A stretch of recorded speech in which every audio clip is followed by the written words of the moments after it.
Hello, ladies and gentlemen. This is Edward Joseph, and let's talk live.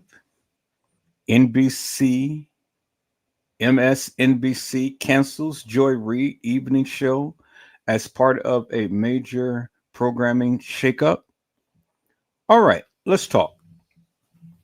Well, today, peoples, has been such an interesting day.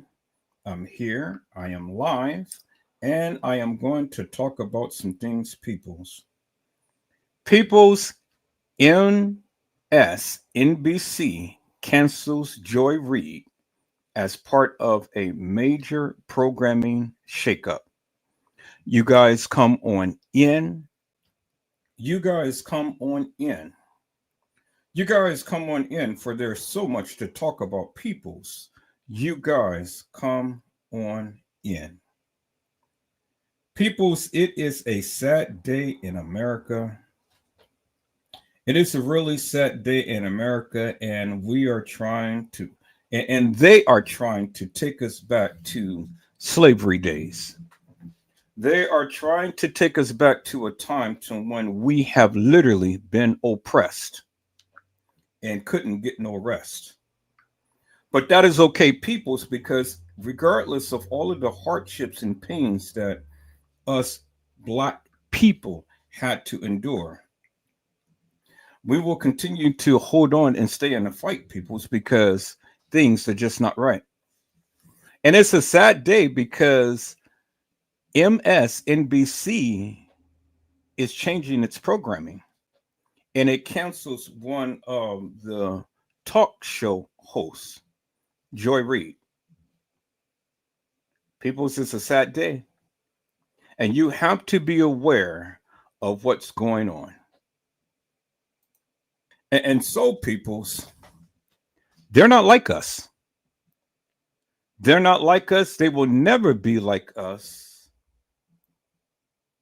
They'll never be like us, peoples. We are resilient people.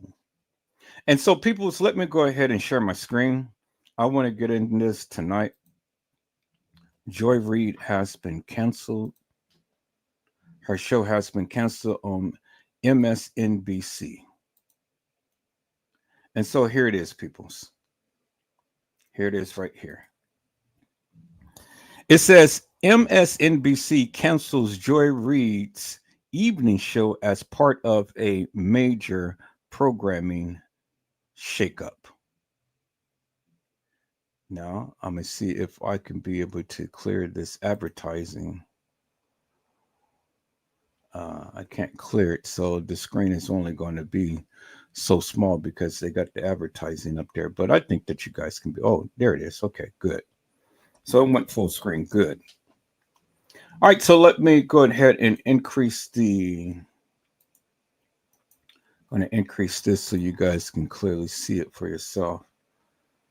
Let me go ahead and check my screen up on YouTube so I can be able to call it up on my phone and see the live.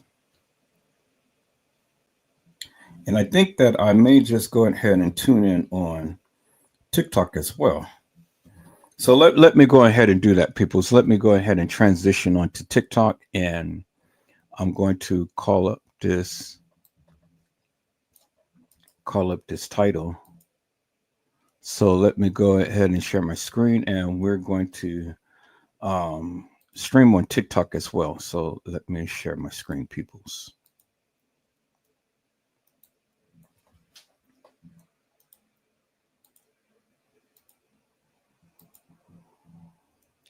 All right. So let's go to TikTok platform, peoples. And let's go ahead and stream on TikTok as well. So let me go back here. No, I think I need to go to the other thing. Okay. So let me do this. Let me go here to TikTok Live Studio.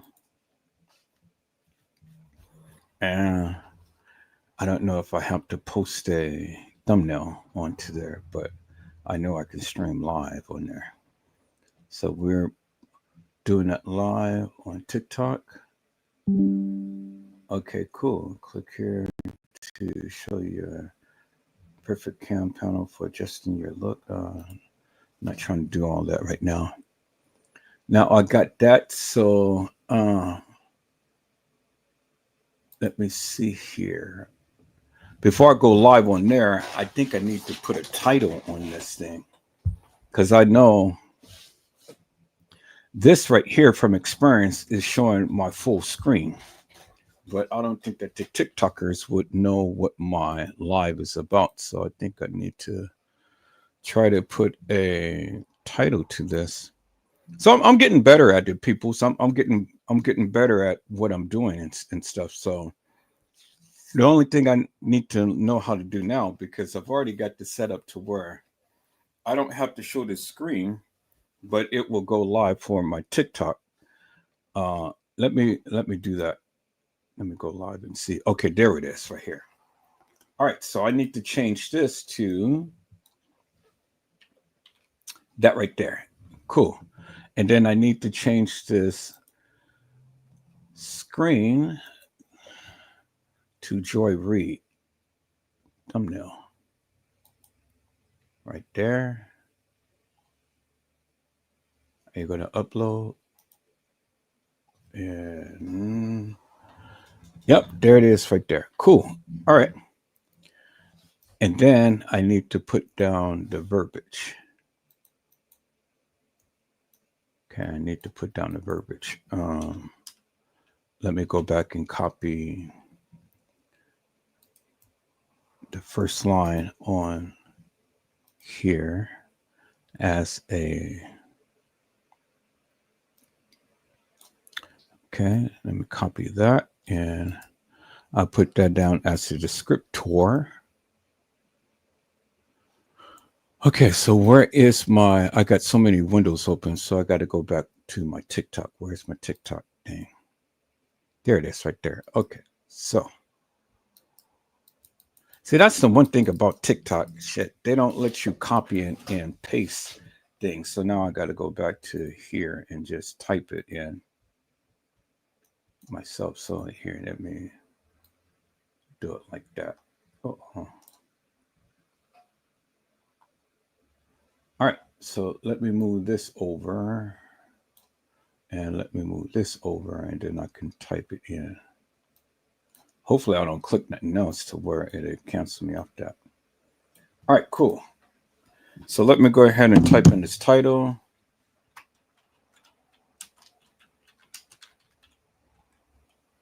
Nope, that's it. Yeah, I think that's it right there. Okay.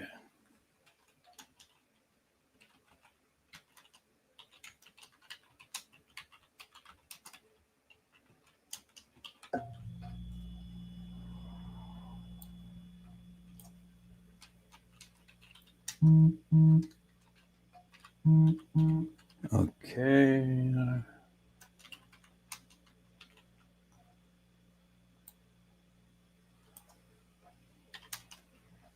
Okay. Let's see. I'm gonna have to.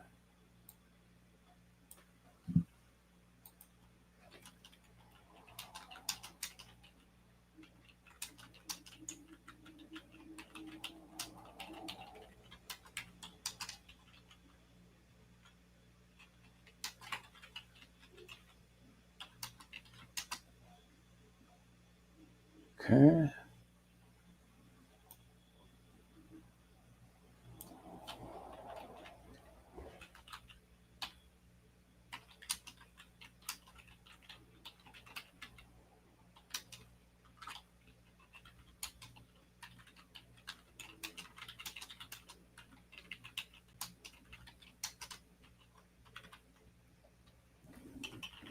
All right, cool. So I got that in.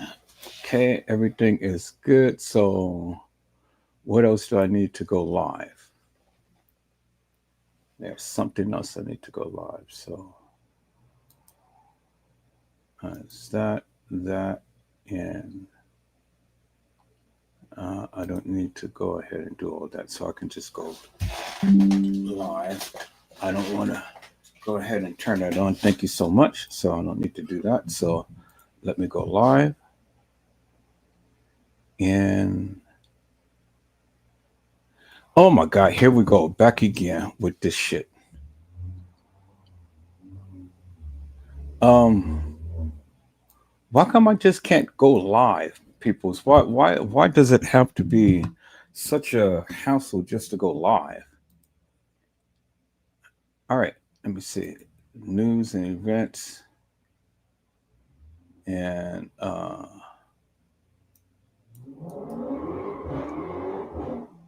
let me see. I'm gonna have to change that. So here, let me go back here. See, they take you through so much rigmarole just to go live, and I ain't trying to go through all of that and stuff. I don't know what I did the last time to go live, but I'm going to get this thing down. Okay, so I'm gonna change this. I'm gonna change that, and I'm going to put this down right there.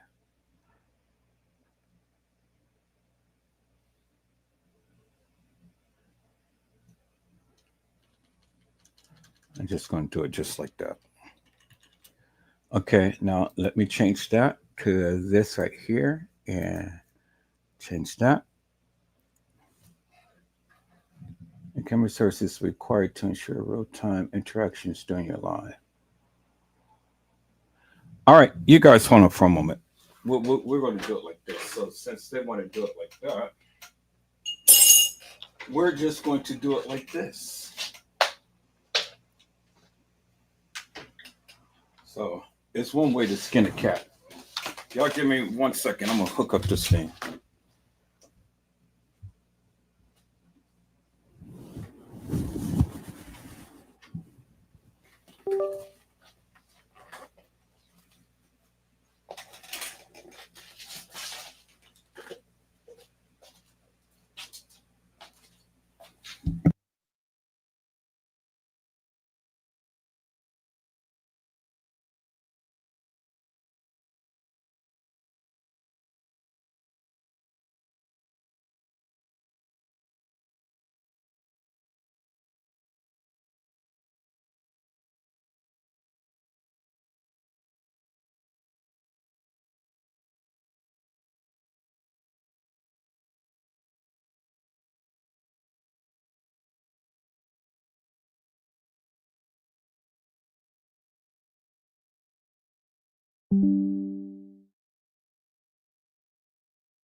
All right, people, let me see. Did I meet all the requirements? Let me see. Go live. All right, so let's try that again.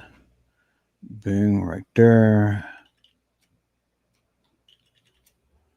Okay, let me change that to that. Do that.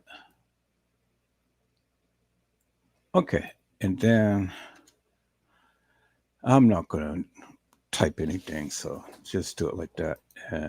Let's see here. Okay, cool. We are live up on TikTok. Good. We're live up on TikTok. I'm sure that they can see me. And then let me go ahead and bring this down. And welcome to all of everyone. No, I'm going to do it like this. I'm going to do it like that. And then I'm going to bring this down like that. So then people come in. All right. So let me go ahead and I've already shared my screen. So that's good. So let's bring that up. All right, people. Welcome, everybody. Welcome to all of my TikTok family. Welcome to my YouTube and Facebook family and stuff. Today we're gonna just dive into this. People's Joy Reid channel has been canceled. A new president has taken over, and now she won't be able to do her talk show hosts and stuff. People's this is an embattlement up against our black people. They are getting rid of all black people from different networks and things. I mean, they're doing a number. And so these next 4 years has already been foretold that we were going to go through a major shakeup, peoples. I said that we are going to go through a major shakeup. And that seems to be what it is, peoples. We're going through a major shakeup now. You know, the Trump organization or whatever he's doing there in the Oval Office is going to impact each and every one of us. And peoples, we need to be aware as to the things that is going on. And so we can't really take it for granted now whether our jobs is going to be secure. Our future is going to be secure. But the one thing that we do can always rely upon is our faith in God, because our forefathers had to go through some things, peoples. And so not only do they have to go through some things, but we are going to have to go through some things as well. And so with that said, peoples, hey, it is time to go ahead and pick ourselves up from the bootstraps and keep pressing on, regardless of all of the things that is transpiring right now. And so it is a sad day and it's a bad day in America. And so peoples, you guys have to, absolutely have to be aware of what is going on. It's really sad, people. It's really sad to see a lot of this madness taking hold, but I mean, it is what it is. And that's what it is, people. And so, we have to stay resilient and we have to continue to keep pressing forward and we have to fight back for our rights and stuff, because it ain't going to get no easier, peoples. It's not going to get no better. Things is just going to continue to get worse and worse and worse. And so I wanted to read this article, peoples, because see, when I saw this, I was just really shocked to see all of this stuff going on. I was shocked to see it. And so if you're not aware, peoples, you can be next. So don't ever think that, you're just that secure that you can't be one of the ones that is going to go through and have some things taken from you. And so this is why I continue to keep talking to my peoples and telling my peoples, hey, you guys have to stand strong and continue to keep staying in the fight. Keep your eyes open, keep your ears open, and stand ready to go and vote and go and fight for your rights. And so, people's, as it stands here, it says Joy Reid, people's, Joy Reid. Joy Reid speaks during the 2024 Essence Festival of Culture presented by Coca-Cola at the Ernest N. Memorial Convention Center on July 7, 2024 in New Orleans. Joy Reid will host her final evening news show with MSNBC this week as a part of a slate of programming changes by Rebecca Kutler. The network's new president, sources familiar with the matter told CNN. According to sources, Kutler plans to replace the readout, which has aired at 7 p.m. Eastern Time since 2020, with co-hosts from The Weekend, Simon Sanders Townsend, Michael Steele, and Alicia Menez. I don't know if I'm pronouncing these people's names right, but y'all forgive me because I'm not really good with pronouncing people's names. I mean, it's bad enough that the spelling, but now the pronunciation is really something else. But I try my best, people. The Weekend, a 2-hour show airing on Saturday and Sunday mornings at 8 a.m. Eastern Time, improved total viewership during its time slot by 35%. So people's, in essence, what they're saying is this woman is knocking it out the ballpark. She's literally knocking it out the ballpark as to what was happening on her show. But yet, and still, you have the white Rebecca Kutler that wants to cancel her show. You have the white Rebecca, a new president that wants to shake up the makeup and break up everything and get rid of all of the black people from speaking. And so we've already endured many hardships and pains, peoples, but then this is another thing that is happening. And you guys got to beware. And so that's what it is, peoples. It is a systemic exiting of the people. And it's really sad, peoples, that this is happening, but it's happening all over. It's happening all over, peoples. And so that's what it is. It says before the Reid out, Reid hosted the MSNBC weekend talk show, AM Joy, from 2016 to 2020. Despite the change in programming, MSNBC is maintaining its progressive roots with none other than President Donald Trump, who is back in office. So all these subservient sluts are beholding to President Donald Trump. But see, people, you can't get mad because all of this stuff was foretold. All of this stuff was foretold in the beginning. And so all of you suckers who voted for Trump, now you're going to see your paychecks cut. You're going to see your job be diminished. And you're going to have some major hardships and things these next 4 years because you had the foresight to try to put Trump in office thinking that he was going to be beneficial to your wallet. But that is far from the truth, peoples. Trump is a deviant, devilish, and demonic punk. He's a punk. He's a skunk. And he is a vindictive bitch. Trump.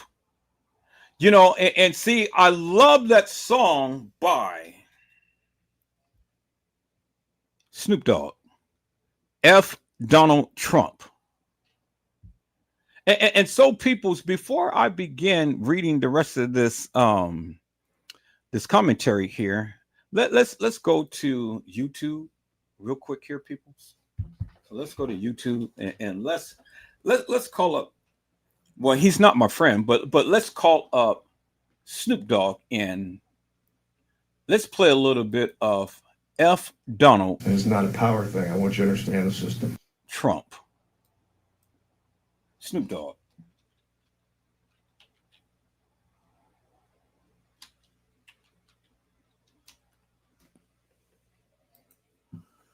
All right, Snoop Dogg, I'm going to give you 2 minutes to just spill what you need to say about Donald Trump. Is that all right?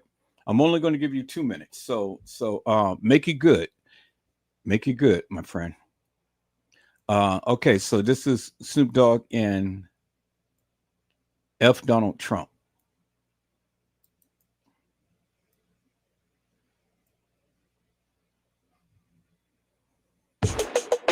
Snoop Dogg is seriously clowning around in his latest release. The rap icon's latest music video for his remix of Bad Bad Not Good's Lavender dropped on YouTube recently and features a commercial for Snoop Loops, Michael Rappaport, and an orange-faced clown named Ronald Klump. The video is more or less a comedic look at current events, but there are some very poignant moments that occur throughout. According to Billboard News, the idea for the video came to director YouTube star Jesse Wellens during a smoking session at a video game event they were working together last October, which is where we assume most of these ideas were conceived. However, the video isn't just about clowns. Jesse Wellens was inspired to make the politicized video because of the news. He tells Billboard, "It's clownery. It's ridiculous what's happening." Later in the video, a scene depicts Snoop Dogg assassinating Ronald Klump with a clown gun that read "Bang." Snoop told Billboard, "Nobody's dealing with the real issue with this clown as the president." We hear you, Snoop, loud and clear.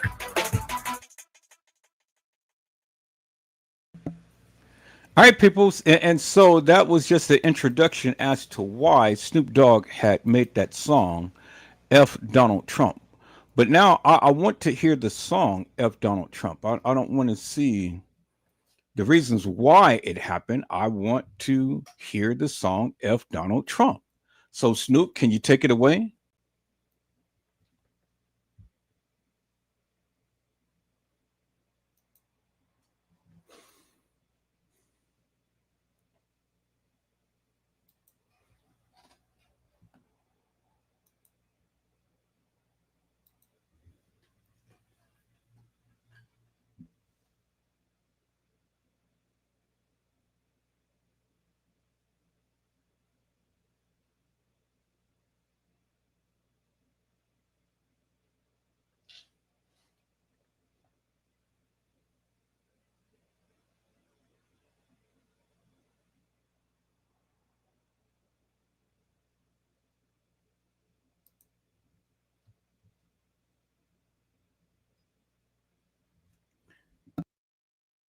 For some reason, they had that song up and I had it up at one point. So let me go back in my history because I know I had that song up and they're not allowing me to find that song. Maybe they don't like Snoop saying F Donald Trump, but I do.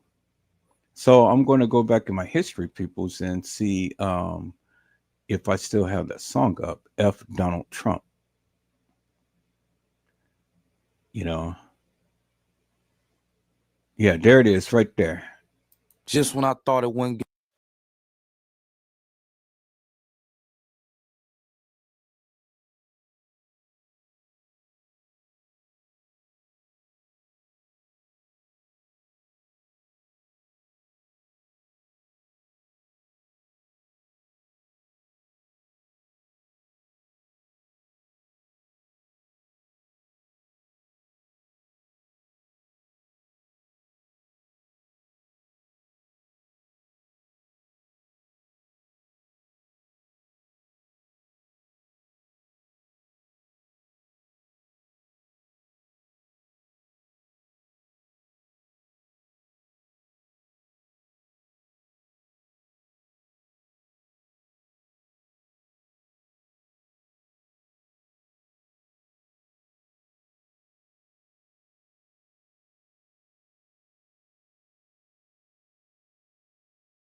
videos and say F Donald Trump. And for all of you suckers out there who voted for him, oh well, hey, you brought that up on yourself. And so whatever you have to endure, peoples, well then, hey, that's exactly what you get. It's exactly what you get, peoples, because you're the one who voted that man in. And so now whatever he does, and if you ain't gonna have no more money or, then that's your problem. But you're the one who did it. And so now I want to go back to my channel, people. So I want to go back to my channel because there's some things that I was watching and stuff which was really good. And hopefully I can be able to call it up on my history. I don't know if it was up on YouTube or if it was up on Twitter or some other thing, but it was funny to me. And so there are some things that The Simpsons had literally talked about and stuff down. I wish, it's not up on YouTube because I'm looking back in my history now. So it's not up on my YouTube page, but what is up on my YouTube page is this. And so let me go ahead and share this, peoples, with you. So let me share my screen. See, peoples, you got to be aware as to what's happening in this world now. And this man is just doing his thing upon us black people. He's doing his thing upon us black people. And not only him, but the subservient clowns that is doing his bidding, like Egon, or Igor Musk. So let's look at this, people. Let me go back to my channel.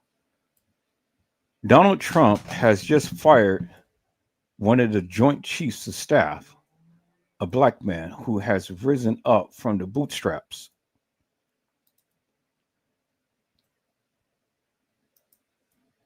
One day after firing the nation's top military leader, General C.Q. Brown, and several other senior leaders, including Lisa Franchetti, the first woman to serve as the Navy's top admiral.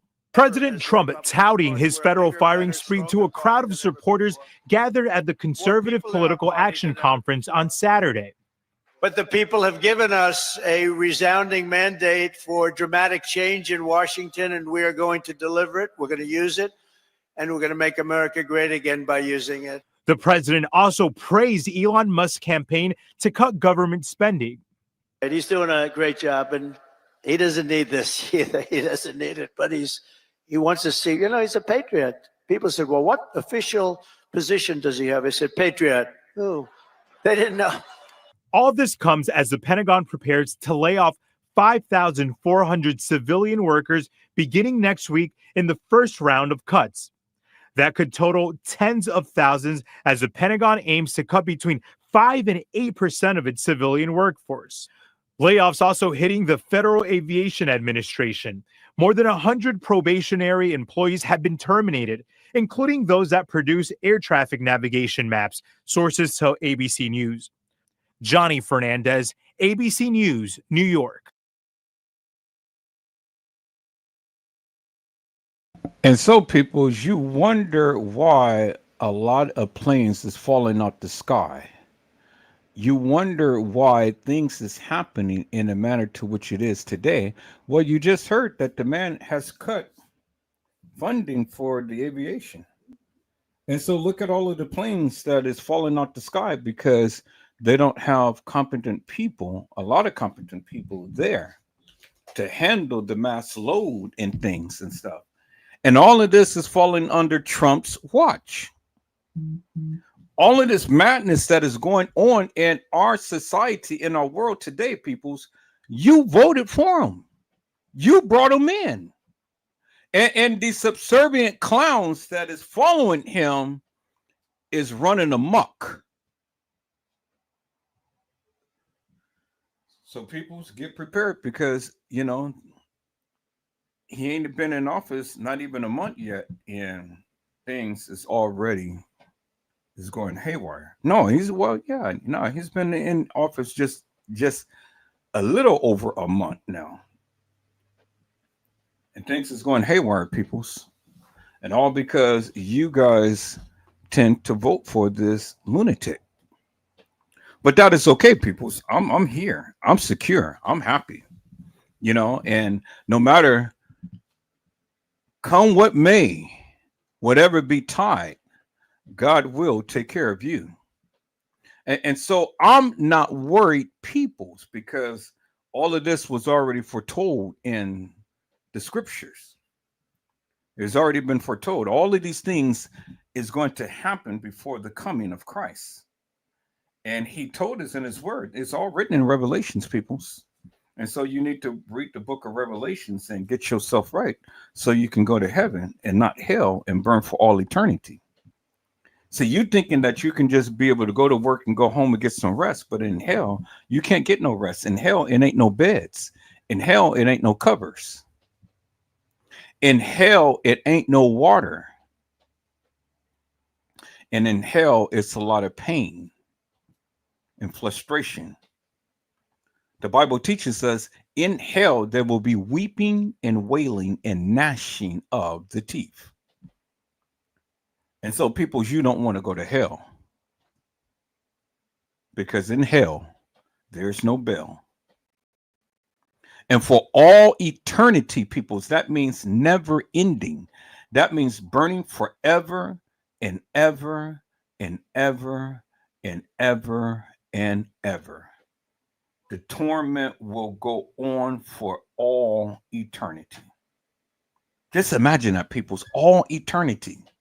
You will burn and burn and burn and burn and burn. You will suffer greatly. And the fire will be so intense, but it will not consume you. And you will feel every inch of that burning.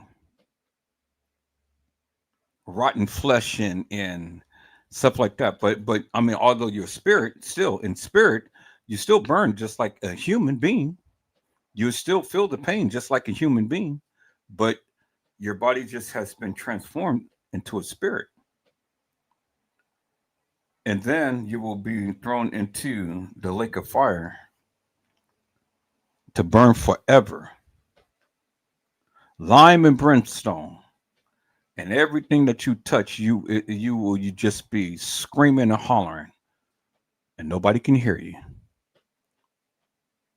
That's what hell is like, people said. And a lot of people, they don't believe in hell, but hell is real. And now we're beginning to live hell on earth because all of you subservient clowns wanted to vote this man in. But I get it, people. You had no choice because it was already foretold. I mean, these things must happen. God already told us in his word these things was going to happen. And so regardless of whether you voted for him or not, he was going to be in office because it was already written. And so I didn't vote for him. So, at least I have the luxury of saying I didn't vote for him. So that's good. And so even though I have to live in this madness, but the madness doesn't have to live in me. Do you understand what I'm saying, peoples?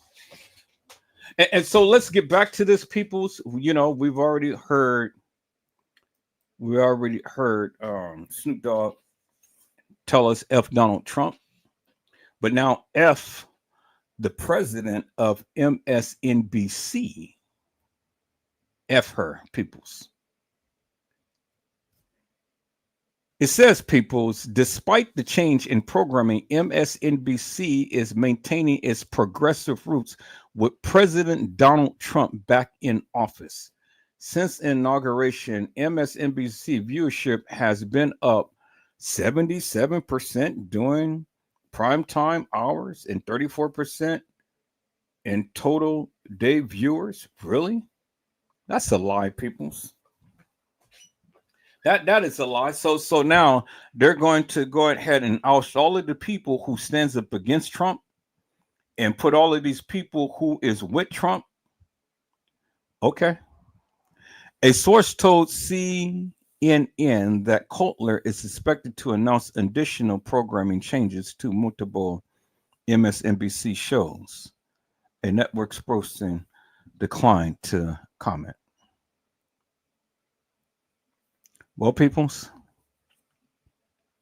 this is just the start of what's to come, peoples. You know, all of the news networks and agencies and things is going to be changing how they view a lot of the madness that is going on. But this young lady right here, Joy Reid, well, I don't think that she's going to be silenced forever, people. She may just be silenced for now, but she's not going to be silenced forever. And she'll bounce back. You know, we all are resilient. She'll bounce back. She has a voice, people, and she has mad talent. And so, you know, I think it's time, people, that we support Black channels. This is Black History Month. You know, we're supposed to be celebrating Black history. And see, when Black History Month always come, we all the time think about Martin Luther King and I Have a Dream. Well, he had a dream. What about your dream? What is it that you dream about, peoples? What is it that you dream about, peoples? As Martin Luther King had a dream, do you have a dream? What is your dream? And is your dream coming to fruition, peoples? Oh man, peoples, I know this is Joy Reid's time and stuff, and I am saddened of what I have just heard, peoples.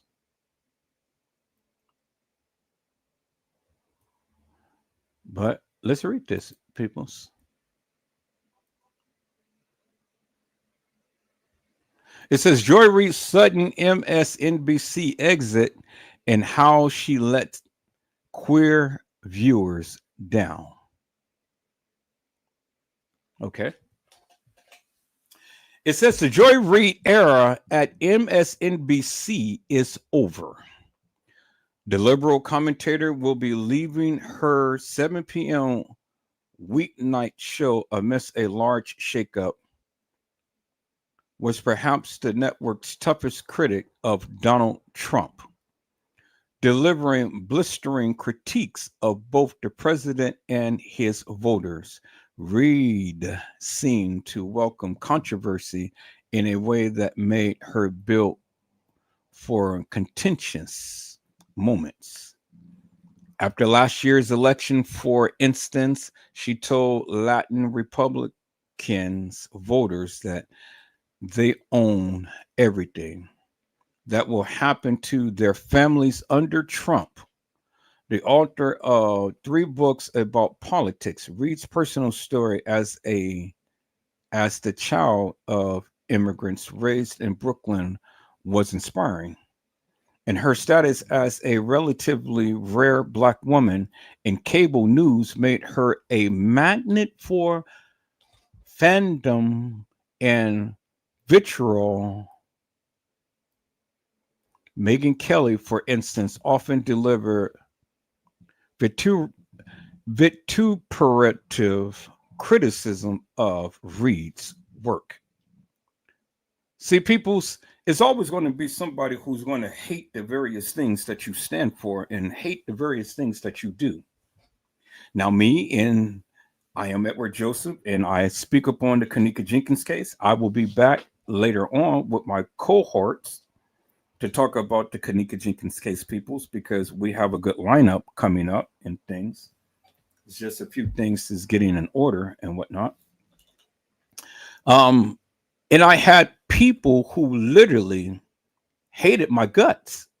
They hated my guts, peoples, because I stood 10 toes strong and 10 toes down upon the various things that I had said and did in the Kenneka Jenkins case, peoples. And they didn't like that. They didn't like that at all, peoples. And I didn't give 2 rats asses of what they had liked, peoples, because again, like I said, peoples, you know, I do what I want, when I want, how I want, and why I want. And if the people didn't like it, well, they didn't have to watch the Edward Joseph Let's Talk Live show, peoples. Do you understand what I'm saying? They didn't have to watch me. And they didn't have to agree with anything that I was saying in the Kanika Jenkins case, peoples. They didn't have to agree. And frankly, I really didn't give two rats asses whether they agreed or not, because I was still going to say what I need to say. I was still going to shoot my shot. I was still going to bring out everything that I needed to in the Kanika Jenkins case, peoples. And so that's the way that it is today. You got a lot of people who speak upon this case and stuff, and I get that. I respect that. I respect everybody's opinions and things and stuff, peoples. I don't necessarily agree with it, but I respect it because you are entitled to your own opinion. Everybody is entitled to their own opinion, peoples, but some opinions is just hilarious and nefarious. Some things that the people say is crazy to me. And I don't get it, people, but it's okay. It's absolutely okay, peoples. Because at the end of the day, peoples, it's all about what you really can prove. What can you prove? Now, I know that there is a lot of people who say that Kanika was killed by elevator. Kanika was commandeered by the cowboys. Kanika was killed in the freezer. Kanika was here. Kanika was there. Kanika was at Schiller's Park. Kanika was all over God's creation. Kanika was omnipresent. But that is so far from the truth, people. Kanika was murdered. No doubt, peoples, Kanika was murdered. No doubt about that, peoples. And it doesn't matter what you say or how you feel and stuff. I've always said that TM knew what happened to Kanika. Now, many of you tend to like TM. Many of you, tend to kind of, stand firm with her and things, but that's okay, people. So I mean, you have every right to do and feel and say what you need and stuff. But me, on the other hand, I see things a little different. And it doesn't matter who is given the narrative and stuff, because I'm always going to stand 10 toes down with that of what I believe. Now, you have your beliefs and I have mine, and that's just the way that it is. That's just the way that it's going to stand. And nobody is going to deter me from saying or believing what I believe. And that's just the bottom line. Now, you, on the other hand, can stand 10 toes down with TM and feel that TM didn't have anything to do with this case and whatnot. You can feel that TM is just as innocent and TM is reeling over her deceased child, but that is okay, peoples. That is your opinion, and you are entitled to that. And I'm entitled to speak my mind and my piece when it comes down to this particular case, peoples. Now, we're going to take an in-depth look as to what the people believe happened to Kanika. We're going to open up some different scenarios and stuff and whatnot. But it's going to be your decision, ultimately, people, as to what you feel happened to Kanika. It's ultimately your decision, peoples. And so we're going to take a second look. But see, we're taking a second look. I got to put out there, it doesn't matter what you think. Because, like I said again, peoples, everybody's entitled to their opinions. And so your opinions matter, just like my opinion matter and stuff. Now, I may not necessarily agree, but it's okay because, you can shoot your shot. You can say what you need to say. You can do what you need to do and stuff. That's fine. That's fine. But I will always have a difference in opinion. And until I can come to a understanding for myself, well, what I say and what I believe is going to stand regardless of how you feel, regardless of how you look at this thing, and regardless of what you say, what your philosophical views may be, I have my opinion. And I stand 10 toes down upon that. And all of the talking in the world is not going to get me to change what I believe or change what I think. It's not going to do that, peoples. Now, I respect what you say, but at the end of the day, that's where it ends right there. Now, I am willing to take a second look at the things that has transpired. And there's some things, there's some interesting things that has transpired that we're going to talk about. We're going to bring out and stuff, but I want each and every one of you to know I am an independent thinker. You can't influence me. You can't change my mind, and you cannot change my mantra until I decide to change it based upon what is given. Now, if I'm given something and I interpret it differently than what you, well, then that's what it is. Now, I mean, it doesn't need to be no argument, no fussing, no fighting, no feuding. But I mean, if you want to take it to that level, that's fine too. Because, I can meet you at the point of your need. I can meet you just exactly where you are. Do you understand what I'm saying? See, peoples, I have literally been talking about this Kenneka Jenkins case since way back in its indoctrination. Now, you got people who have some clout status to say, oh, well, I've been talking about this case ever since they had it on the internet. Who gives two rats' asses? Do you actually think I care when and how long you've been talking about the Kenneka Jenkins case? Do you actually think I care? And if you did happen to talk about it, what difference did it make? You didn't make the case, and then you didn't break the case. All you did was exhume your hot air on the internet. That's all you did. Did you solve the case? Did you really know what happened to Kenneka? See, peoples, many of you are boisterous in your opinion. And that's all it is. It is an opinion. It is a narrative.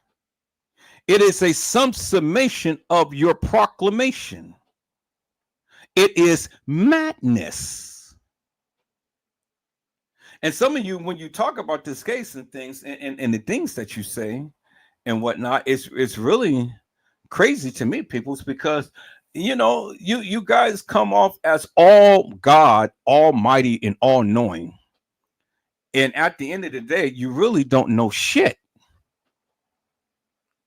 Now, you can take bits and pieces and try to formulate an opinion and try to formulate a narrative, but that doesn't necessarily make what you say law. Now, see, this is my problem, people. This is my problem. I'm gonna be honest with you.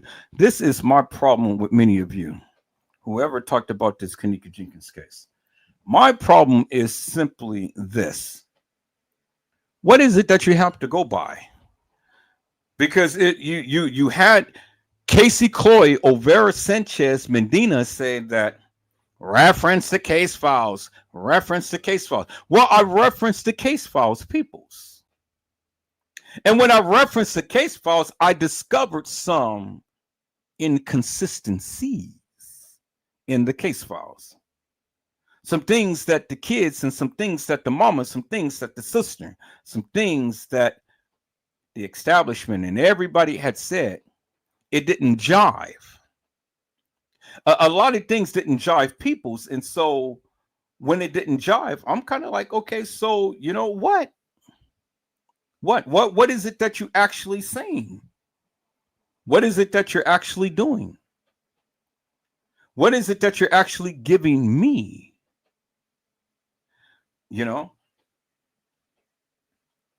Because see, all we have is the case files. All we have is this 36 hours of video madness. That's all we have.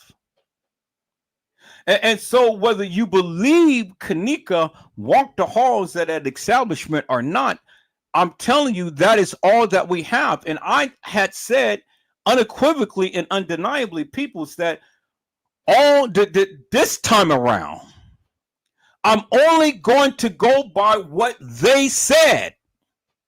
What they said. That's it. I'm only going to go by what they said. It ain't what I say, it's what they said. And then I'm going to give you my forensic analysis as to what I believe they meant. I'm going to give you my interpretation, peoples. And that's all that I can do. But it's all based upon what they said. And not for what I said, peoples. Now, I made 7 years plus of lives when it came down to the Kanika Jenkins case. You know, and I wasn't on this case like many of you. You know, I wasn't on platforms talking about this case like many of you. But it still doesn't diminish my voice. It doesn't diminish my thoughts and doesn't diminish my views. No, in all actuality, peoples, it enhanced it. Because let me tell you some peoples, and I'm going to give you a little bit of history.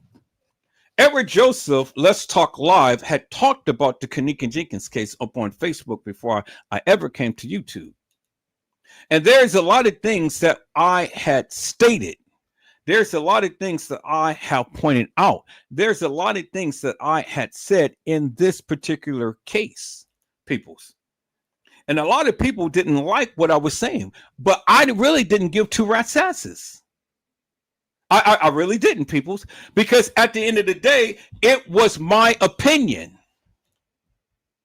It was my mantra. It was my statement. It was my views. It was everything. It was my understanding at the time. And so my understanding is different than yours. And so I don't care what you thought or what you say or what you did. It didn't matter to me. It's what I'm trying to say, peoples. What your views were or is don't matter to me. You don't control my mouth. You don't control my mind. You don't control what I do. And I really didn't give two rats asses because at the end of the day, peoples, like I said, I'm an independent thinker. Now, you had a lot of people all over the platforms and stuff and talk about this case, and everybody came with different scenarios and things like that. But at the end of the day, people, you know, if you really want to be frank, all it is just madness, nonsense, and conjecture. That's it. I mean, if you really want to be frank, we was never in the courtroom when TM had came to the courtroom to try to settle this case with all of these entities that was named in the lawsuit. Many of you people got mad because TM had reached a financial settlement. But I'm going to say this, peoples. What mother that ever lost a child could never put a tombstone on the grave? What mother would never do that? Now, see, people, see, the thing is simply this. By me talking about TM, if that infects you, well, so be it. Who gives two rats asses? I don't. I don't care whether you like TM or whether you hate TM, whether you respect her or whether you don't. I don't care. It's my opinion, and I am entitled to it, and I say it without regard of how you feel. Now, I'm not here to say I hate TM. I don't have no hate for the woman. I have mad love for a woman. for TM. But I just dislike the things that she has done. Now, my feelings upon TM is mixed, people. It's mixed. Now, I would never hate her, but I can dislike her, and I can dislike the things that she did. But but that's me. That ain't got shit to do with you. You ain't got to worry about how I feel or what I think about TM or anybody for that matter. Because if my opinion affects you that much, oh well, get over it. Who gives two rats asses? I don't, peoples. I don't give two rats asses of what you think or how you feel, because at the end of the day, I'm going to stand 10 toes down with what I think. Bottom line, I'm going to stand 10 toes down with what I think. And whatever I said in my previous lives, that's what I meant. That's what I stand 10 toes down upon and stuff. But like I said, I'm willing to have an open discussion with the people. I'm willing to listen to what the people say and stuff. Whether I understand or not, but my understanding is different from all of you. And see, that's where the problem lies. Because just because you guys think of something and you say something, you guys think it's law. Well, that's your opinion. That's your mantra. That's your statement. That's your views. But that is your opinion. It doesn't have no bearing upon what I think or feel. And so when you want to browbeat me upon the various things I think or feel, well, then now we got a problem. I said, now we have a problem. And if you want to take it to any other level, well, then, let's be my guest. Hey, I can stand 10 toes down. I stood 10 toes down with the best of them and the worst of them. I had my channels taken down, peoples. I had my channels canceled, but I got all of my channels back. Why? Because I'm just that nigga. I'm just that black man. I'm just that person, peoples. All of these subservient suckers had came into my channel. They talked about me. They personally ridiculed me and my family and things. They spread false witness upon me and stuff. They thought that they were going to run me off. And then many of you are sitting in the back chattering like little cackling hens. But do you actually think I give two rats asses what you think of Edward Joseph? You got to be kidding me, people. You stupid. You actually think I care whether you watch me or whether you don't, whether you subscribe to me or whether you unsubscribe to me? I don't give two rats asses. And for all of the ones who did unsubscribe, good. Take your little stinky little asses and go somewhere and go and live your life and don't come back. Who cares? See, people, I'm a different breed. I am a different breed. I'm a different person, and I stand 10 toes down with what I believe. I've never been a follower. I've always been a leader. Do you understand what I'm saying? And so I don't care whether you like me or whether you don't like me. I don't care. I never asked you to come to my channel. I never asked you to be here. Do you understand what I'm saying? And so whether I ridicule you or whether I don't, oh well. See, I've been talked about. I've been scorned. I've been everything. I have my channels taken and stuff. All of that good stuff, peoples. But you think I care? Because at the end of the day, I am still here. I am still talking. I'm still shooting my shot. I'm still doing what I do. With or without you, it's always going to be somebody out there that's going to love Edward Joseph and going to love the things that he does and the contributions that he makes in this particular case, peoples. You understand what I'm saying?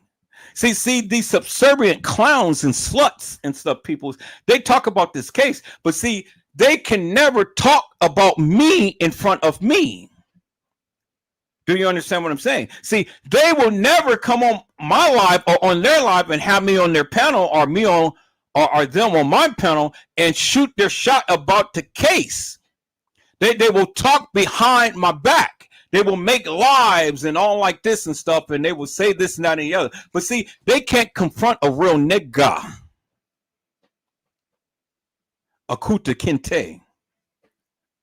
A Edward Joseph. The only name greater than itself. See, my father named me Edward Joseph. My father named me Peoples.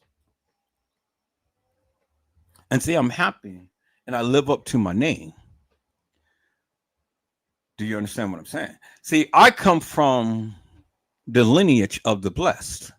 I come from a family of leaders, never no followers. Every member of my family is a leader and not a follower. Even passed down to my children. They are leaders. We don't follow behind people. We just don't do that, peoples. We're not subservient clowns and bitches and hoes and MFers and all of that, peoples. We are leaders. And we stand up for that of what we believe. Do you understand what I'm saying, peoples? And so, you know, I don't have time to sit here and play tiddlywinks with suckers who gets all into their feelings and stuff. You see what I'm saying? So so when these YouTubers get all on the internet and get all into their feelings, so he talked about me, he said this and that, who cares? I'll talk about you again and again and again. Anytime I feel like it, I'll talk about you. Who cares?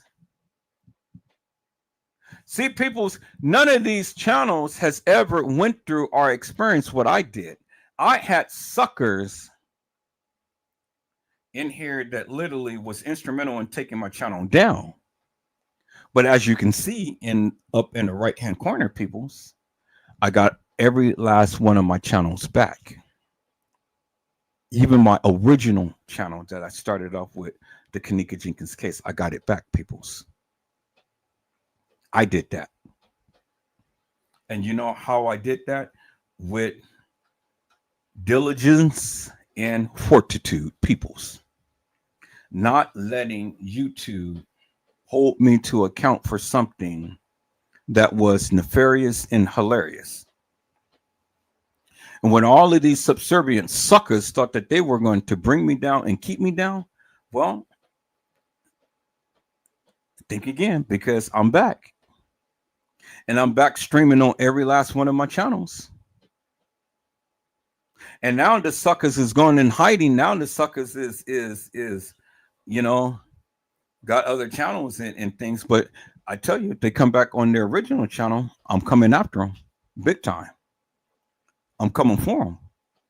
And I'm going to talk about them and I'm going to embarrass them to the hilt. Oh, yeah, I haven't forgot. I haven't forgot people. See, I have a mind like an elephant. I never forget. And I never forget the things that you said and the things that you did. But see, I made a promise to them and all of you. And I made a promise when I first came and talked about the Kenneka Jenkins case. I said, peoples, when I first started off, I said that I am going to go after and talk about all of these subservient clowns, all of these hilarious and nefarious people who ever talked about this case. And I did that. And I still got a little ways to go. I haven't reached everybody, but I'm making my rounds. Now, I never proclaimed people that I had all of the information in the Kenneka Jenkins case. I never did that. But what I did do is give a forensic analysis as to what was given to us. Now, your opinion may be different from mine. That's fine. And you may interpret some things differently from the things that was given. But at the end of the day, people said the things that was given is what was given. And you can't get around that. Now, your interpretation of that may be different, but you can't get around what was given. And I don't care how you look at it, peoples. What was given is what was given. And that's what it is. Whether it be in the case files or not, whether it be in the videos or not, whether it be in the commentary that was filed with the courts or not. At some point in time, people, you got to reference something.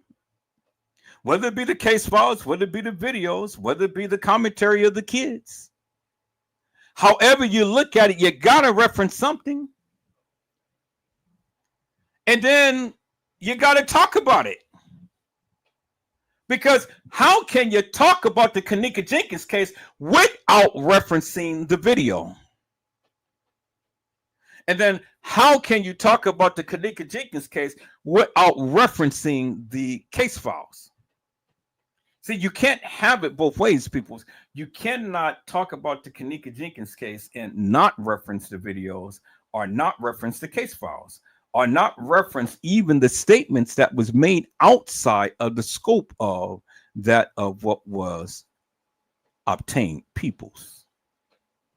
You can't do it. You have no basis to say anything because something has to be. And so my stance is simply this, peoples. Kenneka was killed. And however you believe she was killed, well, she was killed. That's just the bottom line. However you interpret that, she was killed. Peoples. Kenneka Jenkins was killed. And TM knew that. She knew that, peoples. TM knew how Kenneka was killed. And it is my assertion, peoples, that TM knew when Kenneka was killed. That's my assertion. That's my belief. Now, I know that that doesn't play with many people and stuff, but that is my belief. Now, I know it's been said that people believe that TM killed Kenneka and at the house and she was transported to the establishment and, you know, all of this crazy madness and stuff, dogs and frogs and cats and whiskers and things like that did something to Kenneka and whatnot. But see, people's, you know, photos don't lie. Photos don't lie, peoples. And so the thing is, you can doctor up the photos, but the photos don't lie. And you can come up with clout status to say that, well, you know, family and friends and things like that. But to me, that still don't mean two rats' asses to me, because I don't give a damn. I don't give a damn if you know the president of the United States. What's knowing the family or having some type of ties with the family have anything with the Kenneka Jenkins case? They didn't tell you shit. I said they didn't tell you shit. So knowing the family and things and having communications with the family don't mean shit to me. Because if you ain't brought shit in this community that sheds light upon what happened to Kenneka, well, then all you're doing is just busting your gums. That's it. So here it is, peoples. Here it is. And this is my stance. And this is the things that I have been saying forever and a day, peoples. So now let me share my screen, peoples. Let me share my screen. Because see, when I ask the community to help me make this make sense, I'm not asking you in the sense as to I'm expecting a response from you. are if I don't know what I'm talking about. I just ask you whether or not, and to help me to make this make sense, because of the simple fact that I want to see if you can bring some clarity out of confusion and see what your stance is. It ain't like I'm really seeking any type of help from you, because in all actuality, I don't need your help, really, to be frank with you. Because if there's anything that I really need to know and stuff, I mean, God to give it to me. All I have to do is ask him. And then just do my research, because he will lead me to the path of what I need in order to get an answer that of what I want. So don't get the big head when you got a little whatever. If you got a little something in this case, don't get the big head, because you ain't shit. Just a little something don't mean shit to me. Because like I said, everybody has a piece to this puzzle. Everybody has a piece to this puzzle, peoples. Everybody does. You know, but it takes a strong and ingenious and meticulous mind to put this thing together. You know, and that's the thing. Now, people, I have been watching. There's about 3 or 4 new YouTubers that's coming to the Kenneka Jenkins case and talking about the Kenneka Jenkins case and stuff, and wants to try to bring some clarity and stuff. You got another YouTuber that come back and wants to try to break down about some of the things that I had mentioned in the Kenneka Jenkins case. And that's all well and good. But I said, if you come on YouTube with all of that fictitious, hilarious, and nefarious madness, I'm going to be on your ASS big time. And I'm going to talk about you. So you better stay up on Twitch, Twitter, Instagram, Facebook, and whatever platform. But if you bring that up on YouTube again, I'm going to be the guardian, and I'm going to be all in your shit. Big time. And I'm going to be relentless with it. So you know who you are. You know who you are. So yeah, you know, do the links and stuff and put your stuff on private and stuff. But if it ever goes public, I'm here. I'm the guardian of the Kenneka Jenkins case. And so if you ever come back up on YouTube and you spill that madness, well, then I'm going to be in your shit. Big time. So come on and bring that shit. Say what you need to say and do what you need to do, and I'm going to be on your shit big time. Come back to YouTube with that shit. And then watch what happens. I said, come back to YouTube with that shit and watch what happens. See. So you better stay up on TikTok and all of these other platforms, because once you start to show your video up on YouTube and I see it, oh, the game is on. And you thought that I was going to be a beast. I'm going to be a magnificent beast. So,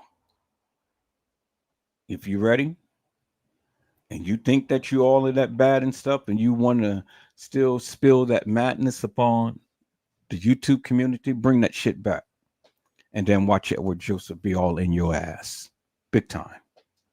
And I don't give a F who you politicking with. Uncle Fed, you know. If you politicking with Casey Cloy, Overa, Sanchez, Mendina, Mike Larry, and all of these other peoples, I don't give a fuck.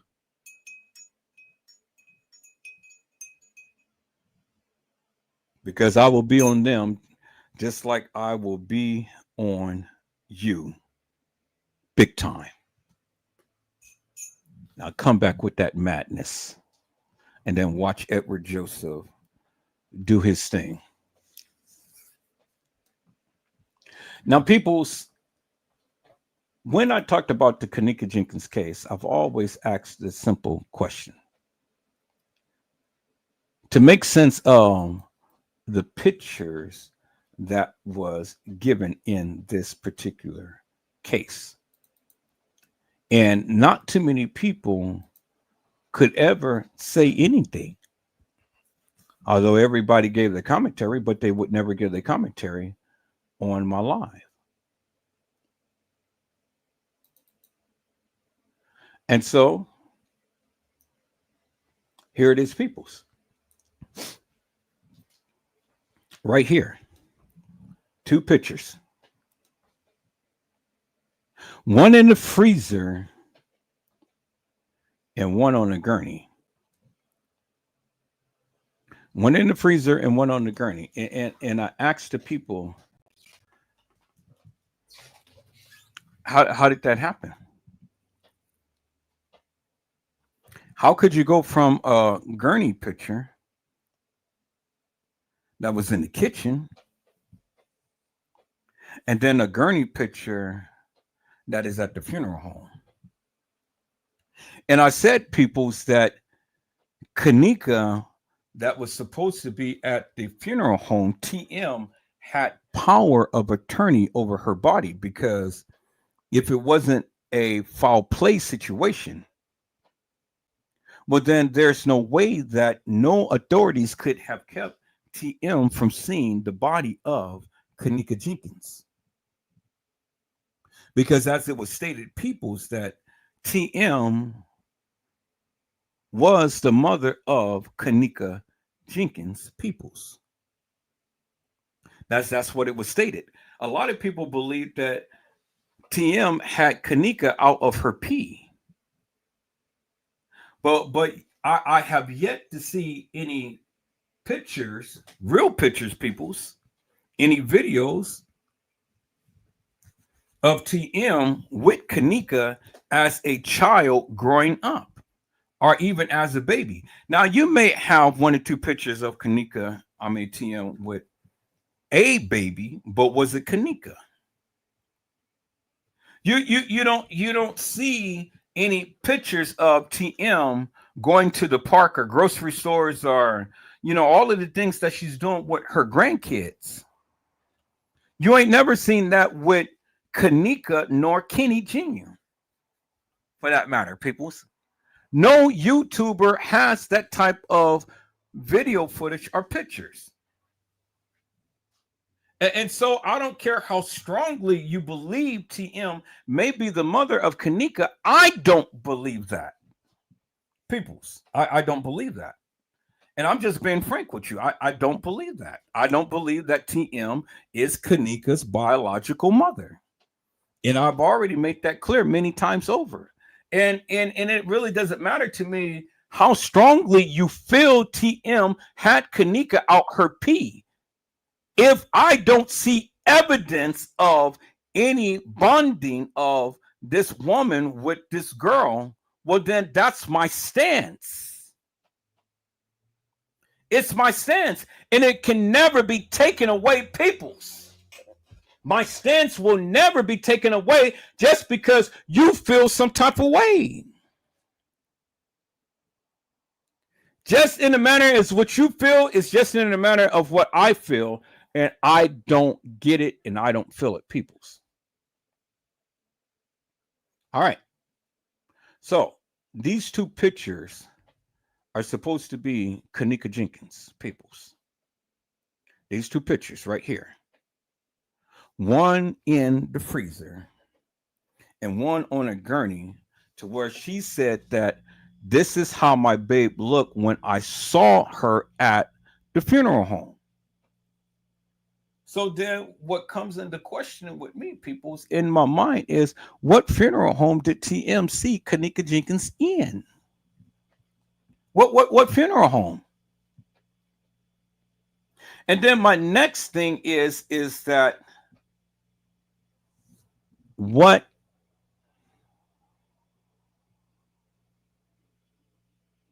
hospital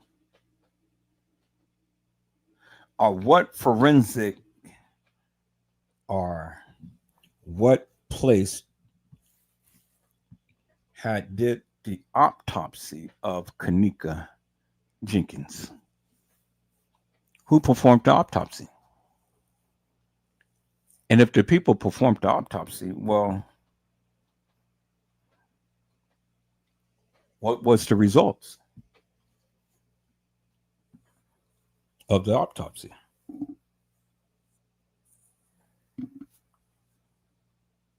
See, peoples, when a person dies, there is a chain of command that happens. If a person dies and there is no suspicion of the death, then the body immediately bypasses an autopsy and goes directly to the funeral home for the body to be prepared for burial. I said, did you hear what I said, peoples?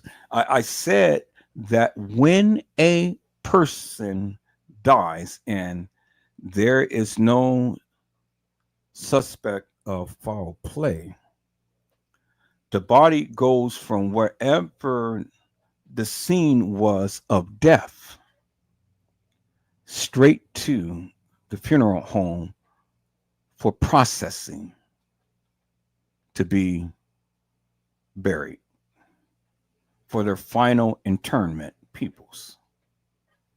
But in this case, did that happen? In this case, peoples, was Kanika's body taken directly to the funeral home?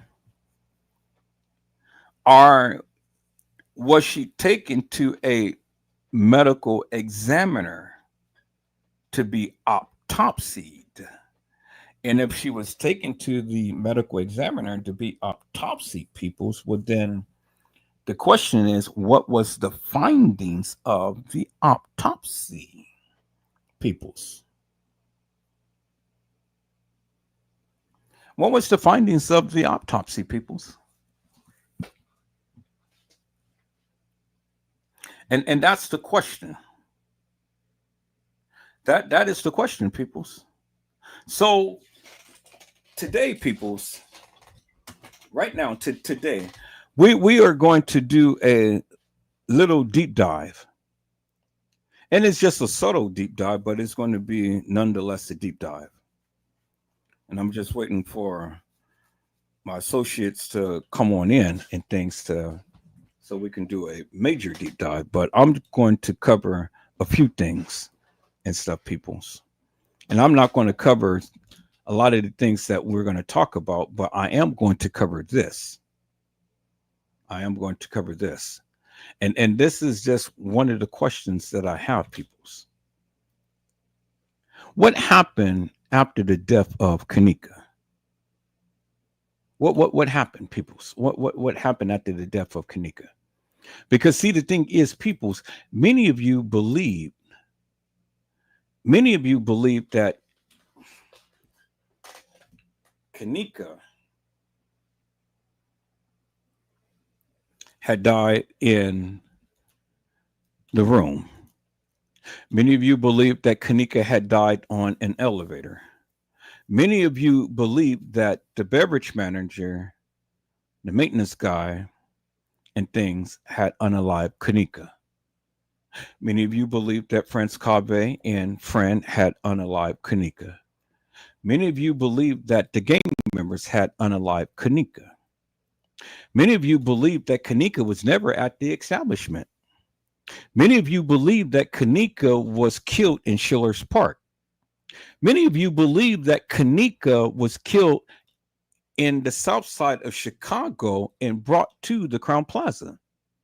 Many of you believe that Kanika had died on the 8th. Many of you believe that Kanika had died on the 9th. Many of you believe that Kanika was found on the 10th.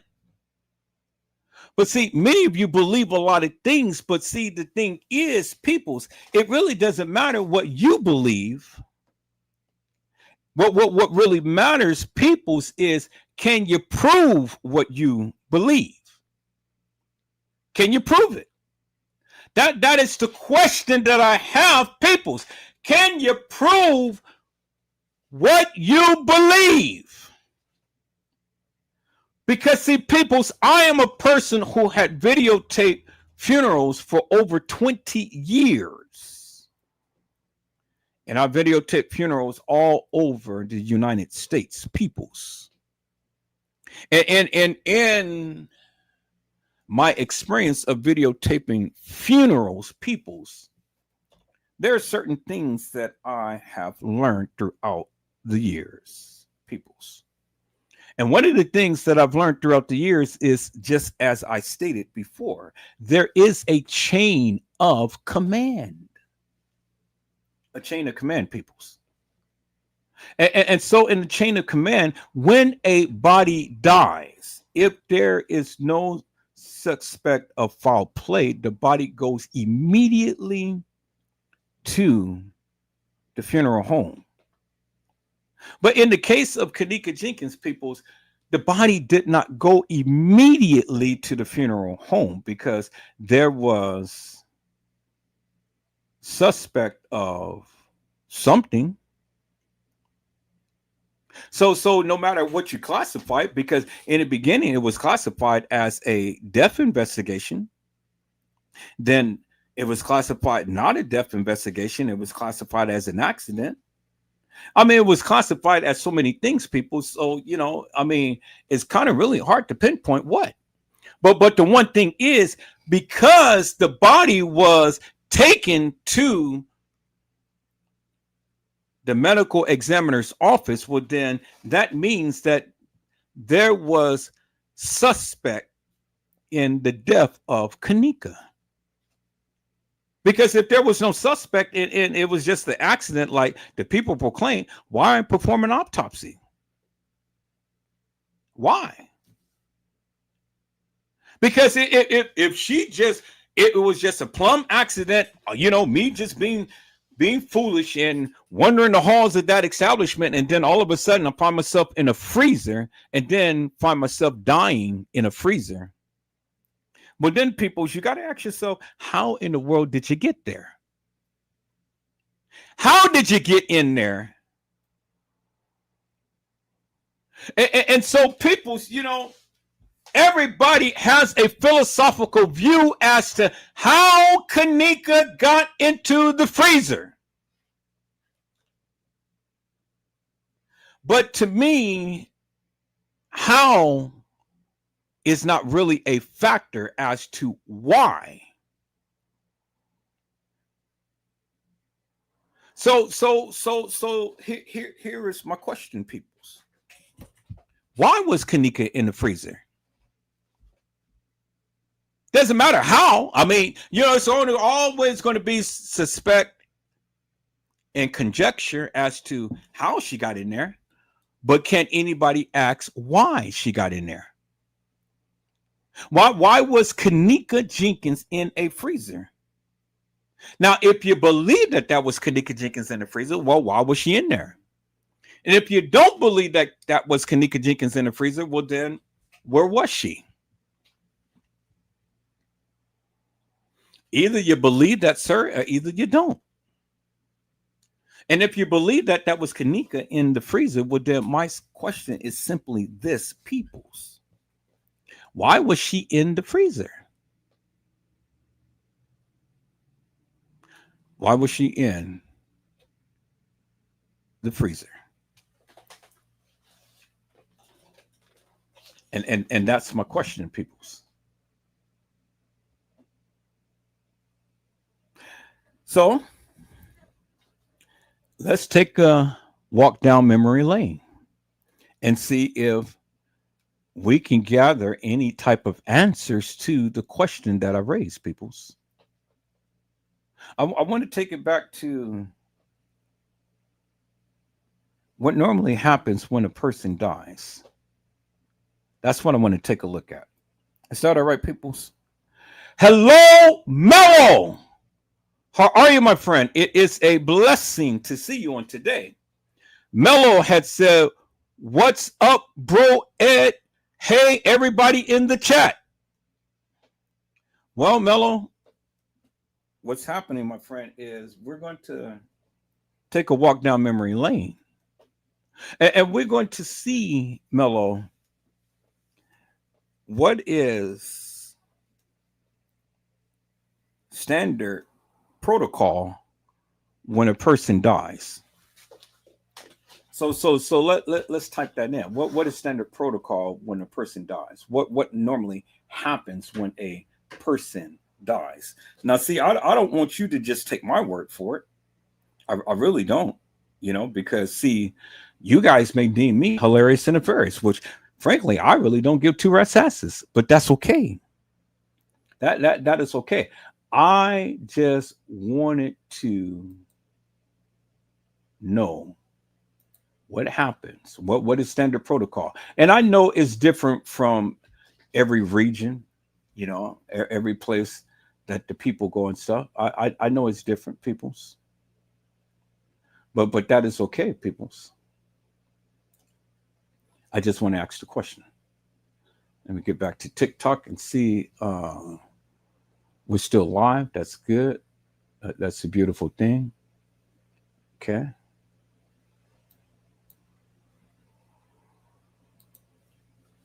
And I know that the title is something that the people really don't quite want to take a look at and whatnot and stuff, but that's okay too, peoples.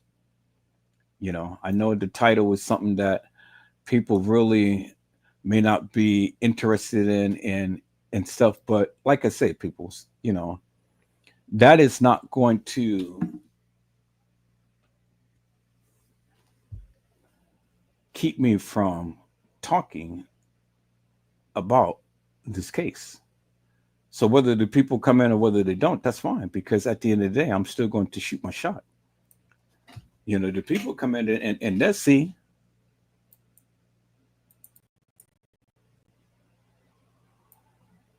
All right, so let's see. It says it's detected that the live chat didn't appear on your screen in the past 2 minutes. Try using a mobile device and view comments live. Okay, and let's see what it said. This helps you solve the problem when live chat doesn't appear during a gaming live. Why can't the live chat window appear during a gaming live? Well, I don't care about all of that. The live chat is on, and I have it listed down here, and it says 19 total views. And so I don't care. I'm live. And I can see the people. It says 19 total views, so that's a good thing. All right, so and then the people here up on YouTube and other channels. Let's go to the other channel and see what's happening there. Let's go to Rumble. Let's go home. And let's go to my live over here on Rumble.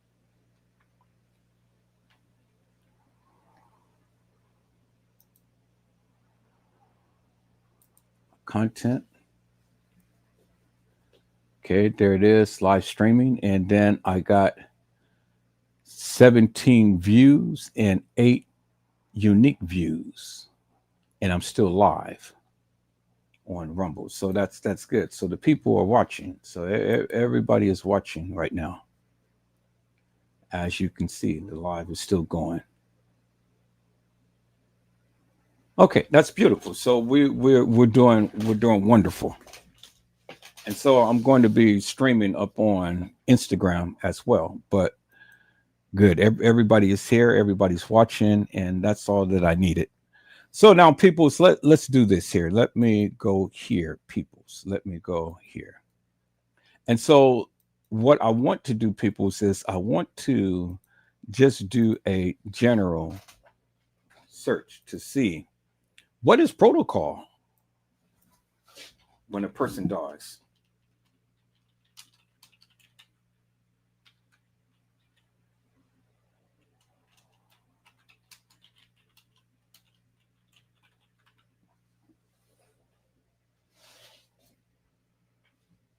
Okay, so we can do several things.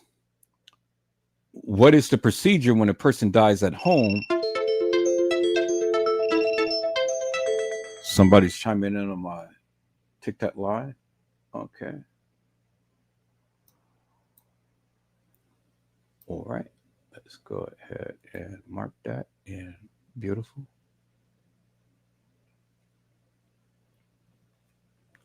All right. So that's good. So let's see.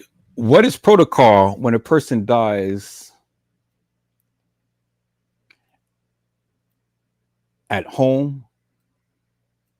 Or what is the procedure when a person dies in a hospital?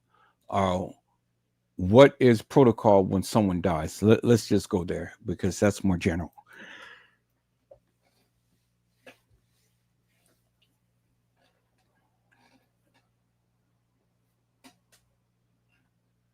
Okay, so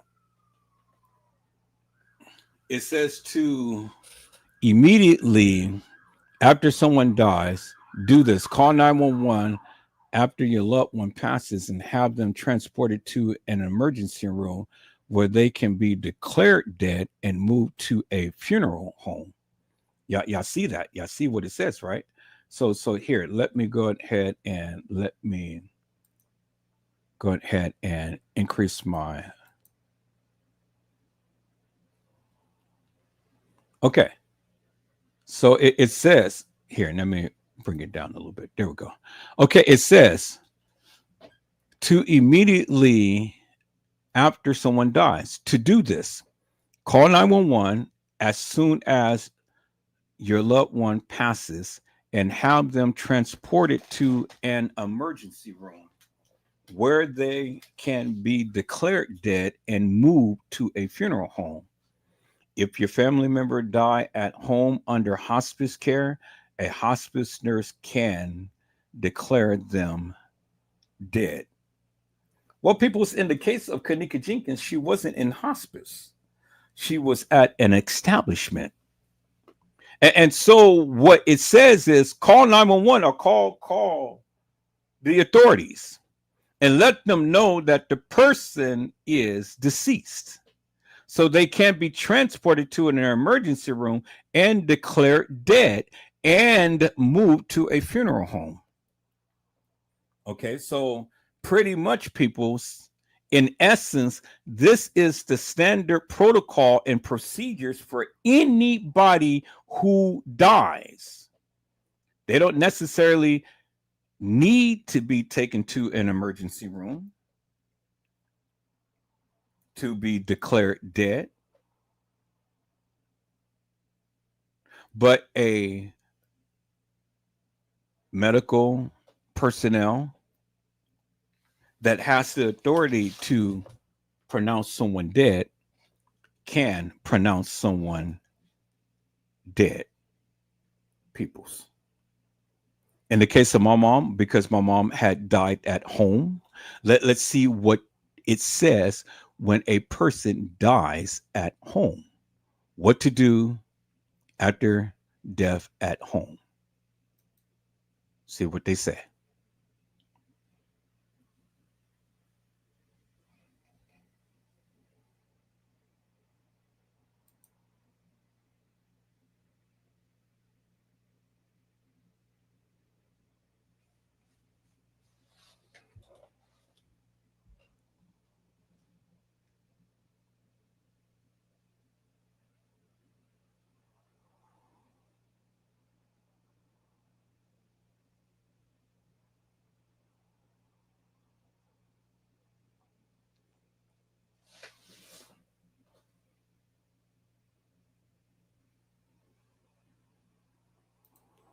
Okay, so let's type that again.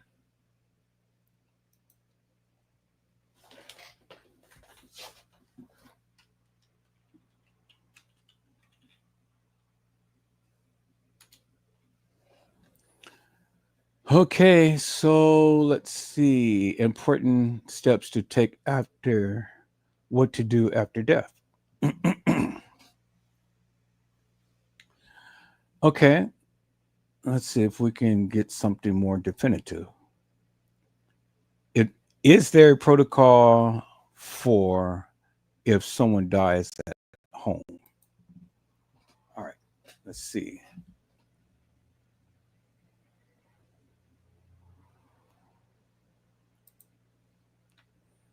So this particular passage says, please let me know if I'm asking the question in the wrong subreddit. Well, okay, so he's asking a question. So I want to get a scientific understanding.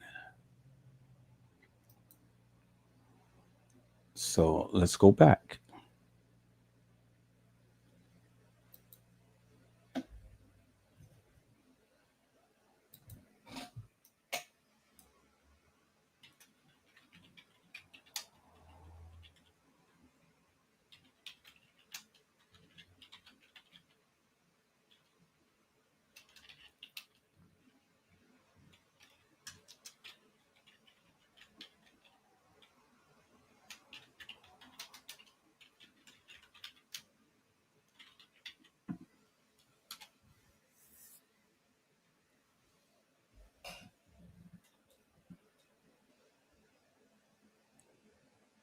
Okay, so I said medical examiner's office, what happens when a person dies?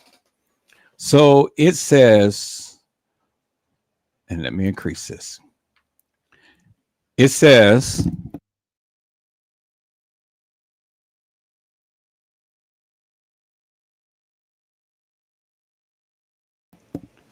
part of the medical examiner's legal responsibility is to positively identify the deceased, to notify the next of kin or legal representative, and to protect the estate of the deceased until it can be turned over to the legal heirs. All right, so that's not really answering the question, but it gives us a sense as to what their medical examiner's responsibility is. All right, it says, what does the coroner do when someone dies? So let's look. It says, when someone dies, a coroner investigates the death, determines the cause of death, and complete the death certificate. The coroner may also perform a post-mortem examination or autopsy to help determine the cause of death. It says, what does a coroner do?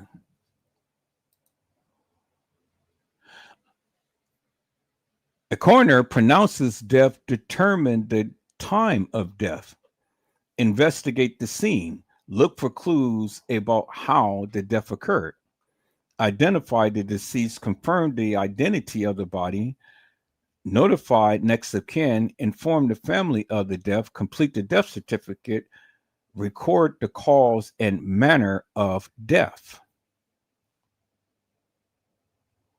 When an autopsy is performed, it is not always necessary. For example, if the death was from a known medical condition, there are no signs of foul play, and the medical history is adequate, an autopsy may not be needed. And so that was the case of my mom, because my mom had a medical history. And so the medical history was adequate enough that an autopsy did not and need not be warranted. What is the death certificate? The death certificate is the legal record of death. It includes information about the cause of death and the deceased. So did you hear what I said? It says, what is a death certificate? The death certificate is a legal record of death. It includes information about the cause of death and the deceased. So in the case of Kanika Jenkins, the cause of death was asphyxiation,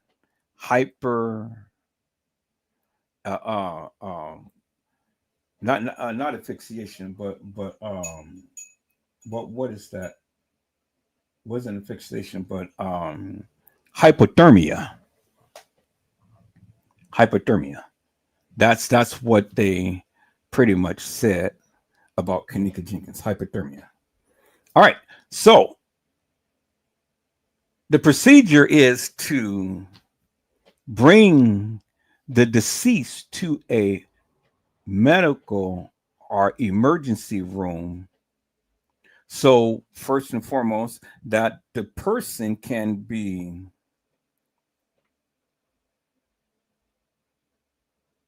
declared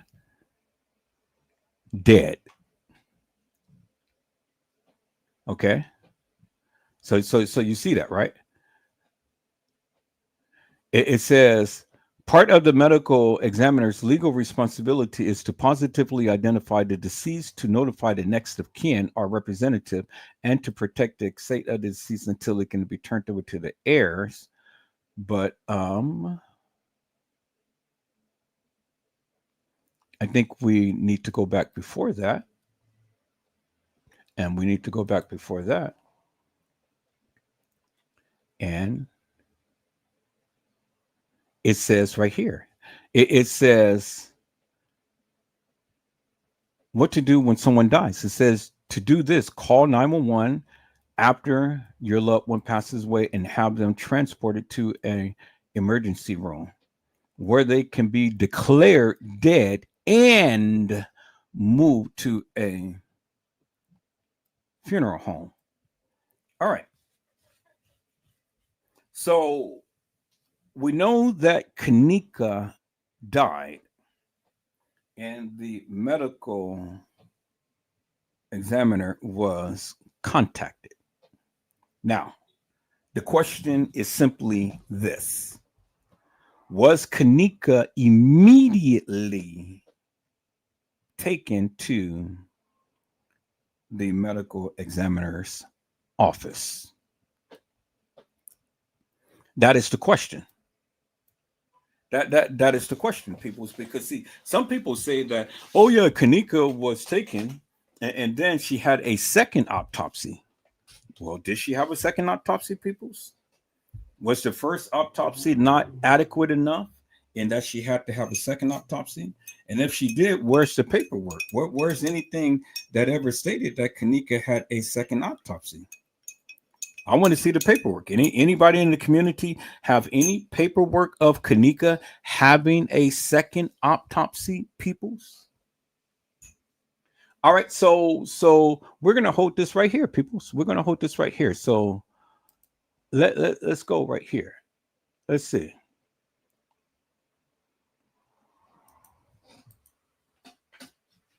Let's just ask the question.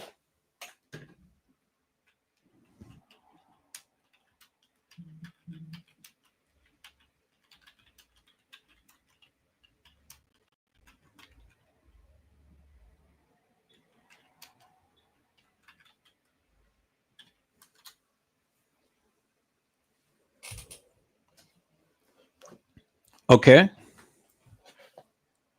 So according to the search, it says on October the 6th, 2017, the Cook County Medical Examiner's Office ruled Jenkins' death an accident. The autopsy report found no illegal drugs in Jenkins' system, but her blood alcohol level was found to be 0.112. Okay, so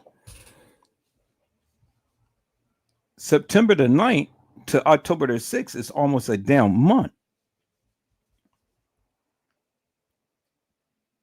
And the Cook County Medical Examiner's Office ruled that Jenkins' death accident and death an accident. And the autopsy report found no illegal drugs in Jenkins' system. That's what it said, peoples. That's what it says right here. Okay, so let's see. It says, when did Jenkins have her funeral? Well, Jenkins had her funeral on September the 30th, 2017. But on October the 6th, the medical examiner office of Cook County had ruled Jenkins' death an accident. And they said that she had no illegal drugs in her system.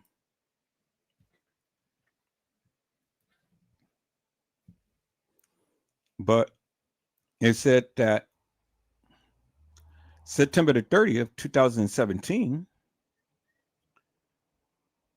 Jenkins had a funeral.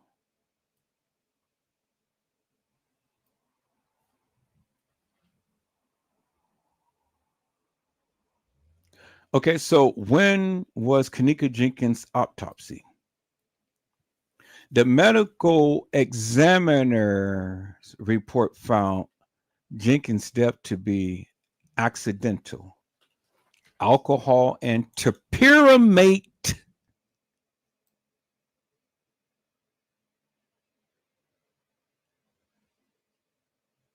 found in her system were thought to have hastened the effects of hypothermia sustained by Jenkins remaining inside the freezer.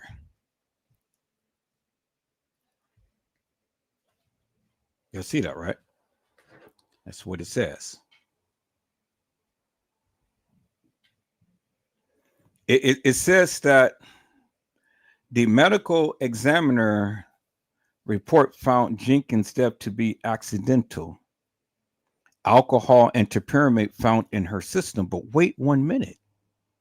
They just said up here on October the 6th, 2017, the Cook County Medical Examiner's Office ruled Jenkins' death an accident.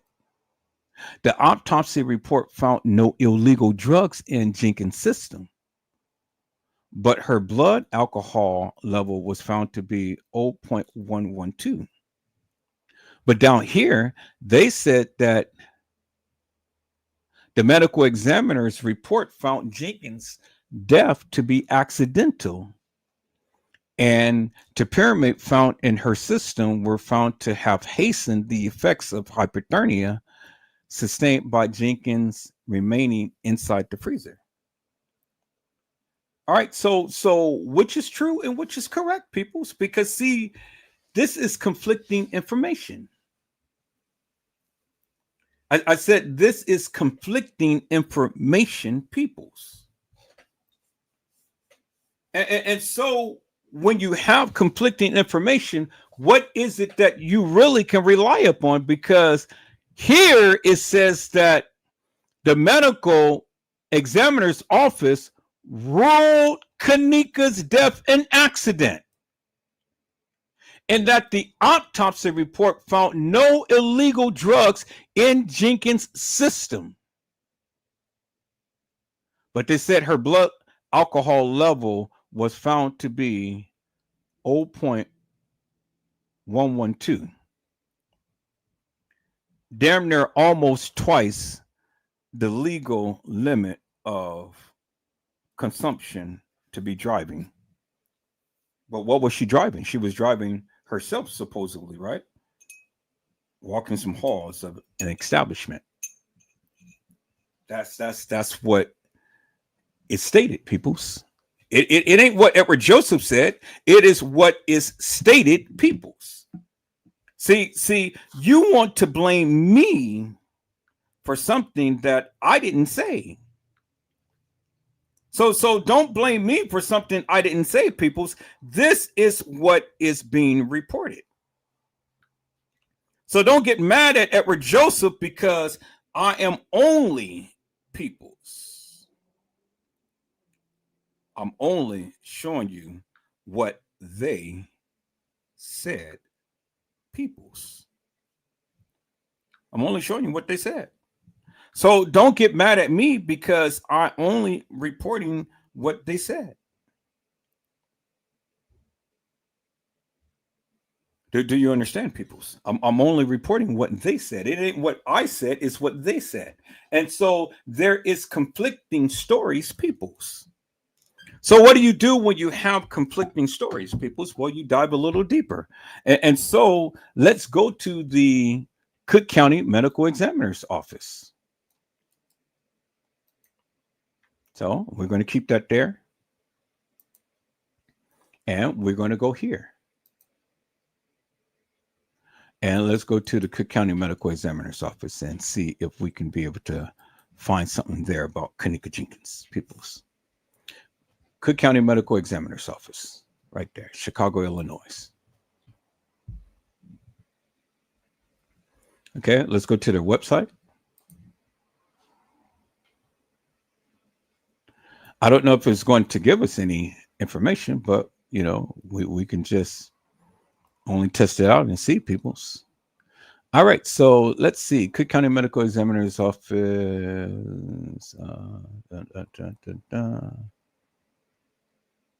Okay.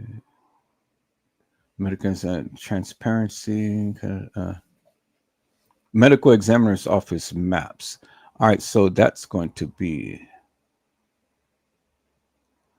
All right, the medical examiners. Okay, here, look, this is what this says right here. The medical examiner office investigates any human death that falls within any or of the following categories: criminal violence, suicide, accident.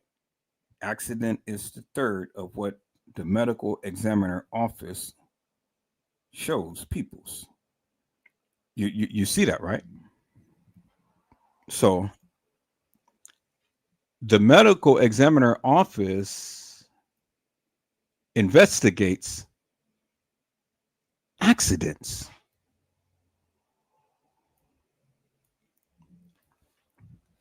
And then it has a whole other list of things and stuff,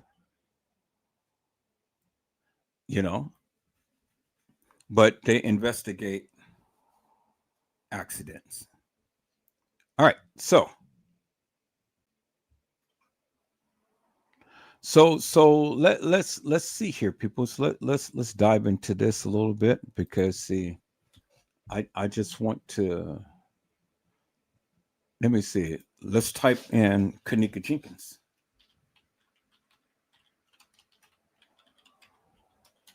And let's do a search on that. And it's no results found of Kanika Jenkins, which I thought that it wouldn't be, peoples, because it's been so many years. I said it's been so many years, peoples. So they won't have anything about Kanika.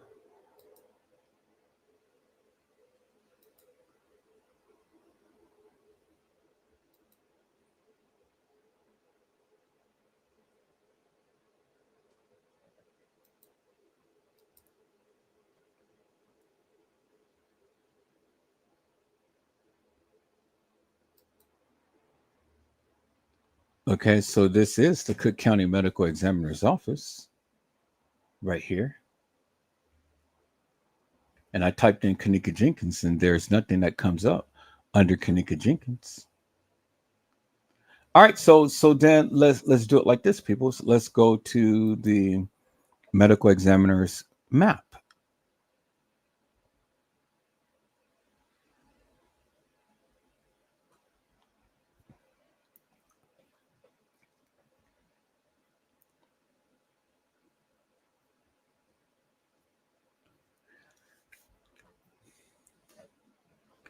So let's see, incidence date, death date, before,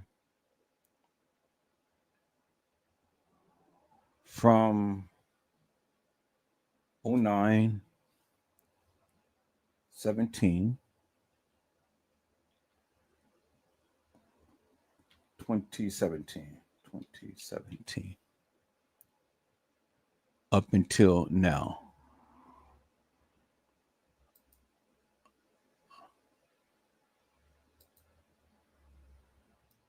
Okay. 09 17 2017. Okay. So blacks is 28,722. And then unknown was 241 deaths. All right, so let's see if we can get any little something, because I mean,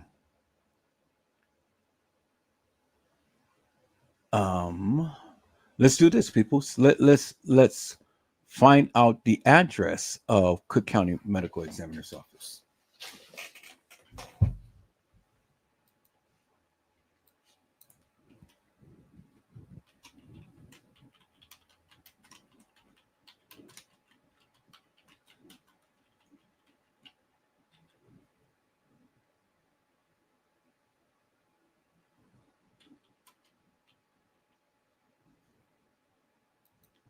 Cook County Medical Examiner's address.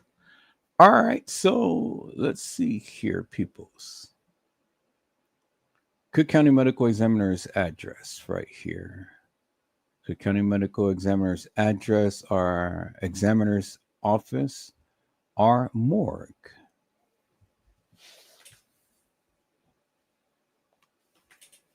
Okay, so let's go to the website and see if we can get their address.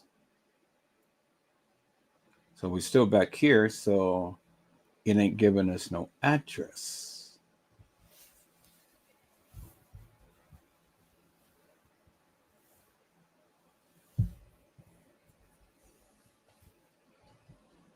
Gives us a number.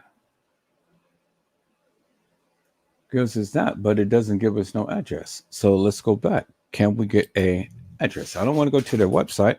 Let's go to directions.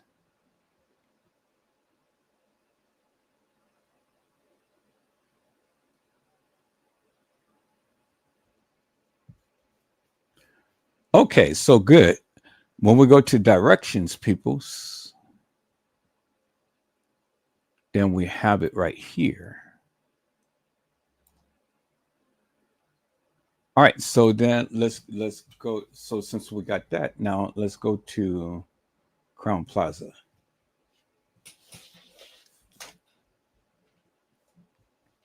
So I know from California all the way to there, yes, that's a long trek, but I'm not talking about California. I am talking about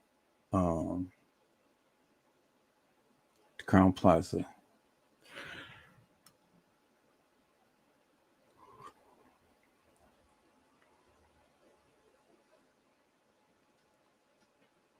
Okay, so here's the Crown Plaza Hotel,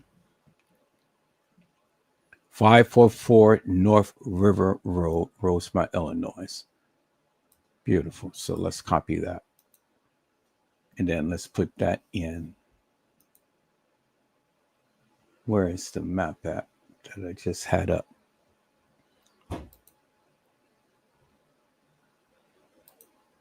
There we go. So we're going to plop that in there. And then let's do a search.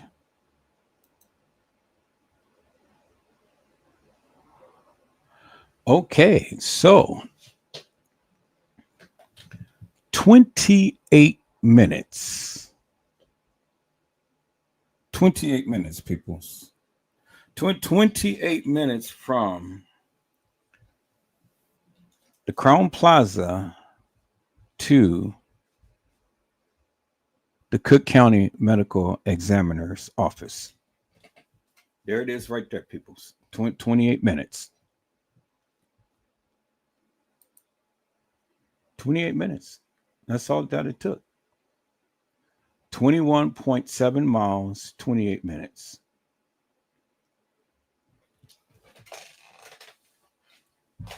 Okay.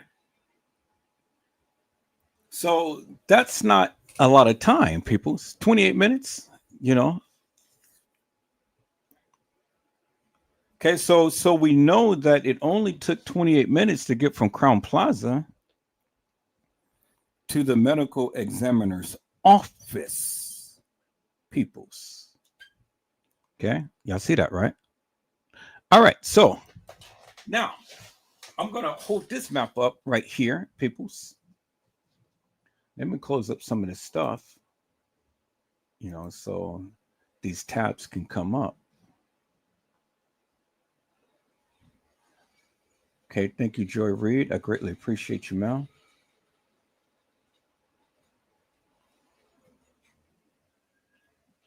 Now I'm gonna keep that one up. I'm gonna keep that one up. Now I'm gonna keep that one up. But I do have to close up some of these. So I definitely have to close up some of these. So let me close down some of these. Okay, so I'm gonna close down this one. According to Customs and Border Protection, this disruption started at about 1:30 on Sunday, and this happened at the Paso del Norte Bridge in El Paso, Texas. Now, this connects El Paso to Ciudad. Okay, I'm gonna close that one.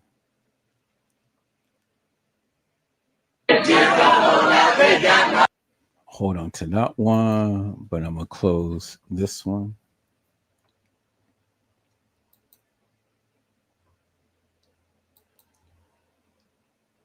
I'm going to close this one. Okay, good. So as you guys can see, the things are coming up. So let me close a couple of these right here. Okay, I'm gonna close that one. I'm gonna keep that one, but I'm gonna close this one.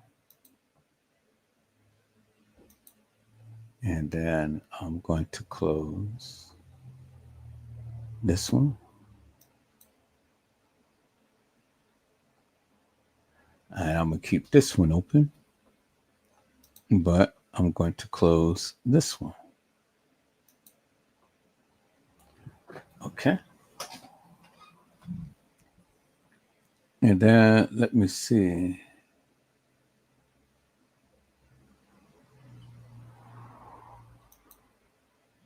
Yeah, I'm going to close that one.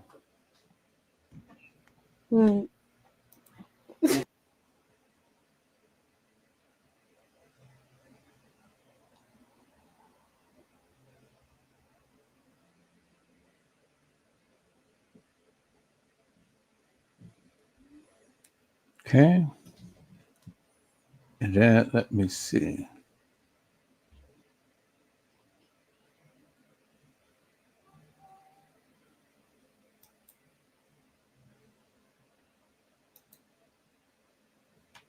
I'm going to close this one.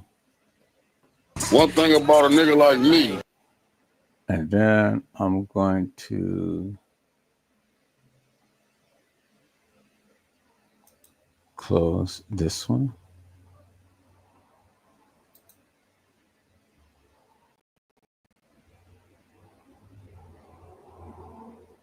I'm going to close this one.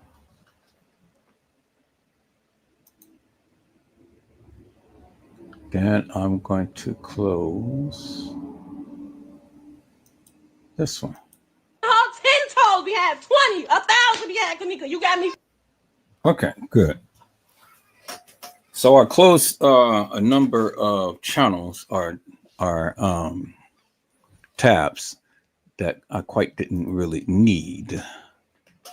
Not right now, anyway.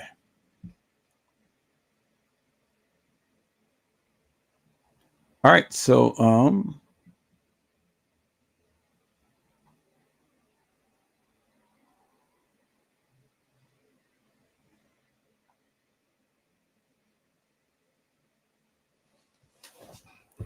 right, so people, so let's get back to this here. Okay, so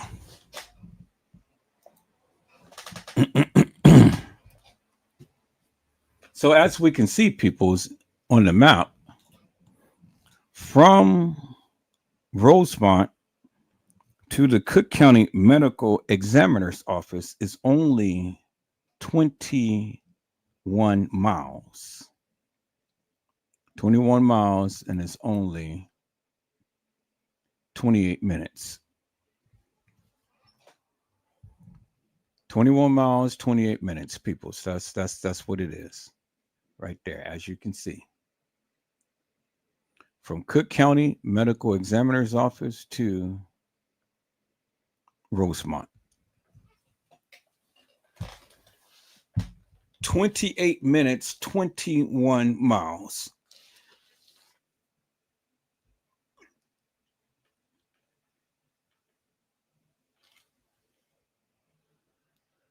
Okay, peoples. So let's go back here, peoples. So since we know that, let's go back here. And let's go and see. Let's go back to the medical examiner's office.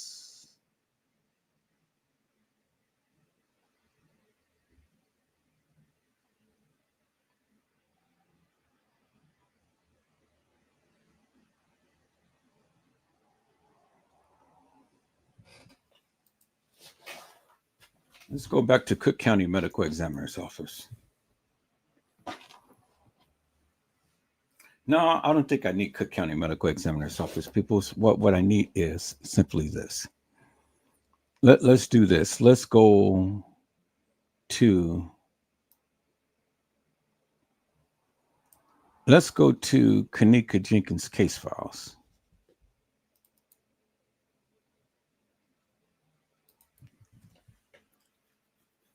And then let's go to the images and see if they're going to come up this time. And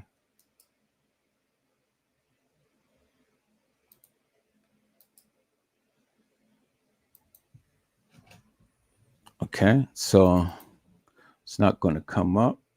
So let's click individually to see exactly what's what. Okay.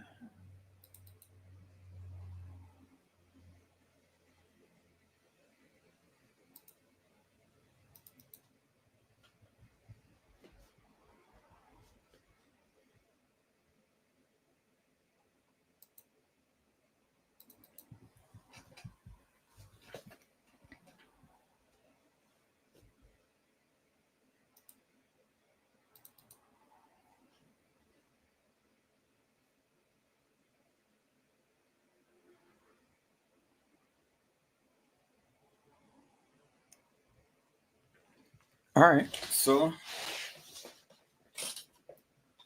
maybe this is going to give us a little bit of information here, people. It's right here. All right, so let's zoom in on this right here.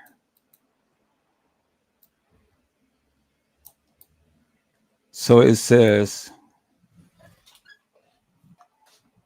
9/9/2017, Kanika L. Jenkins. And they dated out the date of birth right there, but they didn't delete the date of birth right here. So Kanika was born on May the 27th, 1998.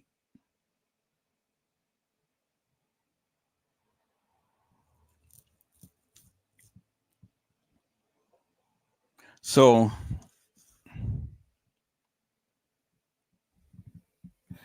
let's do a little bit of math here, peoples. Now, although I wasn't the best in math, but it's always good to be on cautionary. So let's go to here and let's call up our calculator, peoples. Let's call up our calculator. Okay, so 2017 take away 1998 will leave us 19.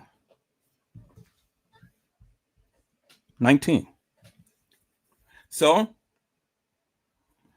Kanika Jenkins, as is stated up on this form, was born on March the 27th, 1998. And she was 19 years old.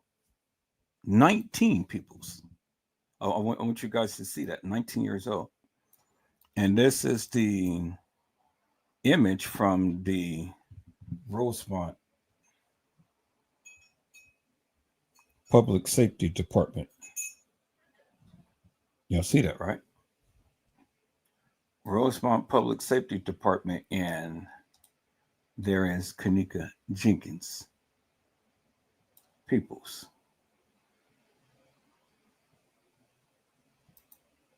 Okay, y'all see that, right? So according to that, Peoples, Kanika would have been 19 years old, Peoples.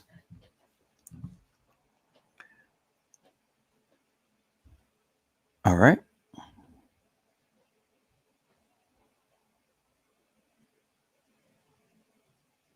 And so it says Kanika's driver's license was valid.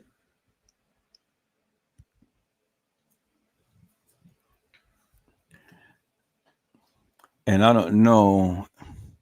It says school bus status, not a school bus driver. See Illinois' help. But then they have Kanika at date of birth. We already seen the date of birth. Height was 5'7". Weight 135 pounds. Hair brown. Eyes brown. Okay, y'all see that, right? No convictions in the last 12 months. No stops in effects. Driver's license was good. And then they have it as Ken, K-E-N with no hyphen, K-E-N space N-E-K-A space Larissa Jenkins, L-E-R-E-A-S-A Jenkins. Kenika Larissa Jenkins. And see, Peoples, it says height 5'7" tall, weight 135 pounds. Now, that's what it says. So for the people to sit here and say, oh no, Kanika was 110 and 165 and all like this. No, people. What it says right here is Kanika's weight was 135 pounds and she was 5'7", meaning that she was nice, well-rounded, not so thick and not so skinny. Average height and average weight for a young lady. Maybe just a little taller, because average height for a young lady, they say, is normally 5'5" to 5'6". So Kanika was just a little taller than the average person, Peoples. Do you understand what I'm saying? Kanika was just a little taller than the average person, Peoples. So when there is a dispute about, well, how much Kanika weigh? Well, then there it is right there. It says that Kanika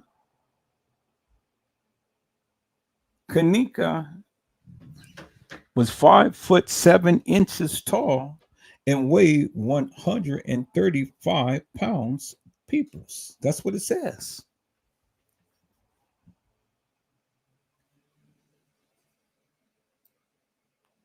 Oh boy, here we go again.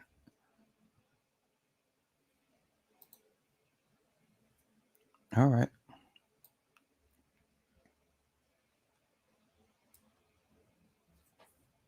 So I don't know why this continues to keep saying, well, you know, this and that and the other, but hey. All right. So good. We're streaming live up on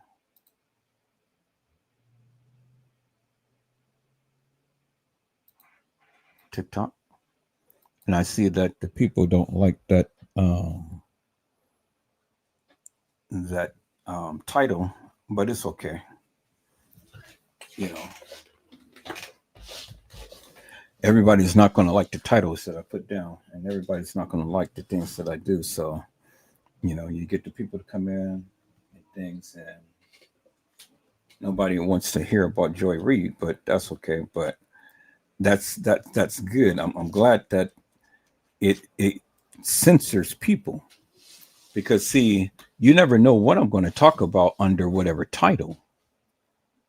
Do you understand what I'm saying? So I can be able to get my information out there without actually having to put an exact title of what I'm going to talk about. So, which is a good thing. So people's, as it states right here, it says Kenika Larissa Jenkins, people's. Weight, 135 pounds, height, 5'7". Hair, brown, and eyes is brown. That's what it says. Okay. That's what was reported about Kenika. Kenika was 5'7", 135 pounds, peoples. That's what it says. Okay. And so right here, they did another search in Illinois concealed carry license record. No records found for Kenika L. Jenkins. But this time they put Kenika together. Up here, they spaced it out. And then right here, they put it together. Right here, they blurted out her date of birth. But right here, they gave her date of birth. That's the 5/27/1998. And it comes out to 19 years old. So we know that to be Kenika because when you do the math and total up the years, it comes up to 19. So people, you got to understand, Kenika was not 21. But she was far from a baby. She wasn't nothing but 19 years old. 19. So, you know, she was just getting her feet wet in life. She wasn't that young, but she wasn't that old either. And she wasn't at legal age to be drinking, peoples. I said she wasn't at legal age to be drinking. So if anything, peoples, you know, you had minors drinking at the establishment. Do you understand what I'm saying? So doesn't matter whether Munifa, Shemaya, Bree, or anybody else drank. They said Kenika had alcohol in her system at 1.2 as an alcohol level, which is almost twice the legal drinking limit. Meaning that Kenika was drunk. And it was stated, peoples, that Kenika Jenkins or Kenika Larissa Jenkins, peoples. Kenika Larissa Jenkins, peoples, she had some alcohol in her system and almost twice the legal limit of driving. And then it says that Kenika had topiramate in her system. And if you know anything about topiramate, peoples, you will come to discover that topiramate will render you not unconscious, but sleepy. I said not unconscious, but sleepy peoples. And see, we know this is to be the same file number because here's the file number right here. 201700024677. And then right here we go, it's the same. 201700024677. So I don't know what they mean by IRN number, but it's the same. And so we know that this is in connection to Kenika Larissa Jenkins, peoples, because there is the file number right there. And there is the phone number right there for the missing persons report. And so her sister, Lenora Harris, had made a missing persons report on 9/9/2018 2017 at 1600 hours, peoples. And so 1600 hours is what? Well, I'm glad that you asked. Let's go and see what 1600 hours is, peoples. Let's go back and see. So let's go to our conversion chart to see what 1600 hours is, peoples. And so let's go ahead and look and see, because I got the conversion chart right here, peoples. And if I was to take an educated guess, 1600 hours would be 4 p.m. in the evening, 199. So let's look at that. And there's a conversion chart right there. And 1600 is 4 p.m. peoples. There you see it right there, clear in your face. 1600 hours is 4 p.m. in the afternoon on September the 9th. That is when Lenore had made the missing persons report, peoples. So why is that significant, peoples? Why is that significant? Well, it's significant for several reasons, peoples. Is because of the simple fact that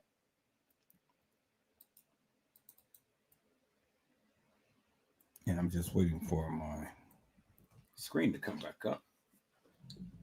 There it is. So it's significant for several reasons, peoples, is simply because they stated on that day in time that Kanika was missing, peoples.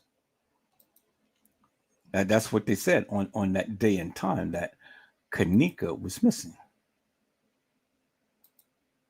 Okay. So let's look at some more of these files, peoples, that I have and see what they are showing. So we've already seen that. So let's look at this.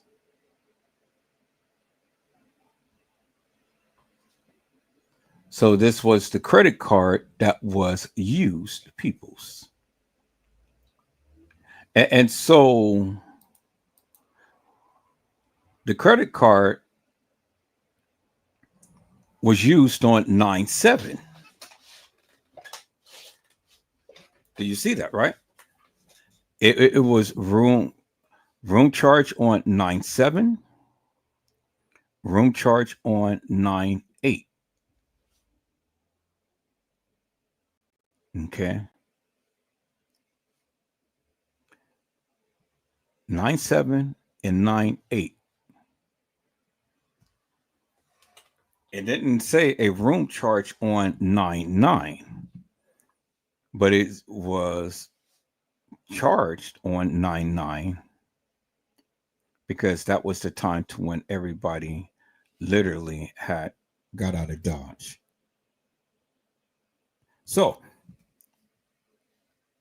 in essence, peoples, I have always stood on the premise that Kanika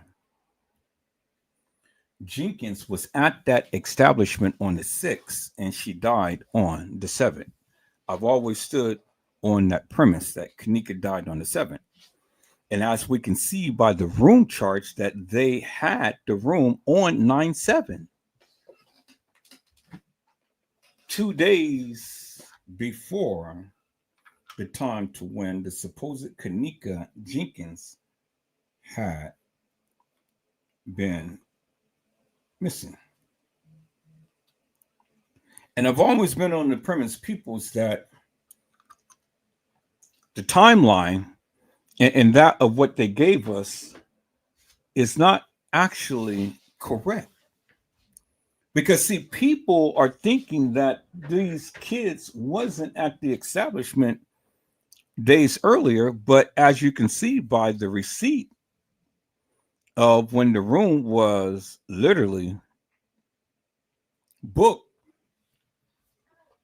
The kids was there days earlier.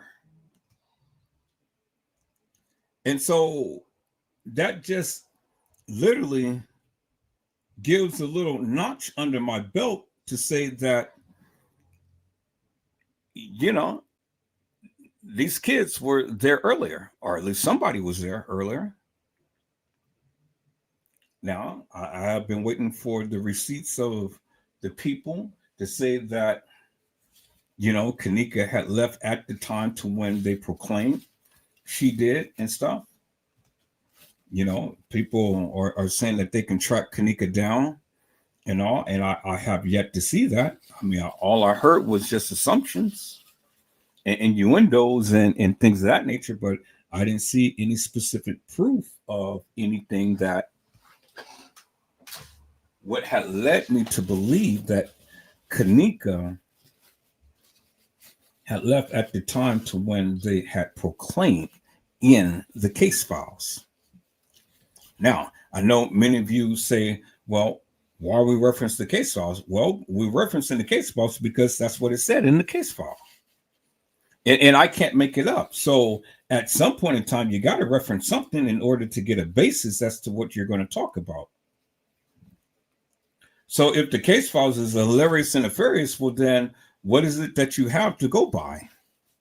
Because that is the only thing that is going to give you any type of baseline as to talking about this case.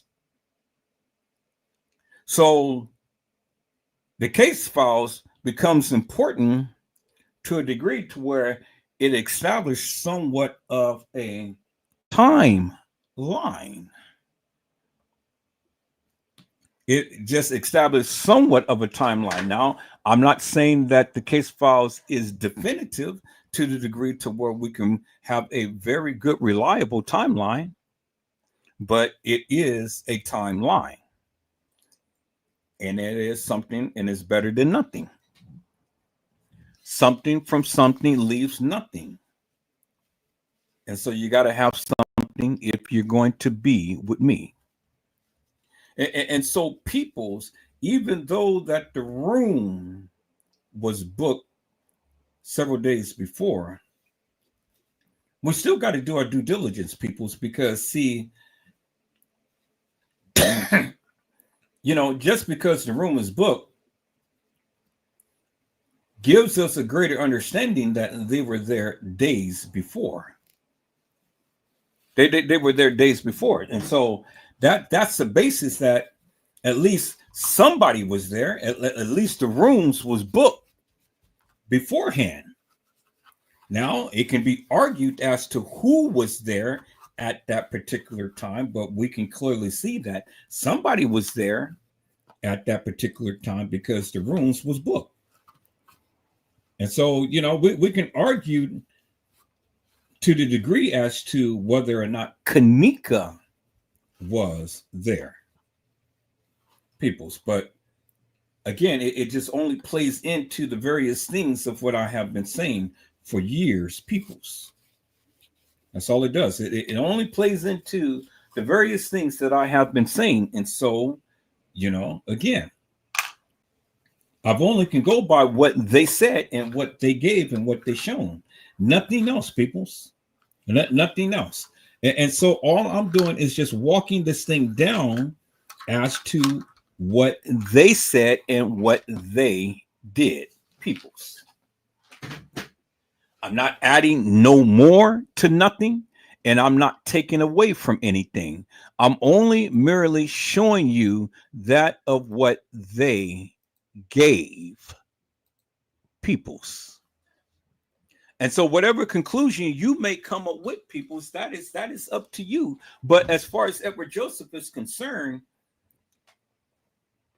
this is a good basis because of the simple fact, peoples, that it clearly shows that at least they had the rooms days before. Now, whether the people was there or not, well, that's debatable. And we're going to get into that, peoples. We're going to get into that. But it clearly shows that the rooms was booked days before the disappearance. And that's fact. And no YouTuber or Facebooker, Instagram or Twitter, Twitch or Reddit can ever dispute that, peoples. That is fact. That the rooms were in motion days before. And so there's been two narratives that has been surfacing ever since the indoctrination of the Kenneka Jenkins case. And so depending upon whoever you listen to is what you're going to receive, peoples, based upon what their interpretation of the findings is. But at the end of the day, peoples, it really doesn't matter whether you agree or whether you disagree. The bottom line is it is facts. It's facts. It's facts that the rooms at least was in play before anything else. That's facts. You can't take away from that. You can't take away from that. Fact. So now, peoples, we have the basis as to what height and weight Kenneka was. Now, a lot of people wanted to speculate and say, well, you know, Kenneka could have been heavier than that. Well, no, that's not what it said. I'm just showing you documentation, peoples, that had literally followed this young lady in this case. And all of these things, it ain't something that no radio or people were just saying off the top of their head. It's been documented days before an autopsy was ever performed. So it ain't something that they just made up, a figmentation of their imagination, peoples. It was something that was documented days before the autopsy was ever performed, peoples. Do you understand what I'm saying? Okay, and so peoples, I want to go back, peoples. I want to go back to the 911 call. But before we do that, peoples, let's look at the last few remaining images. Last remaining images and things. Okay, and so they adjusted it and they charged the room on 9/9 and 9/10. So the room was kept on 9/9 and 9/10, peoples, according to this receipt right here, because there'd be no reason why they would adjust the time if the room wasn't going to be charged. Well, I guess the room wasn't charged, peoples, because they adjusted the time for the room charge. I guess it was supposed to have been up to the 10th, but I see there's a negative right here. So they didn't charge the room on 9/9 and 9/10, but they were supposed to keep the room up until 9/9 and 9/10. I see that now, so I misread that because the balance is 0. So they had the room from 9/7 and 9/8, and on 9/9 they were supposed to have checked out. Supposed to have checked out, and they did. All of them checked out because the room wasn't charged, and they checked out before checkout time. Okay, y'all see that, right? All right, so let's look at this other form here.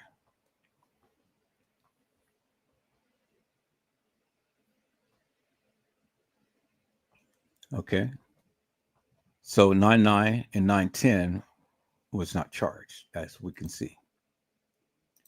Okay, so what is this here? So this is the locks. This is the lock key. This is the room key that was used, peoples. Okay, and so it says the room key was used as an entry point on 9/7 at 12:01 a.m. to 9:12. But how could that be when the keys are no longer active if the money hasn't been paid for a room? So somebody still had a key. Okay, and so let's look at this, peoples.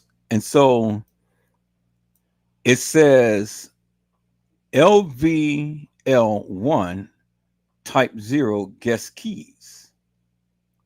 Key number ID 926. And so there it is, people. So it lets us know that at least they were in room 926 because there is the key that was used for 926 peoples. There's the key right there. There's the key right there. And we know that there was 926 because they gave them a key for 926. Okay. But it says the key was used from 9/7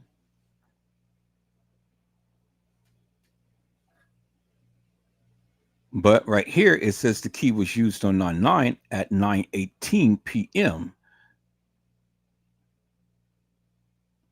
9:18 p.m. people. So what time did Irene say that she get to the Crown Plaza? Because the room was used on 9/7, but it ain't giving us a list from 9/7. Why is that? And why isn't it not giving us a list from 9/8? But it's only giving us a list from 9/9 at 9:18 p.m. Really? But remember, the key wasn't supposed to be used after a certain time on 9/9 peoples. Do you understand what I'm saying? Because if you're not paying for the room, how could you use the key? You put checkout time is normally about 11 a.m. in the morning. Checkout time. So how could you be using a key after checkout time? And especially when you are not paying for the room. See, people, you see how Edward Joseph is gathering a timeline? And how some things is not going to be shown peoples, and some things is and is very pronounced, and some things not. As you can see, peoples. Okay, and so peoples.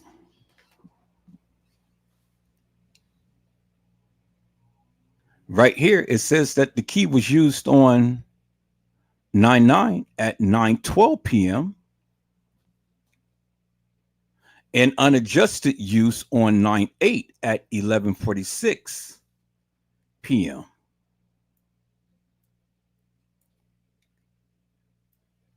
You see that, right? And then it goes down again, 9/9, the key was used at 3:22 p.m.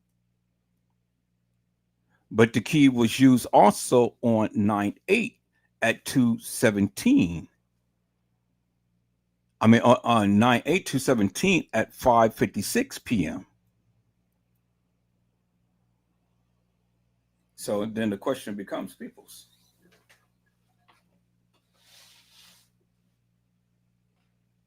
Question becomes, how did that happen?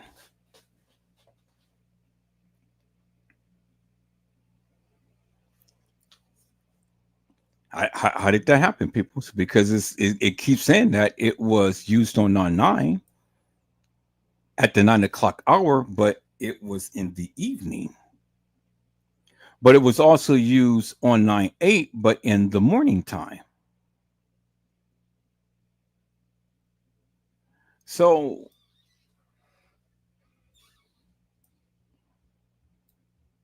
we have to really look into this, peoples, because it says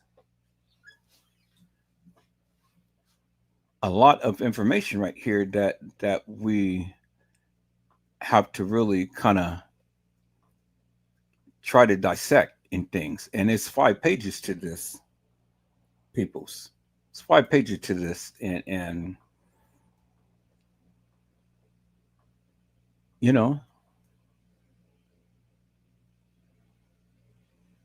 and all of this was done on 9/12.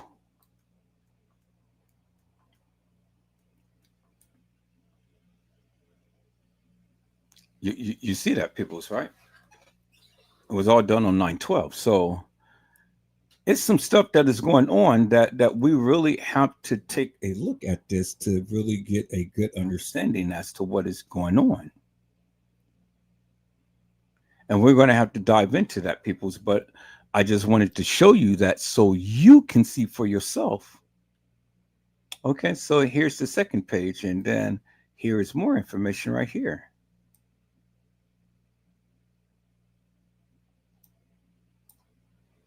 More information upon the housekeeper having a key.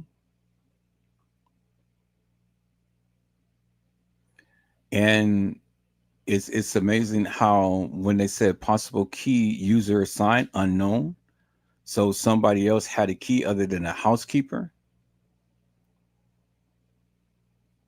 And then we're looking at the times of the housekeeper and when he had used that key. So on 9/9 at 2:32 p.m., something was opened up.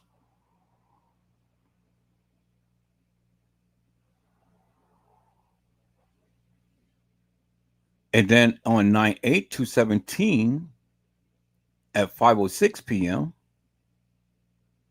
key was used. And then here we go again, the floor key. And then here we go again at the same thing. It's the same verbiage from beforehand. So it is just copied. Exact same thing. And then when we look at this, it is the exact same thing, except for the time is different.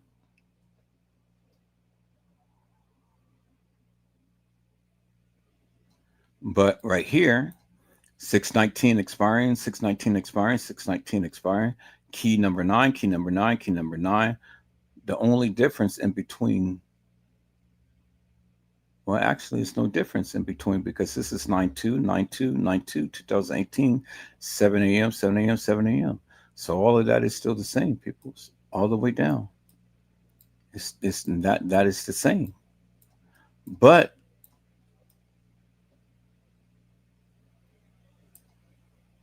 these times right here, these two times is the same, and then this one and this one is the same, and then this one is the same, and then this one and this one is different. So what do you make of that, peoples? What do you make of that? So is it their original time that this was supposed to be used and then subsequently it was changed? I mean, is that how we're supposed to look at that? Because, I mean, when I'm looking at this, the same verbiage is the same. So 004, 005, that's the same. 006 and 007, that's the same. 008, 009, that's the same. 0010 and 0011 is different.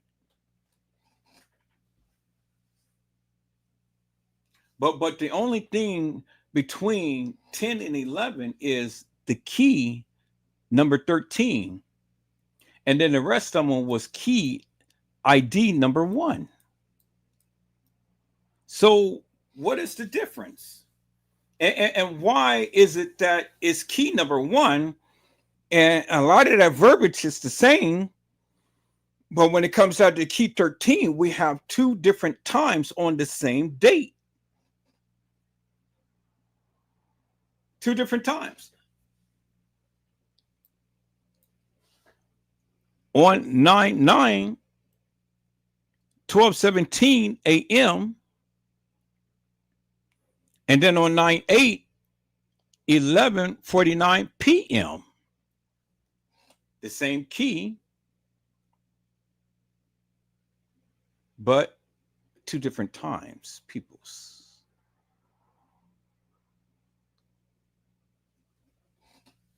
So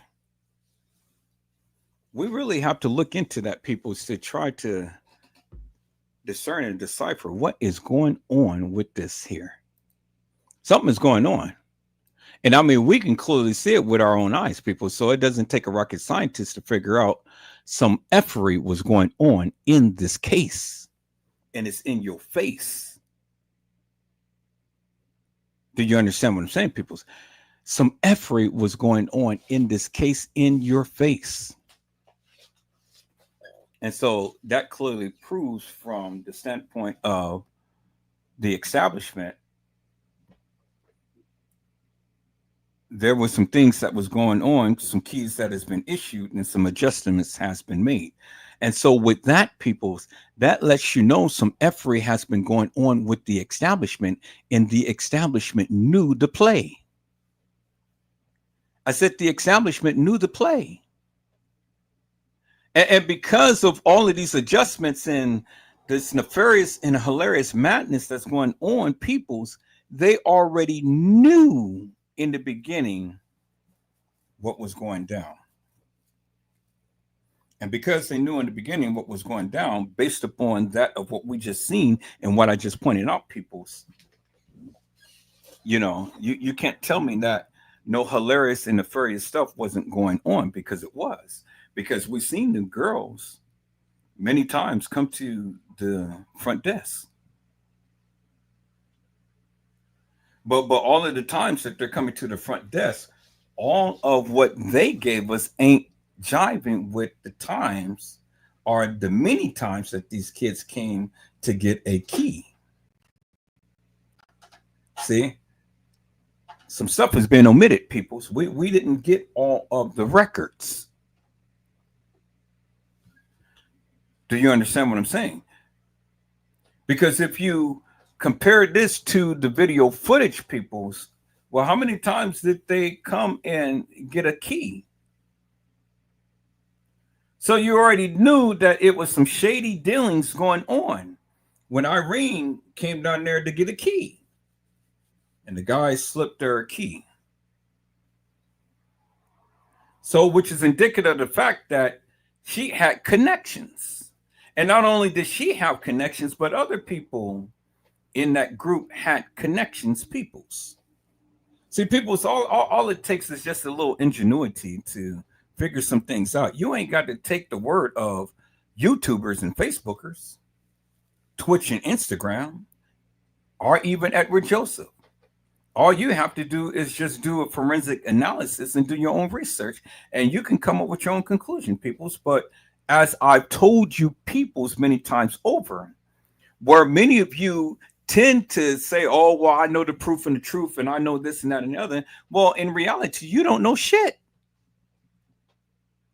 You only come in with speculation and conjecture, but I'm coming to you with receipts. That of what they gave, not what I think or what I believe, is what they gave. And what they gave, peoples, what they gave does not measure up, peoples, to what actually had happened. Now, I was talking to a YouTuber, and it was stated that, you know, well, nobody really knew Kanika's weight. Well, then, how so? I mean, it's in a report before an autopsy was done. The mama never literally battled her weight and height and things. It was spoken in the 911 call as a description of her. So you mean to tell me that finally they got the actual weight of Kanika Jenkins at an autopsy? But which autopsy? Because from my understanding, she was supposed to have two. But from my understanding, where did Kanika Jenkins' body go after her body had left the Rosemont Hotel, the Crown Plaza?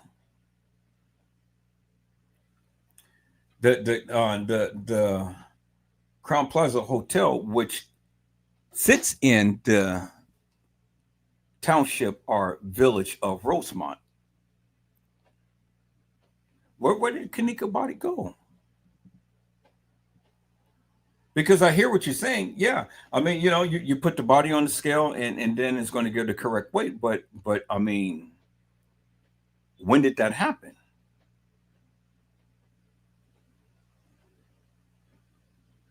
When did that happen? And then where did it happen?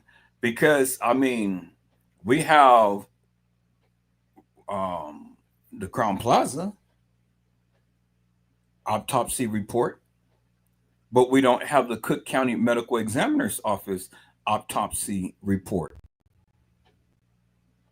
And as I've shown you, peoples, the medical examiner's autopsy report was later. So how could they have gotten the same or something similar weight? Well, we don't know because we ain't never got it. We never got the medical examiner's, Cook County Medical Examiner's Office autopsy report. So when you guys want to sit here and say that Island Girl is fictitious, hilarious, and nefarious, well, you can say that, but it doesn't give no facts or validity to that. You can call the medical examiner's office as much as you want, but still it didn't really make no difference because you wasn't there. And she never said that she was a medical examiner. She said she's a medical examiner assistant in training. She's an assistant. So yeah, by reason, peoples, she wouldn't know all of the terminology and things like that. And you're only in training. It ain't like she's been there forever and a day, peoples. But she told you what she saw on the body of the person who had a tag on the toe. And it says Kanika Jenkins. And when she gave you the description of the girl, she told you what the body looks like. So you can get mad at her as much as you want to and call her hilarious and nefarious, fictitious and whatever. But at the end of the day, she gave you the doctor's name. And y'all calling up to the medical examiner's office. Yeah, there is a black girl named Island Girl who's giving out information in this case. You stupid. Because you're over here bothering these people trying to ascertain information of a girl you still today don't even know who she is. So all of that so-called research that you suckers had didn't amount to anything because you still don't know who she is today. And you all were supposed to be the ones who knew how to do research. Well, I surmise to you suckers, you still don't know who she is today. So, that is one elusive girl that has still confounded your stupid ass minds because you don't know who she is today and you never know who she is tomorrow.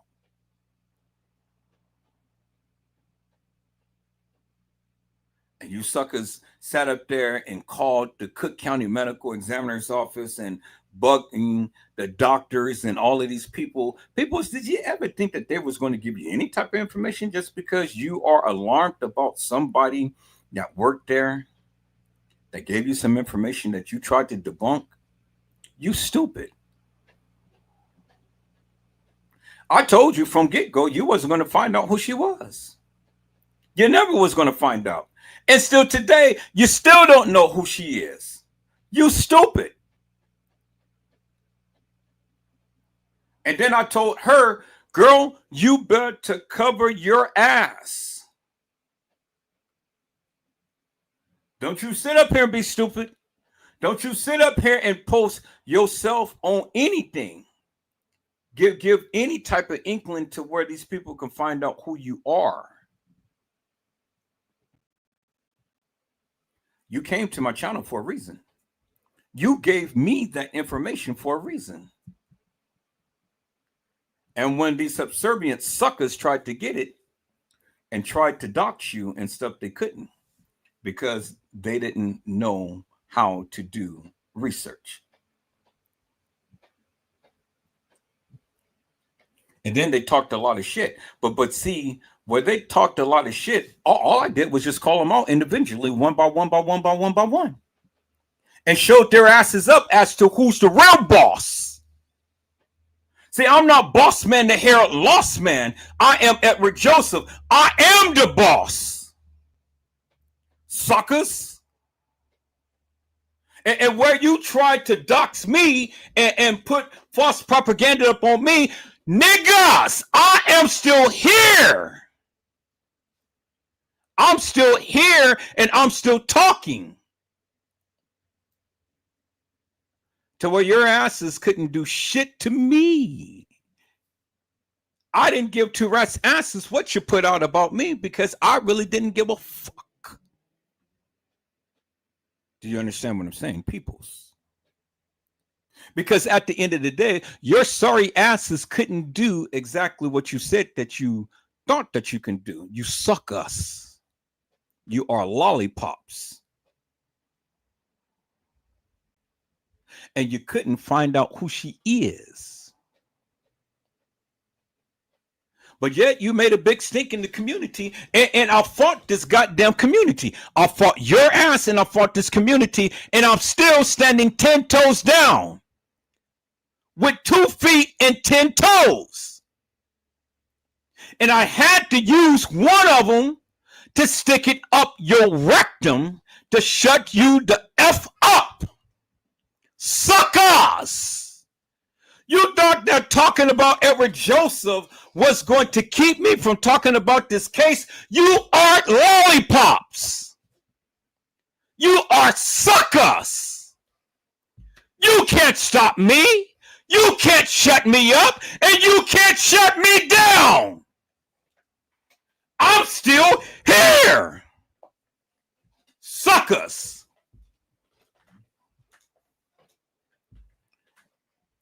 And all of you suckers rallied around a Casey Chloe Overa Sanchez Mendina. Now, where is that sucker at now? She's over there trying to dox another YouTuber. That's the mentality of that sucker.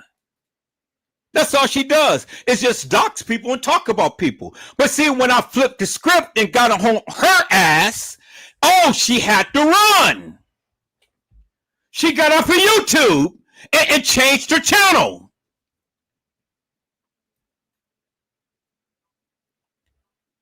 Oh, she didn't like what Edward Joseph did. None of you suckers like what I did. See, when I changed the script and I come after you, now your fucking ass run. You don't say shit. You can't do shit. And you can't keep me off of YouTube.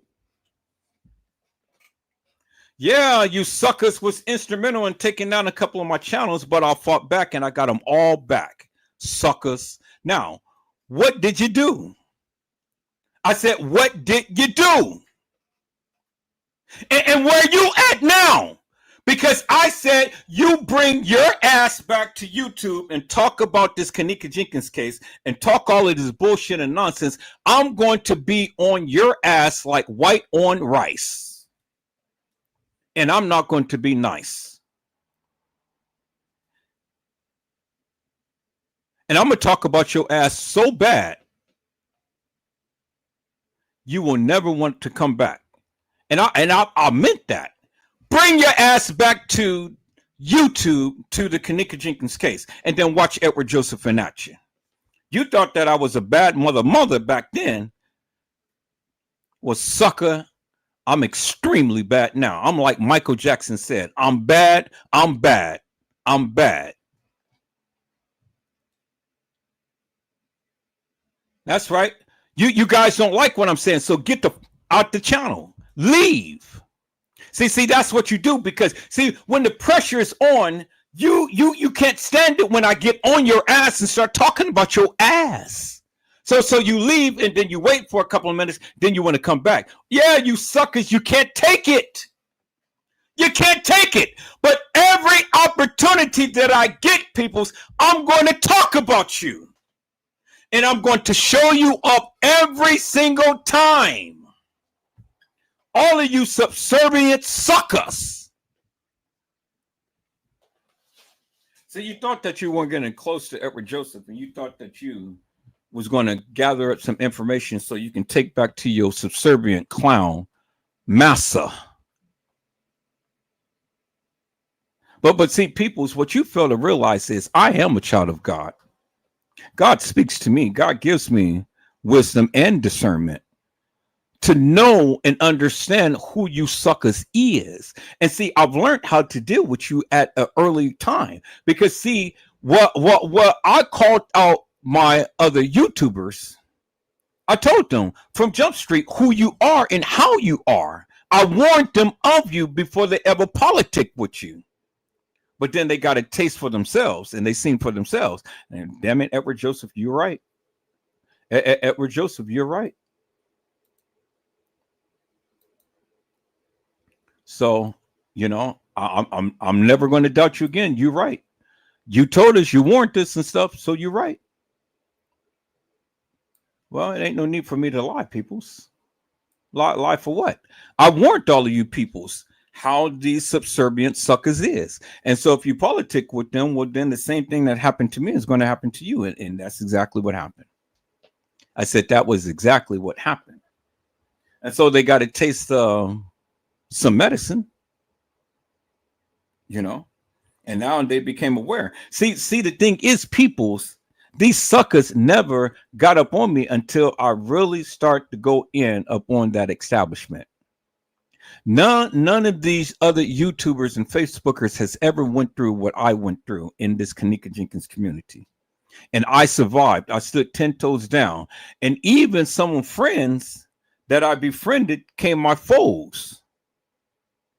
I said even some of the people who were my friends became my foes, and some of my foes became my friends.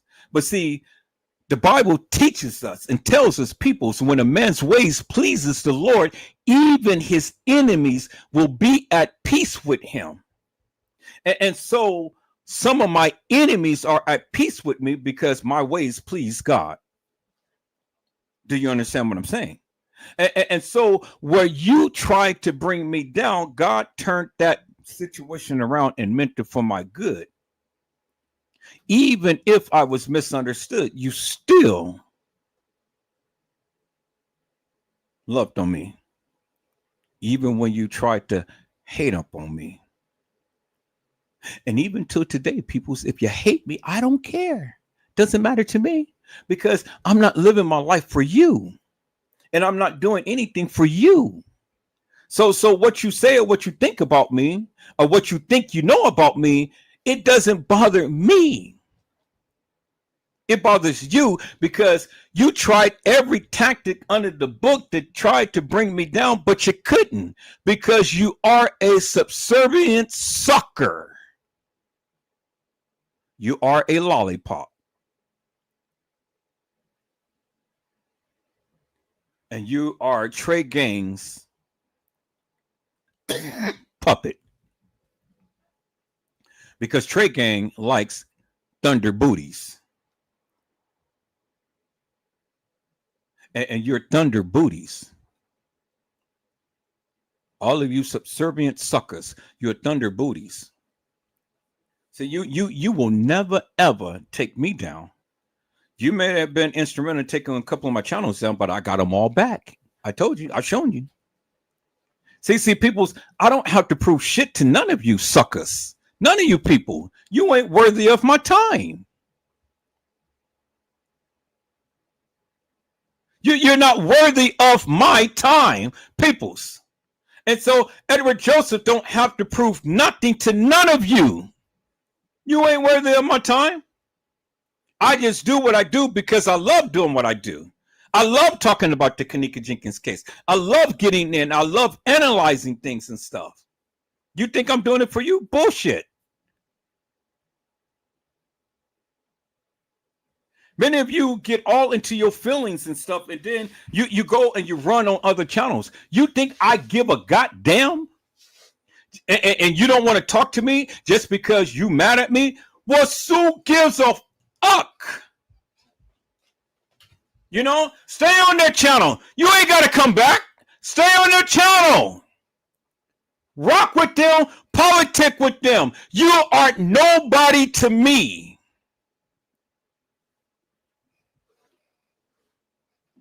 You're a sucker. Because ain't nobody did nothing to you. Ain't nobody said anything about you. Ain't nobody did nothing to you. And so whatever you're going through, that's what you're going through. It ain't my problem. You know, it ain't my problem. All of you. You guys think that not talking to Edward Joseph is really going to do something to me? You suckers. Stay where you are. You ain't got to come back. I'm still doing good all by myself. I have ran this channel by my goddamn self, and if I need to continue to keep running it all by myself, I will.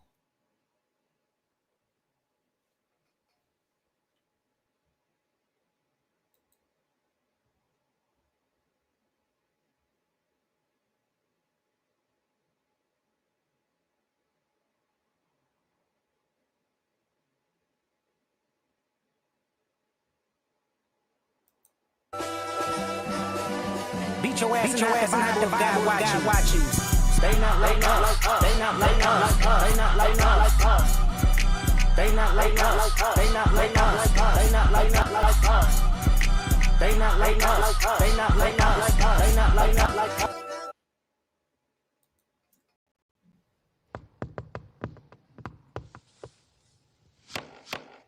What's the password? I see dead people.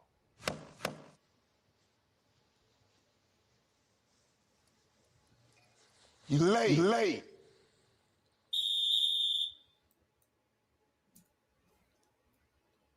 I see dead people. I see dead people, but I don't speak to dead people.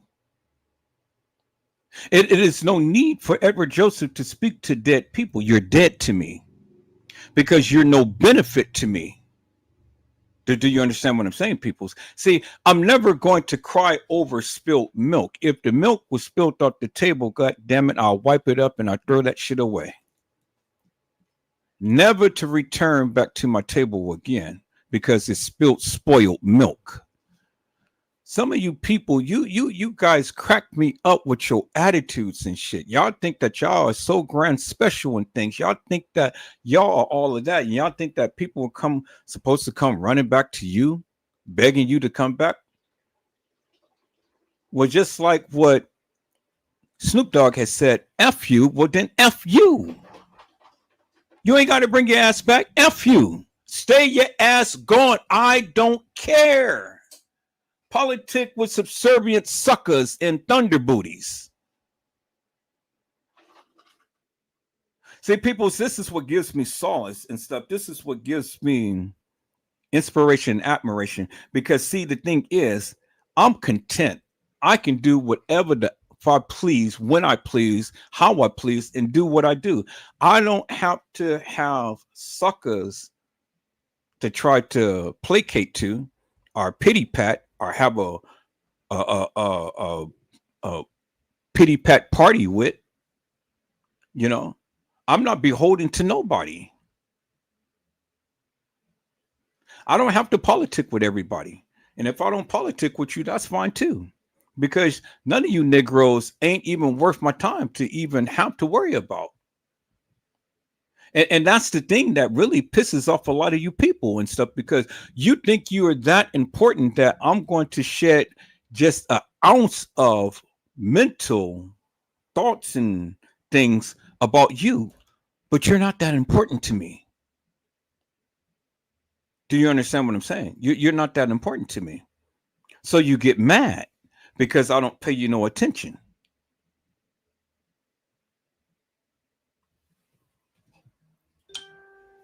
See, people's the thing is simply this. The thing is simply this. You know, I have my own mind, and I have my own mouth, and I have my own mantra, and I'm going to do whatever I please, peoples. When I please, when I want to say it, how I want to say it, when I want to do it, how I want to do it. And if that pisses you off, well, then oh effing well. You ain't got you can leave and you don't have to come back. I don't care. I really don't care. See, and that's the thing that you guys need to understand, people. You know, see, I have a heart. I don't mind politicking with the people, but see, I'm not going to go and play tiddlywinks with suckers, with people who's all into their feelings. Now, if I did something to you, that's a different story. But if I ain't did nothing to you, well, then why should I ever come and try to apologize for something I ain't never did? Many of you just can't handle a strong individual, a strong-minded individual, and that's just who I am. You can't handle that. And so you get all into your feelings and, you know, you say all of this stuff about me and things. That's fine. You think I don't know what you're saying or what you do? Shit gets back to me, peoples. It does. But if I was to ever hold you to account for the shit that you said or tried to do and stuff, well, shit, you couldn't take what I do. Because, see, I'm a beast with it. See, if you want to start some stuff, it will be some stuff. So be careful what you start, because, see, I will end it and I will go to great lengths to keep it going. So you never want to come politic with Edward Joseph or be around Edward Joseph ever again. And that's good. That's cool. It's cool with me, because I didn't actually ask to come in the first place. And if I have to actually ask to leave or tell you I asked to leave, I will do that with no problem whatsoever. Because I'm not beholden to nobody, peoples. I'm not. I'm just not. I'm just not the type of person. See, many of you rock with me from the beginning and still here. And many of you rock with me from the beginning and you left for whatever reason. You got into your feelings and things. And that's good. And see, you want to blame me for your inhibitions. You want to blame me for how things went and stuff. But see, people, the thing is simply this.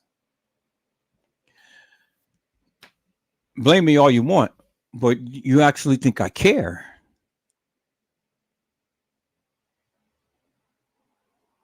You know? No, I don't. Because see, the thing is, people's, I don't like confusion, I don't like mess, and I don't like madness. And if that's what you're about, well, then this is the wrong chat to be in. This is the wrong channel to watch. And this is the wrong person to try to get to know. I will be straight. I will love it if you tell me, Edward Joseph, I don't like you, but I can still politic with you. Okay, I can respect that. And then we can just keep it up on that level. But when you want to try to be sneaky and snakish and, you know, try to do all of this stuff, get to know me, and then talk about me behind my back and stuff, well, you a fucking snake. And snakes gets their heads chopped off all the time. And I really don't care, people. You know, see, this is the thing. Everybody has this preconceived notion about Edward Joseph. Everybody has this preconceived notion about Edward Joseph. Everybody's got all the time something to say about me, but if you really took the time to get to know Edward Joseph, I'm a cool cat. You know, I'm good. I don't go and start madness against people's.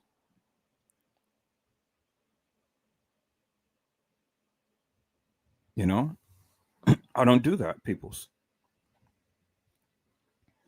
I can be your best friend, or I can be your worstest enemy.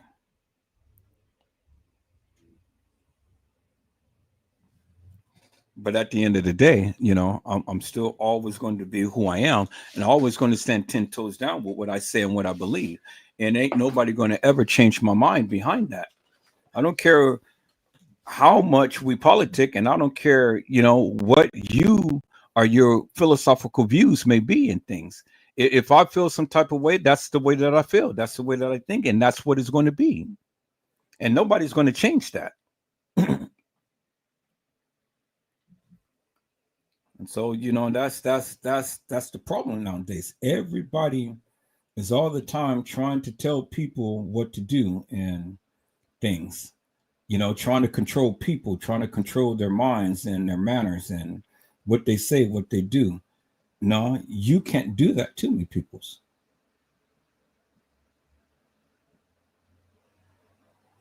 I said you can't do that, peoples. And so that's what it is.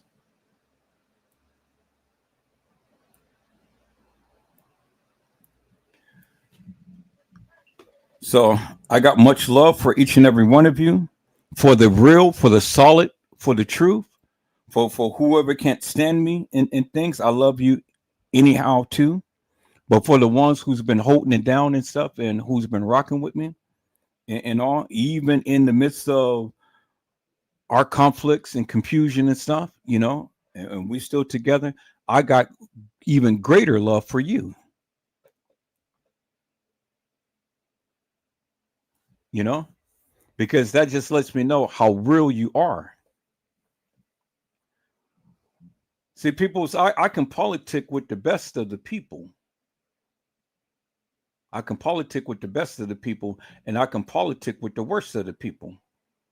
You know, I can politic with different ones and stuff, but it's not that I'm going to be beholden to them. And I mean, we can agree to disagree, but that's to the degree, that's to the extent of it. But if you take that to heart and stuff, well, then that's on you. It ain't up on me, because at the end of the day, hey, I'm not going to change the things that I think, I say, or do. I'm always going to be real and 100 and going to keep it that way. So if you fall out of friends with me, well, then it ain't my loss, it's yours. And you ain't got to come barking back. You ain't got to come looking back. You ain't even got to come back.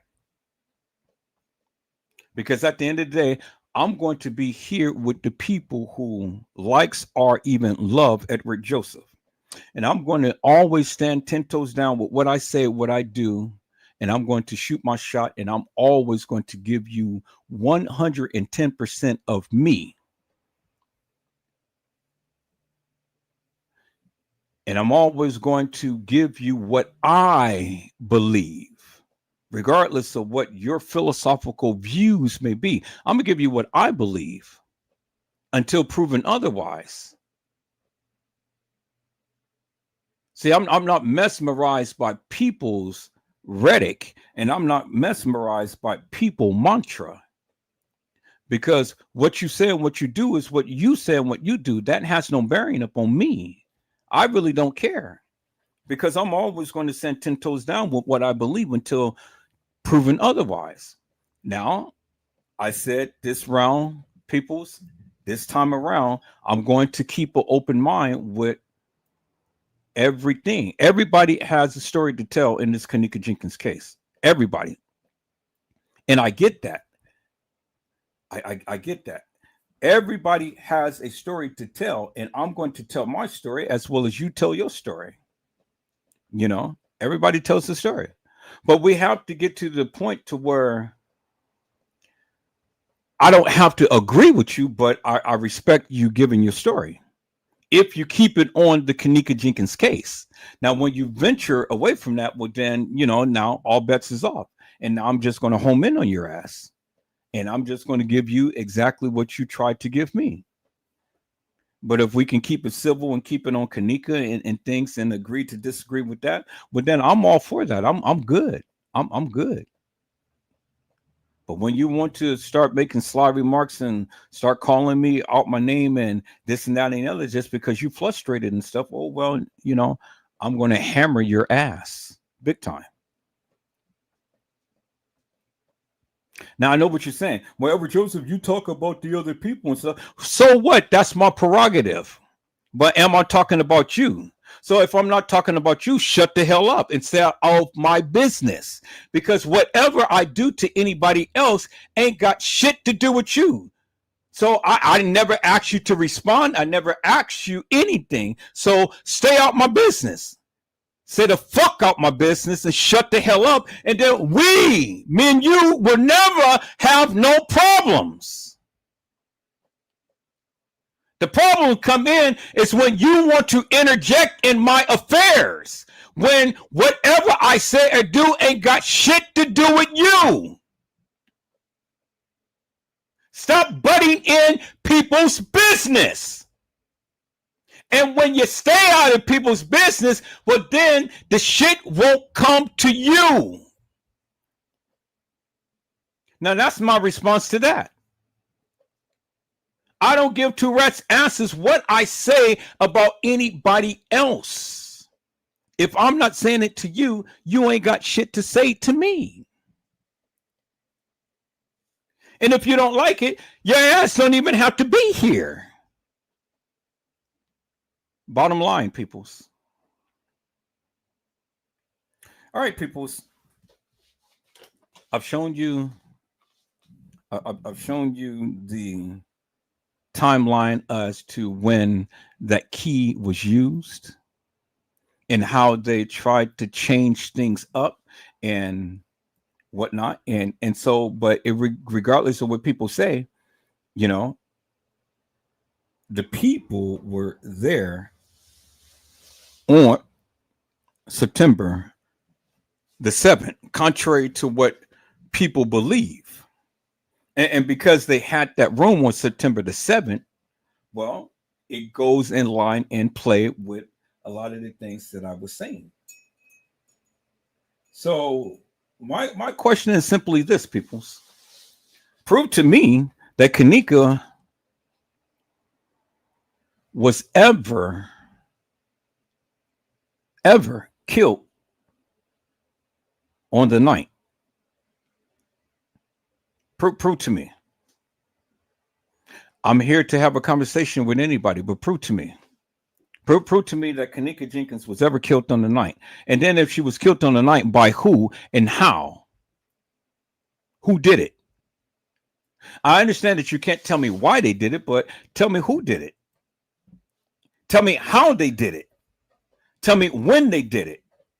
Because we already know to a certain degree where it could have happened. But if you know where it happened, well, then tell me that too. Tell me who put Kanika in the freezer.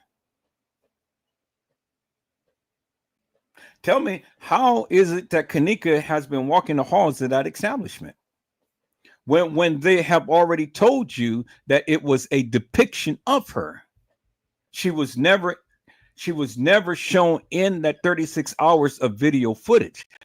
Help me to make that make sense, people. I get it. I hear what you guys saying, but see, just because you said it doesn't make no difference to me. It ain't resonating with me. I need you to explain how Kanika could have ever walked the halls of that establishment. How?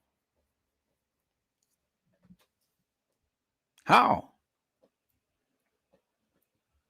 Because see, the thing is, if you want to discount the case files, then what do you have? What do you have to reference or cross-reference?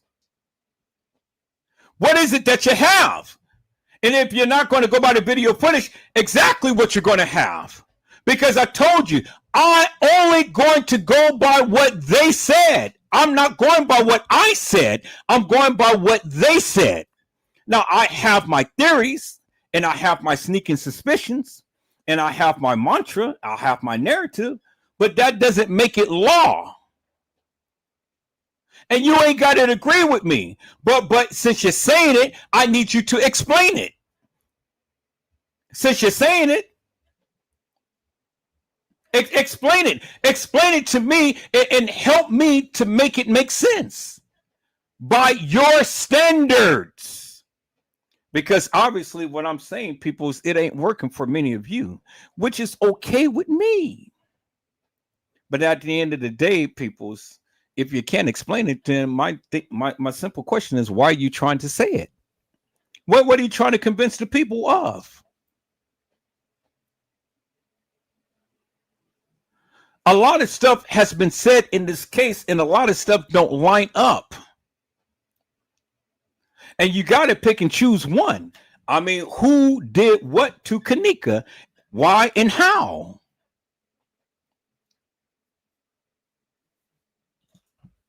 I understand you can't give me a full explanation as to what the motives is and stuff. I get that. But when you want to stand 10 toes down with what you're saying, well, then you got to make it, you have to make it make sense if you're going to talk to me. Because, see, I'm just not going to accept anything. You got to prove to me that of what you're saying. Show me some proof. Show me some evidence. Give me something. It's got to be something in this particular case, in the videos, in the case files, something that led you to the conclusion that you came to. So since you got there, explain it to me.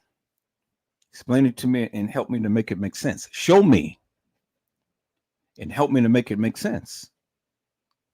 But see, if you can't do that, well, then why should I take anything that you say? I'm going to take it with a grain of salt. And that's what I'm going to do. And it really doesn't matter to me whether you like it or not. Well, you know, because see, the thing is, to me, I really don't care. I really don't care. Because it doesn't bother me. I'm always going to stand 10 toes down with what I say. Now, as I grew in this case, people, a lot of things that I said in my lives back then doesn't apply today. But you'll never know what it is. And I'm not going to stop showing my lives just because I had said something back in the day and I got a difference of opinion now. You'll understand my difference of opinion when I get around to it now. But I'm not going to stop showing my lives just because I said something back in the day and you disagree with. I don't care. Because my lives is just as powerful today as it was back then. And if you can't make sense of the shit, well, then why are you talking about my lives? Go live and say your shit. Talk your shit so I can talk about your shit.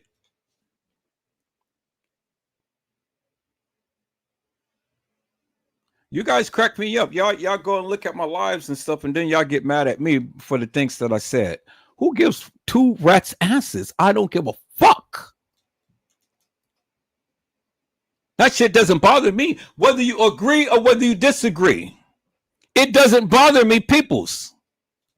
Because at the end of the day, I'm going to always stand 10 toes down with what I believe. And that's it. Now, I had asked, and I've shown you what happens when a body or when someone dies. What is the protocol? What is the procedures? What is the process? Now, if you watched the live earlier, you would have seen that the first thing that you should do, and it doesn't necessarily always happen in every case, is that you need to call the authorities to let them know that the person is deceased. So whether you call 911, whether you call a hospital, whether whoever you call, somebody has to pronounce that person's dead. And then from there, it is up to the medical personnel to determine whether that body needs an autopsy or not, or determine the cause of death, because that needs to be on the death certificate. Needs to be on the death certificate. Nothing happens without a death certificate, peoples. You can't claim nobody estate without a death certificate. You can't get nobody's money without a death certificate. There will never be no closure to any death unless you have a death certificate, something that certifies that the manner in which the person had died in the time of death. But the death certificate is the mechanisms to start the process, peoples. Now, the medical examiner may not always understand or know the time of death, but they have to have something to put closure to that person's death. Bottom line, that's what it is. So now, the question is, peoples, at the time to when the person who had came to the establishment, and we're going to get into that, peoples. Where did he take Kanika's body? Where did he take Kanika's body? And that's where we are going to go back into, peoples. Where did he take Kanika's body? That's the question. Hello, Gina, to you. How are you, ma'am? It is a blessing to see you on today. Gina to you says, greetings, Edward and Mello.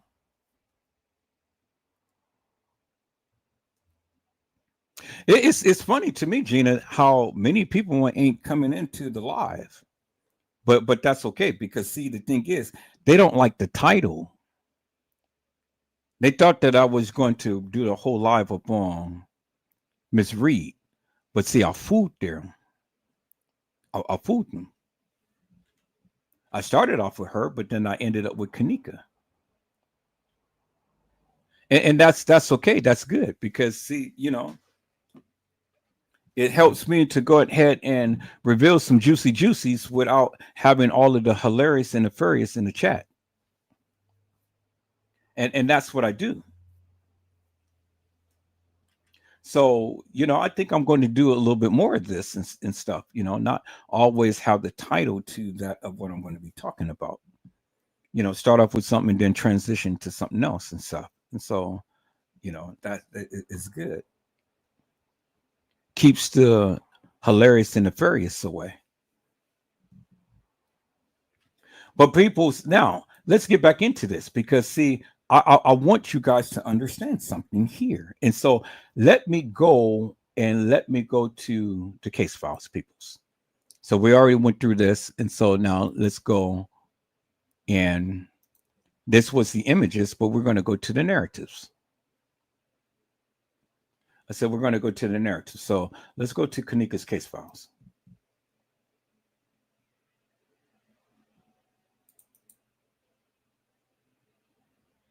Okay, that's Instagram. Let's go to the case files. Really can't see. Okay. Let me move this so I can see. Okay, there's the case files right there. Okay, let's go to the other images and see if it's actually going to show us the images.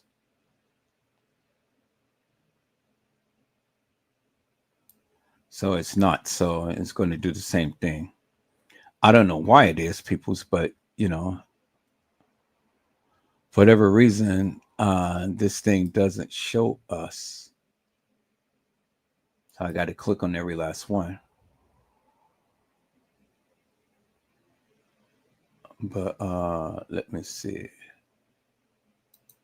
Extra large, that ain't going to do no good. Enlarge. All right, so let me do this. Okay, so kind of get a sense as to what is what. So we've already seen this. So we already seen this. We've seen this. Here's the 5 pages that, yeah, this is the rest of the thing of what I was showing. Okay, here's the 5 pages. We're going to get into that in the key fob things, but I'm not going to talk about that right now. I just want to see what these pictures is.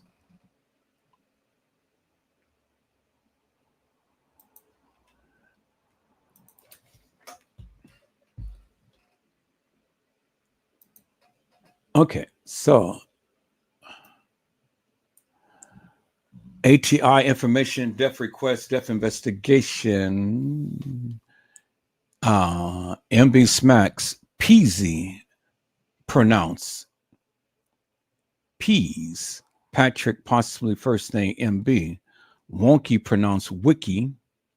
Winky. Quan, MB. Pucky. Devon, possibly name MB. And then Tana or Tanasia, I think that they're trying to say, or whatever. I don't know.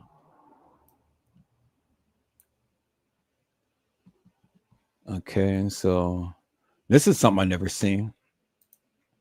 So this is interesting. So yeah, let's go through all of these pictures. Okay, so here's the people who did the credit card fraud. Here's the girl and the guy who did the credit card fraud. All right, so why some of these pictures I can enlarge and some of them I can't? All right, let's look at these right here. This is the press release. Okay, on September 9th at approximately 15:20, a missing persons complaint was filed at the Rosemont Police Department regarding the disappearance of Kanika L. Jenkins, Kanika Larissa Jenkins, a 19-year-old female from Chicago. According to the complaint, who is the sister of the missing, Jenkins was last seen leaving her home in Chicago on September the 8th, 2017 at approximately 11:30 in the morning. That's what they said. The complaint last had contact with Kanika via text message on September the 9th, 2017 at approximately 1:30 hours. And what? There's nothing to show, really? Are they really doing that to me? Okay. We got it back. All right. So y'all see what's happening here, peoples. They don't want me to see. Anytime I talk about this establishment and stuff and really go into this case and stuff, well, then all of this craziness and madness all the time happens.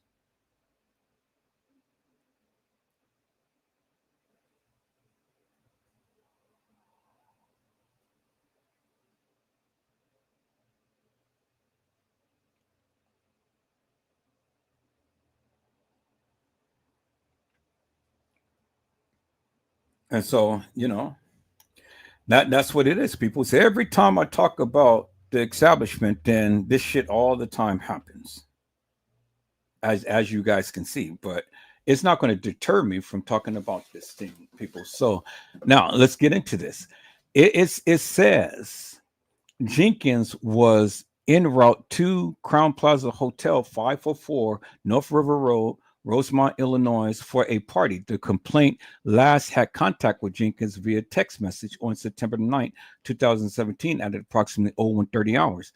People, this is the case files right here. This is the press release. This is the official press release, but this is the case file. This is the case file, peoples. Okay. All right, so remember, because the same thing that I'm reading here is in the first case file, the narrative, not a statement, but the narrative, peoples. Okay, and so let's get into this, peoples. It says right here. So where did we leave off?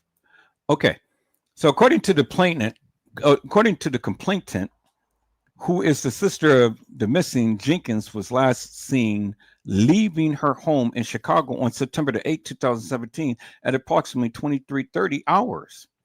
Jenkins was en route to the Crown Plaza Hotel, 544 North River Road, Rosemont, Illinois, for a party. The complainant last had contact with Jenkins via text message on the 9th of September, 2017 at approximately 1:30 in the morning. According to witnesses, Jenkins was last seen at the party on the 9th floor of the Crown Plaza Hotel on that evening and into the early morning hours of Saturday, the the 9th of September 2017, Jenkins was entered into the law enforcement automated data system LEADS as a missing person on the 9th of September 2017 at approximately 13:16 hours. So let's look up 13:16 hours because that's important, peoples. So let's go back here. So 13 is 1. So 1:16 p.m. on September the 9th is when she was in the LEADS. She was entered into the LEADS. 1:16 p.m. Not a.m., p.m. So 1:16 later that day, peoples. Now, let's go back here, people. So let's go back to the missing persons report that her sister had made. So at 1:16, Kanika was reported in the LEADS. But see here, peoples, at 1600 hours,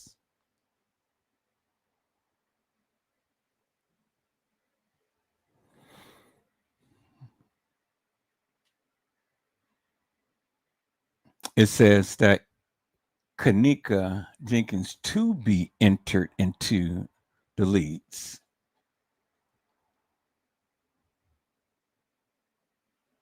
Okay. And then the person who made the missing persons report was her sister, Lenore. 1600 hours, Kanika Jenkins was to be entered into the LEADS, right? 1600 hours. You guys see that on September the 9th. Okay. So if Kanika was to be entered into the LEADS, and then the press release stated that Kanika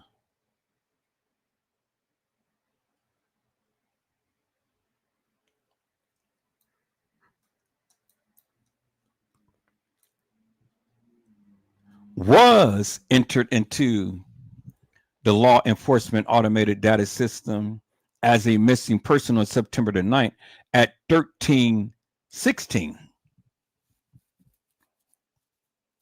So 13:16 is before 1600.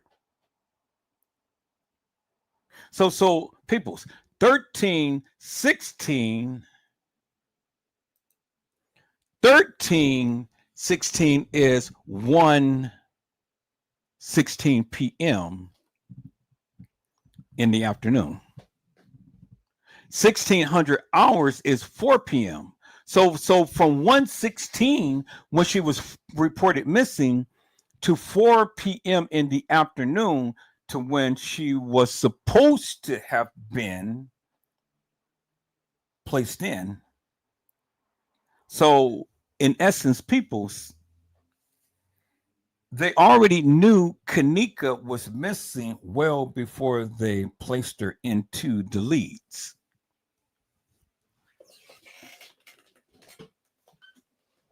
Or well before the missing persons report was supposed to have been filed. I'm showing you what it says, people. I can't make this up. That's what it says right here. Okay, let's go back again. I said, let's go back again, peoples. I said, it says at 1600 hours. I understand that I am requesting Kanika Jenkins to be entered into LEADS and take full responsibility for such actions at 1600 hours. And the person who's doing it is Lenore, her sister. Missing persons report. Y'all see that, right?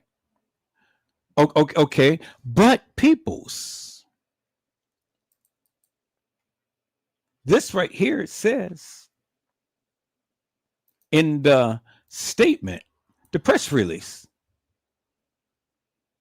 that was the day after she was found. they stated that Kanika is entered into the leads as a missing person at 13:16 hours, which is hours before the missing persons report was supposed to have entered Kanika Jenkins into the leads report, which is an indicator that they already knew at 1:13 people's Kanika was missing. They already knew that Kanika was missing before Kanika was officially missing. Basically, is what I'm saying. That's what they said. You see what they said. They said that they entered into the leads at 1:16 as a missing person, but Kanika was officially missing until the missing persons report was signed and dated by someone, and that someone was Lenore. So my question is simply this, peoples. Why would Lenore make a missing persons report when TM could have took her little fat tail down to the Crown Plaza Police Department to make a missing persons report? Why is Lenore making a missing persons report? I said, why is Lenora making a missing persons report? Why didn't TM take her little fat ass? It's supposed to have been her daughter that came out of her pee. But yet Lenore is making the missing persons report. And so people's, the thing is that the missing persons report wasn't made until later on that day. But September the 9th in the morning, what did we hear, peoples?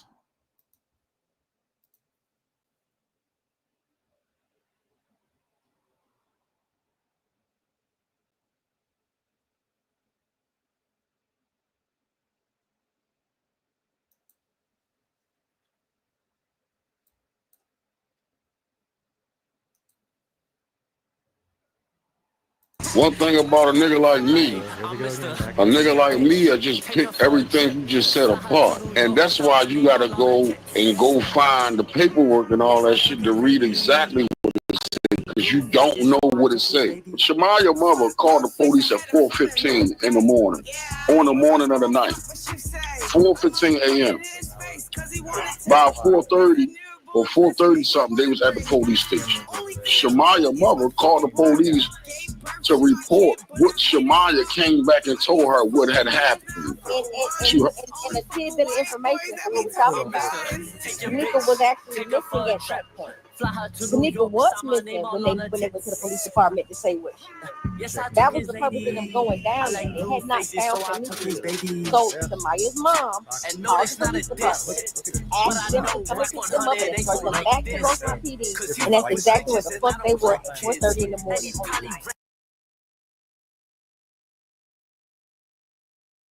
I'm joined now by Congressman Daniel Goldman. Thanks so much.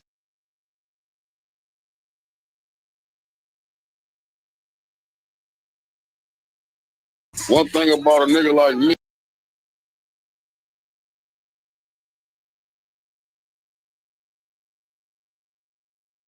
One thing about a nigga like me. One thing about a nigga like him. Now that's very interesting of what T. Slay in Custom Design had said, peoples. They said that Shemaya had came back and told her mom what happened to Kanika at 4:15 in the morning. That's important. So now, peoples, what I want to do is I want to show you when people said that, well, driving to Rosemont from Chicago is almost 40 minutes. Well, no, peoples, that's not so. That is not so. So let me go here, people. That is not so, and I'm gonna tell you why it's not so, because I had was talking to one of the YouTubers, and this had literally came to me, peoples. Let's go back here. Let's just use this since we got this. So we have 5440 North River Road, Rosemont, Illinois. Now let's do Chicago, Illinois.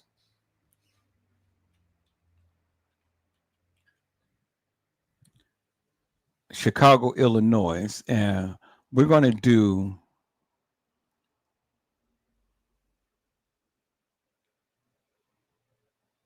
just Chicago, Illinois. Okay, so according to the map here, peoples, Chicago, Illinois, from Rosemont is just only 22 minutes away. Right there. 22 minutes away. So it's just a hot skip and jump from where Kanika or Shemaya would have lived to Rosemont. So it's not 40 something minutes, peoples. It's only 22 minutes away, which is just only a hot skip and a jump, which is indicative of the fact, peoples, that, yeah, Shemaya and them could have just left at the Crown Plaza about 3 something and made it home about 4 something. But remember, it takes about 22 minutes and depending upon traffic. So, just depending upon traffic. But in essence, what they're saying is it only just take 22 minutes.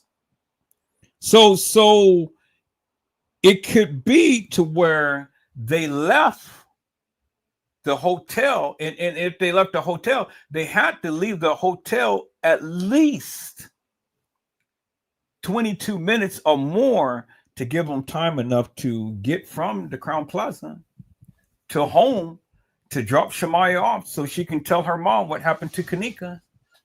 And then I was like, and I heard what Custom said. He said Shemaya's mother called the Rosemont Police Department at 4:15 in the morning. And then about 4:30, they came to get her. And I'm like, wait a minute, how could that be? But it wasn't no 15 minutes that Rosemont had got Shemaya and them and brought them back. Because you got to remember,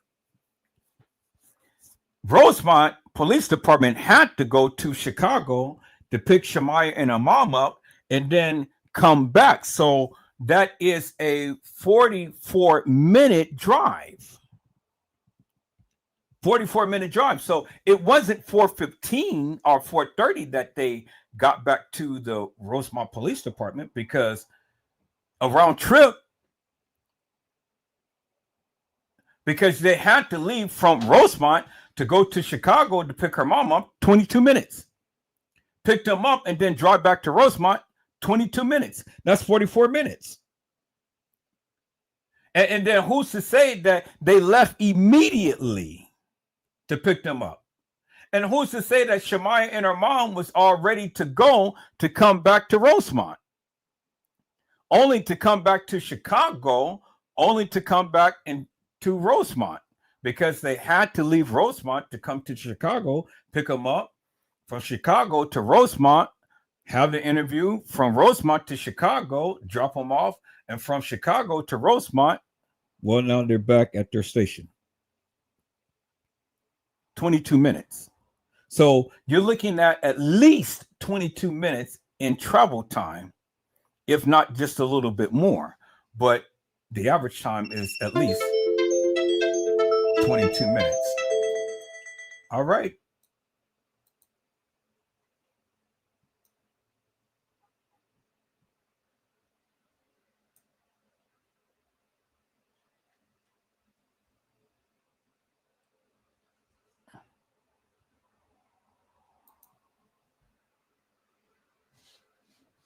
Okay. Still here on TikTok. Let's get back into this, people. So it would have took them at least 22 minutes to get from Rosemont to Chicago to where Shemaya and them lived, and then from Chicago to Rosemont. Now, I'm gonna try to narrow it down even a little further because it said that Kanika lived on Christiana.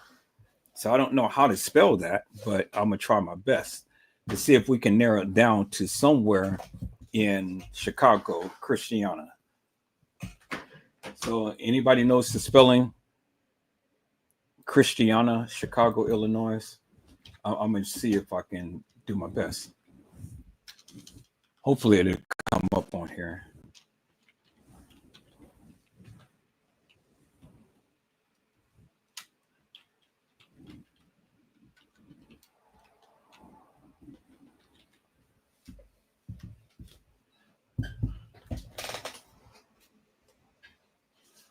Okay.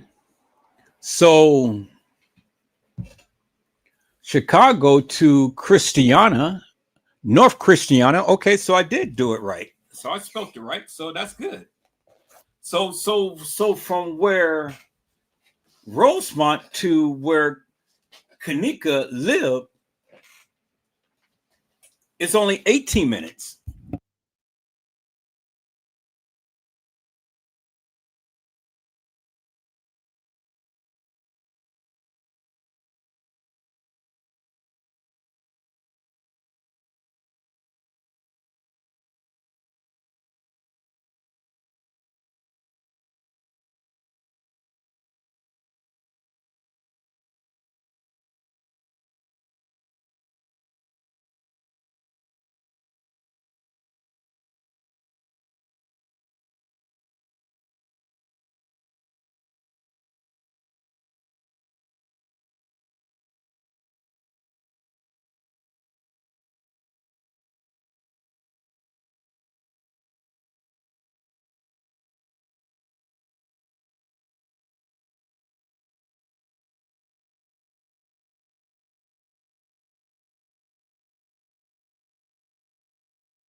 So Google Earth is not really going to allow us to home in, but you can kind of see the area of where Kanika had lived, North Christiana. So it's not no exact address, but we can kind of get a general view of the area, as you can see, peoples. So we're down in North Christiana.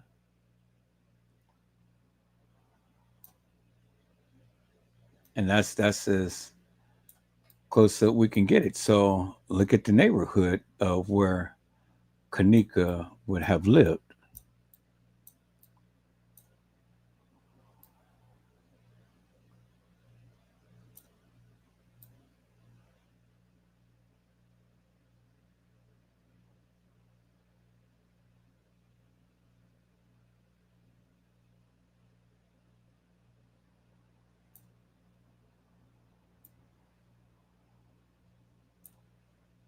Let's go back up.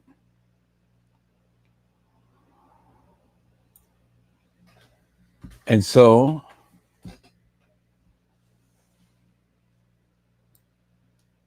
this is the general area of where Kanika would have lived, peoples. And let's go back right there into North Christiana. Okay, so we got houses and apartment complex. So there's where we are. So this is kind of like a general area of Kanika's hometown.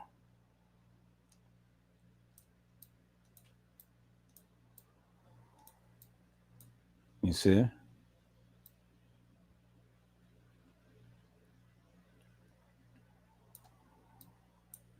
So this is North Christiana. So this is the Salvation Army Freedom Center and Children's Learning Center Academy.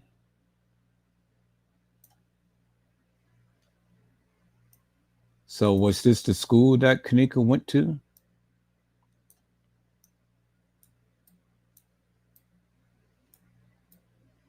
So just kind of getting a sense as to area. But as we can see, peoples, from the map, mark where I am right here. So from the map, according to where Kanika had lived, it's only 18 minutes. So 18, 19, 20, 21, 22. So just 4 minutes. So 18 minutes. So depending upon where Shemaiah lived, because, you know, I don't think Shemaiah had lived too far from Kanika. So it is a 18 to 22 minute drive, peoples, from the Crown Plaza to where Kanika lived, which is a hot skip and a jump, peoples. I mean, 18 to 22 minutes, that's nothing. Absolutely nothing. So it ain't no 45 minutes like many people was proclaiming. So yeah, she could have got there in no time. So Rosemont to where Kanika lived is just a hot skip it and jump. So it's plausible. I mean, it wasn't going to be no 15 minutes like Custom Design had said, but it was in reasonable time that Shemaiah could have gotten home to her mom and told her mom what happened to Kanika. But see, the thing is, peoples, if that was to be the case, if Shemaiah came home and told her mom what happened to Kanika, well, then that means, peoples, that Shemaiah would have had to have left that establishment earlier than 4 p.m. I mean, 4 a.m. in the morning. Because it's possible that they could have gotten home, because 18 minutes ain't nothing from Rosemont. I mean, that's just, you know, like a drive from here to Oakland. 18 to 22 minutes, that's nothing. So that's a small little drive. But see, this is where the confusion comes in, peoples. Now, it's plausible for what Custom had said that Shemaya came home on September the 9th in the morning to tell her mom what happened to Kanika. But the thing is, if that was the case, well, then that means that Shemaya, Bree, and Monifa couldn't have been at the establishment beyond 4 a.m. in the morning. But the problem is that we've seen them on video footage after 4 a.m. in the morning. So Shemaya couldn't have went home at 4 a.m. in the morning or 4:15 in the morning to tell her mom when, according to the video footage, they were still there at the establishment.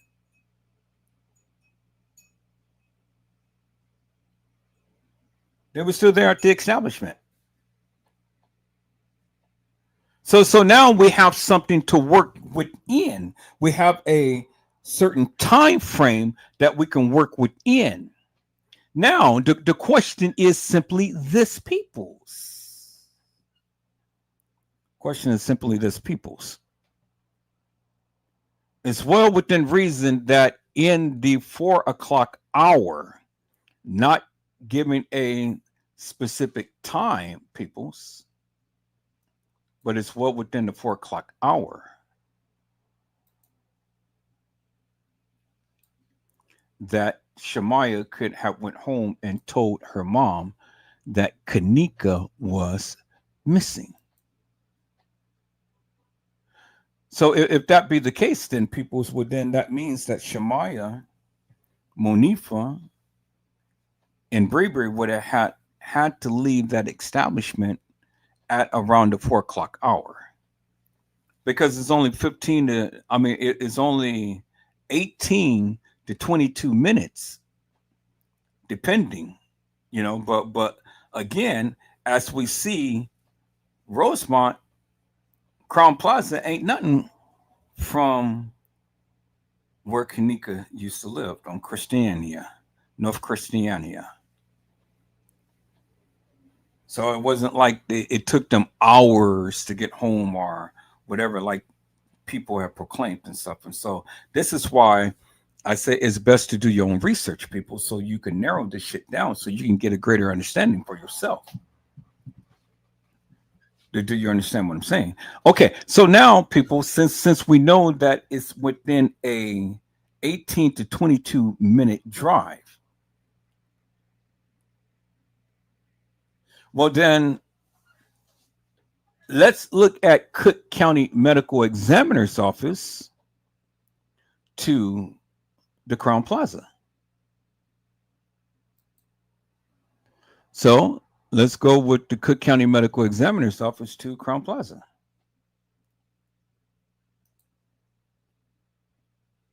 So let's go back and get the medical examiner's office. So we're going to copy this down here. I'm going to erase North Christiana. We're going to copy that. And then we're going to copy the medical examiner's office.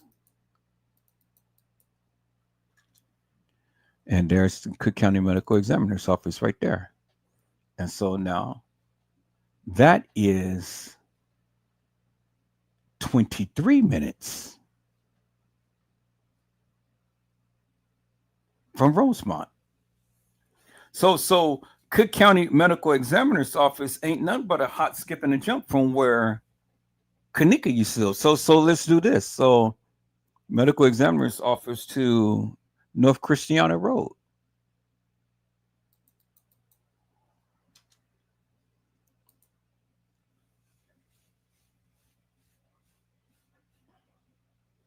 And look at that.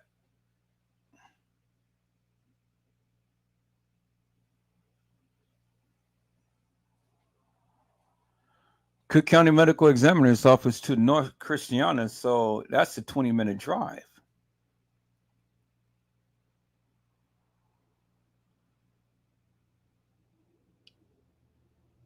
20-minute drive. Cook County Medical Examiner's Office to Kanika's house is 20 minutes. So everything is within a 20-minute window, peoples. Close proximity. So now if that be the case, peoples, then my question is this. My question is this. Now since we got a good reference and time frame of how long it takes from Cook County Medical Examiner Office to Rosemont, Illinois. I mean to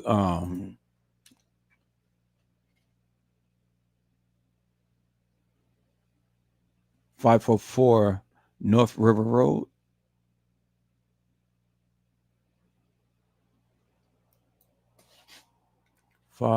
Okay, yeah, there we go right there. And so that's a 23-minute drive. So just 3 minutes. Just 3 minutes difference in between Kanika's house and Cook County Medical Examiner's Office. So now the question is this.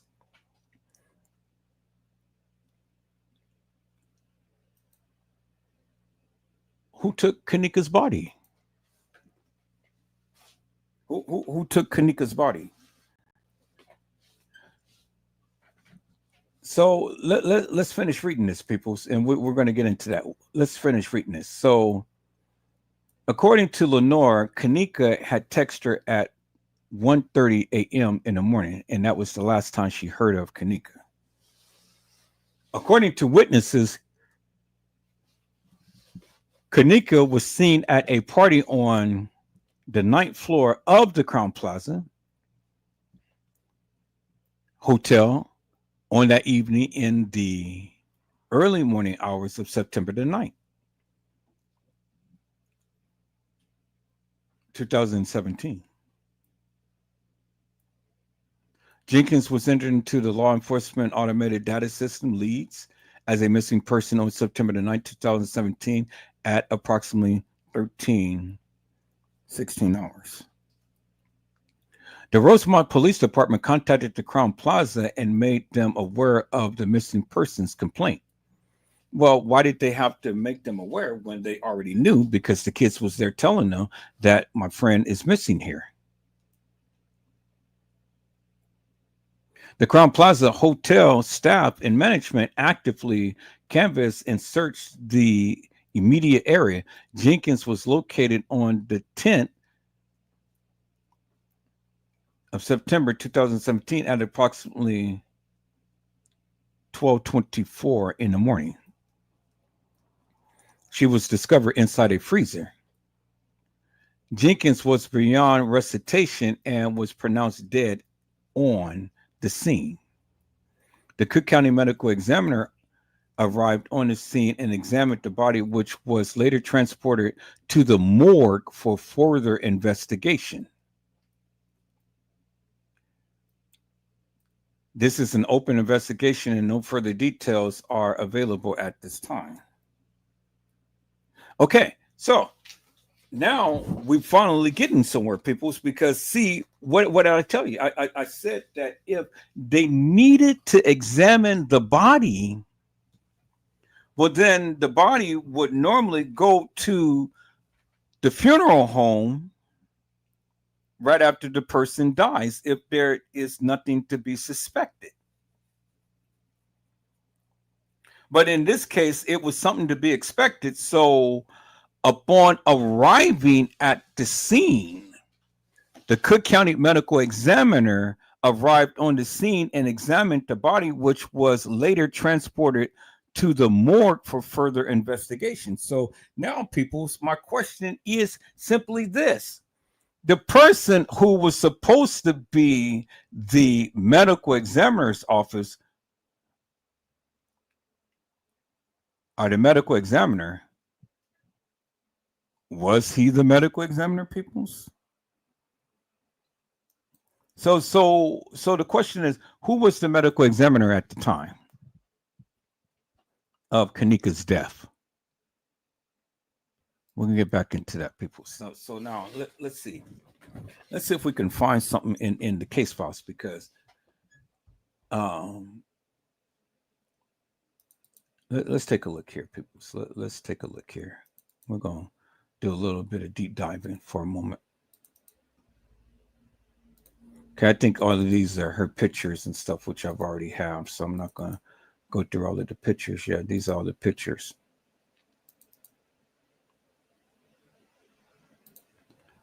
Okay, just want to see some of the forms.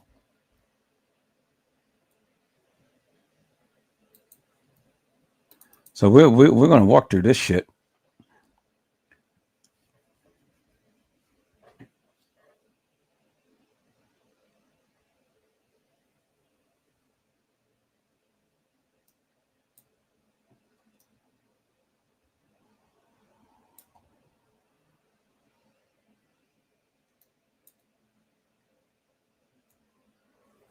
So on September the 10th,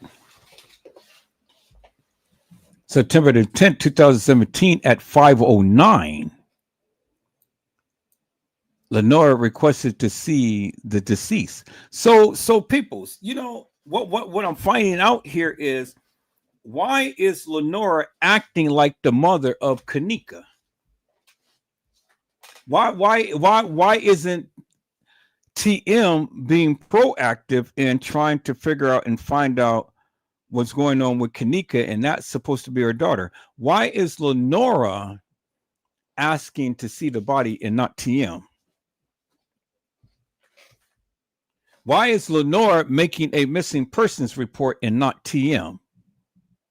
Why is Lenora actively doing things and not TM? There's the evidence right there in your face, people. It says Lenora Harris, sister of deceased. And see, the strange thing about this, people, is that this is Rosemont Public Safety crime scene log, but it doesn't have the IRN number. It doesn't have the scene location. It doesn't have the crime scene established. No name appeared, no date, no time. All it is just Lenora filling out a form with nothing else. Don't you find that odd, peoples? That she's filling out a form and nothing else is filled out? I mean, if you're going to file a form or sign a form or anything, then all of the verbiage should be filled out, but nothing is filled out. So why is that, peoples? Why is no form filled out, peoples? And see, you see it yourself. I can't make this up, peoples. You see it yourself. See, you want to accuse me of putting things in this case, but I'm showing you what they had shown. See, you want to accuse me of being hilarious and nefarious. See, here it is right here, peoples. So we got the IRN number. We got the scene of the location, the rear kitchen freezer area. We got PSO wash and PSO whoever. I can't understand what they're saying right there. And then all of this is Rosemont Public Safety, Rosemont Public Safety, Rosemont Public Safety investigation. But here we go, peoples. Right here, this is what I was looking for. Evanston Funeral Home at 4:35 to 5:10, body removal. So Evanston, Mr. Weiss, is he the medical examiner for Cook County, peoples? Because you just read in the other statement that I've shown you, peoples, that the body was taken. The body was taken to the medical examiner's office in Cook County. It stated that the medical examiner had came, but now is Roland Weiss the medical examiner? And does he work for Cook County Medical Examiner's Office, peoples? Or is he a personal funeral director? See, now this is where we get to the juicies, people. See, this is why I said, and this is how you track down where the body went.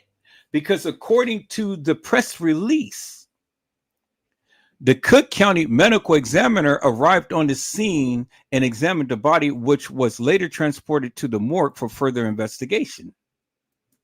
Okay, well, there it is right there, peoples. But then right here, it says that Roland Weiss, Evanston Funeral Home, picked up the body at 5:10. He came there at 4:35, and at 5:10 he left. And then this is his counterpart right here, Evanston Funeral Home. This is the boy. This is the man. This is the boy. And then look at Teresa Martin. Teresa Martin came at 5:04 and then left at 5:09 and then requested to see Kanika. Oh, peoples, this shit just gets so juicy, peoples. It should get so juicy because, see, the thing is, the body was already on its way leaving at the time to when TM was leaving. So, according to this, peoples, TM was in there at 5:04 and left at 5:09. 4 minutes. 4 minutes. So was it 4 minutes that TM had went and saw Kanika, peoples? So remember, the body was supposed to be going to the Cook County Medical Examiner's Office, according to the press release, right? According to the press release. I told you, I'm only going by what they said. So TM was supposed to have seen Kanika's body on September the 10th, according to this right here.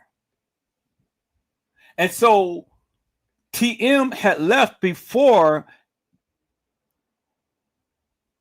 Evanston Funeral Home had left. Mr. Weiss had left. Roland Weiss, peoples, had left. And so, where did they go?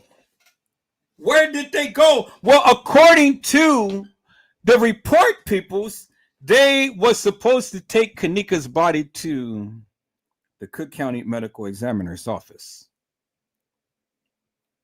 Okay, well, this says 9:10. All right, but then when we did the Google search, peoples, what did we discover when they were supposed to have gotten Kanika's body and did the autopsy? See, peoples, this is why you do your own research. Because according to the report from the Google, it says Kanika's body. No, it says on October the 6th, the Cook County Medical Examiner's Office ruled Jenkins an accident on October the 6th. And it says September the 30th, Kanika had her funeral. But my question is, when did the Cook County Medical Examiner's Office receive Kanika's body?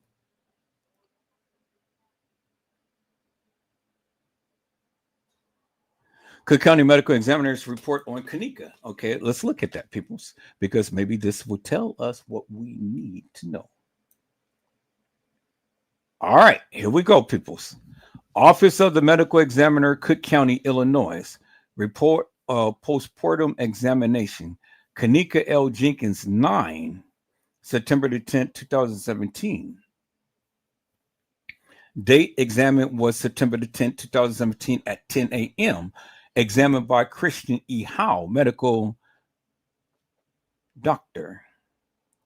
Supervising medical examiner, Christian Escobar Alvarenga, medical doctor, Peoples. And this is the full medical report. So what they're saying is Kanika's body came directly from the establishment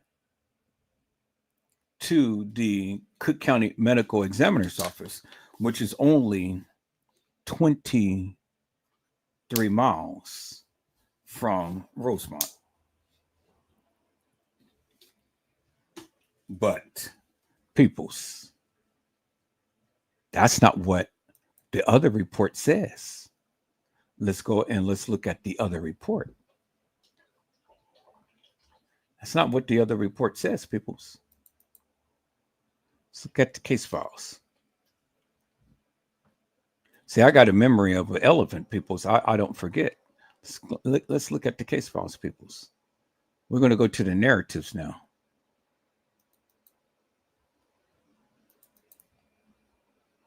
Okay, so we're going to open up that.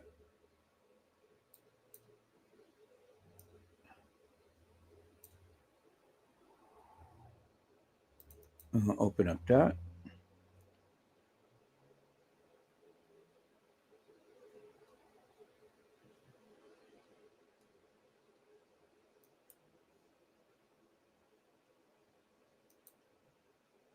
We're going to open up. Oh, so I can just click on it. I don't have to double click. There it is right there. This is what I wanted right here. So let's double click on that.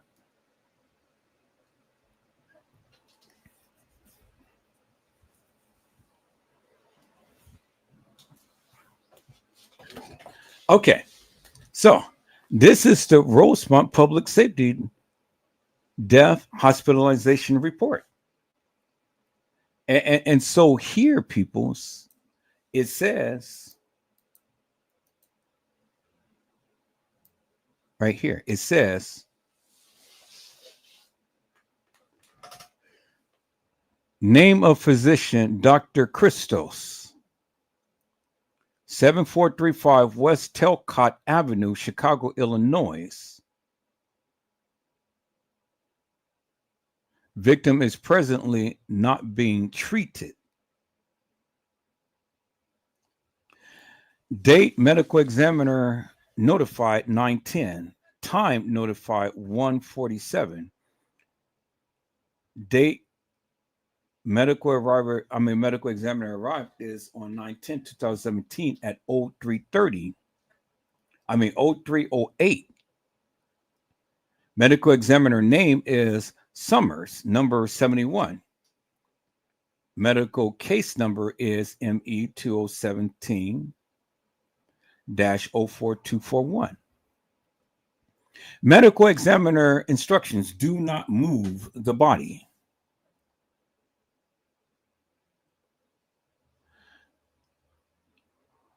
In all cases where death occurs, the Cook County Medical Examiner's Office should be notified at 312-666-0200. Removal: body removed by other. Victim property was removed. Body removed on 9/10/2017. Time removed 5:10. Body transported to medical examiner's office. Facility where pronounced Resurrection Hospital. Physician who pronounced Dr. Christos. Date pronounced 9/10. Time pronounced 048.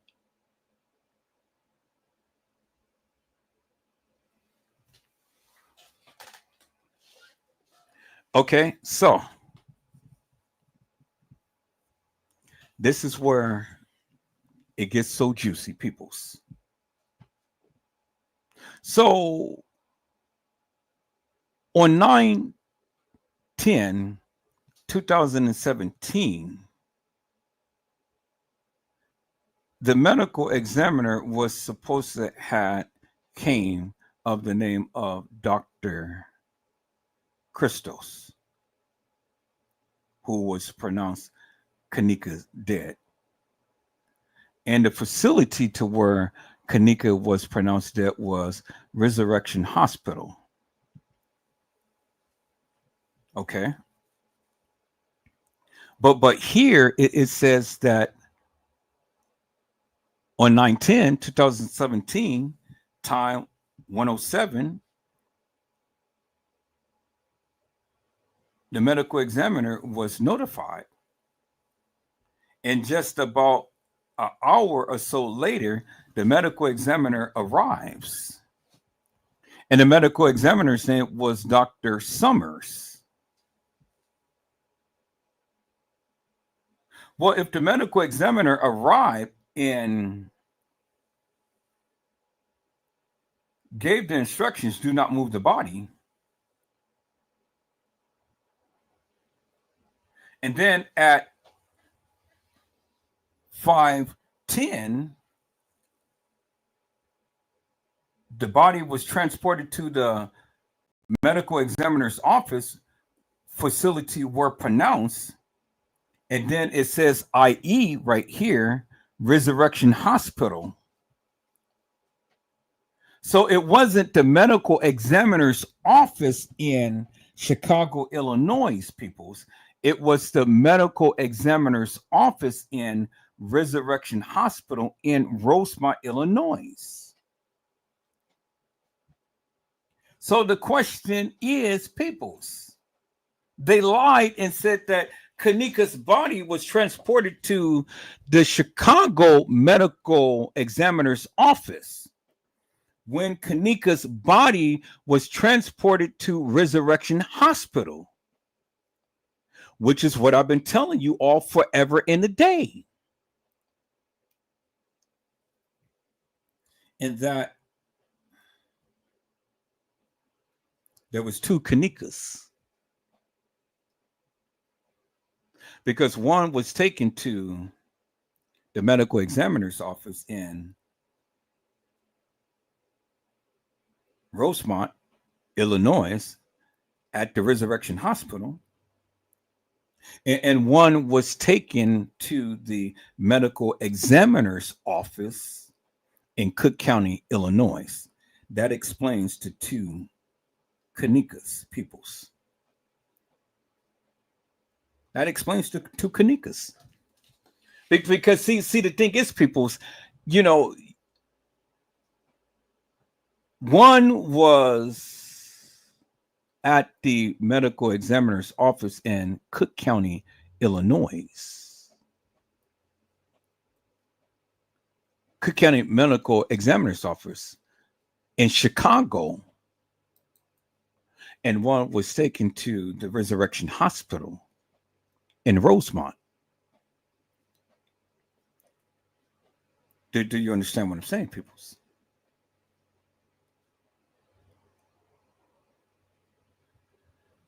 So,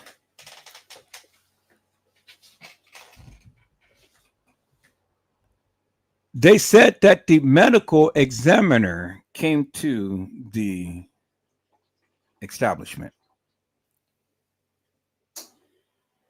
Did you ever see a medical examiner at the establishment on video walking in to pronounce Kanika? No, you didn't.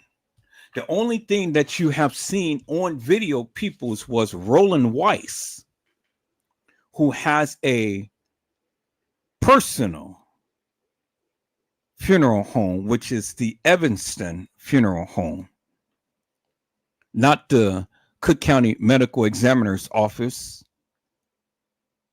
He's not a medical examiner, peoples. And then he doesn't work for the Rosemont medical examiner's office. His name is Roland Weiss, and he works for Evanston. He is the owner of Evanston Funeral Home. Peoples. Do you understand what I'm saying, peoples? So there it is right there, peoples.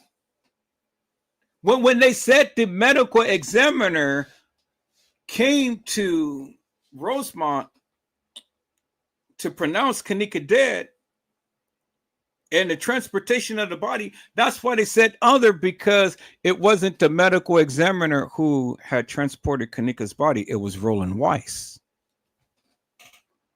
And Roland Weiss is the owner of Evanston Funeral Home. And so, see, people's the thing is, if Kanika Jenkins' body was ever taken to a funeral home, well, then TM had the power of attorney. So TM could have saw Kanika the same day after the autopsy, if that would have been the case.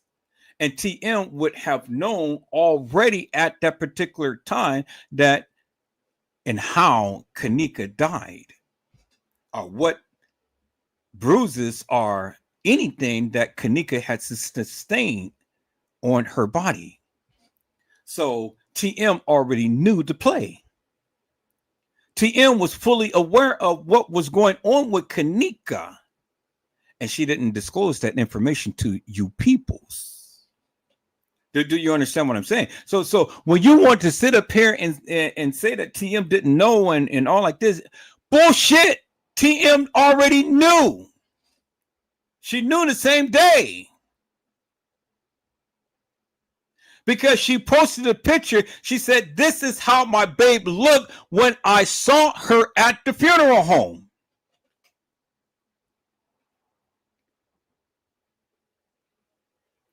And so the autopsy, according to the reports, peoples, was done immediately after Kanika's body was taken out of the establishment. So it wasn't no days, it wasn't no weeks in all for the autopsy to be done. It was done almost immediately after her body was taken out of the establishment. Now, Cook County Medical Examiner's Office is not Resurrection Hospital, peoples.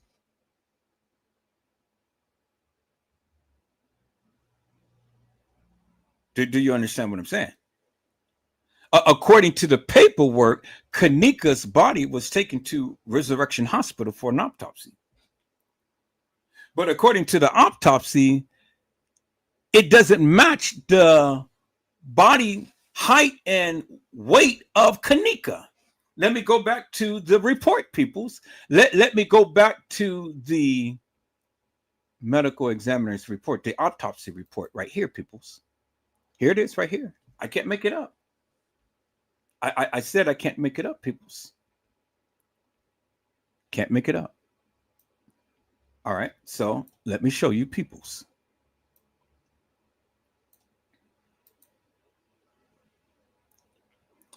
Okay, it says the body is clothed in a white broad top, blue denim jean jacket, blue jeans, and purple underwear. Accompanying the body is a left gray shoe. Cook County Morgue, which is in Chicago.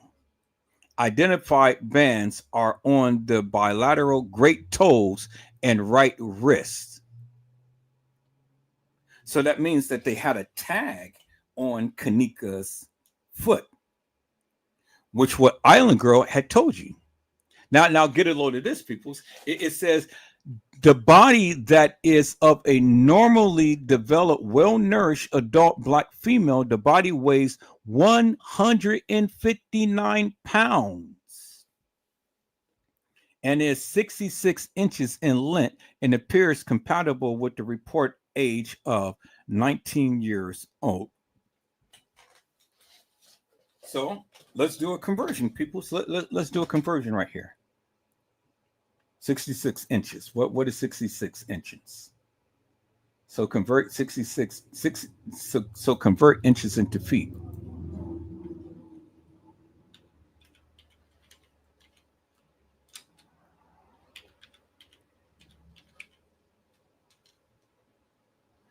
Convert inches into feet. Okay, and so we're going to put 66.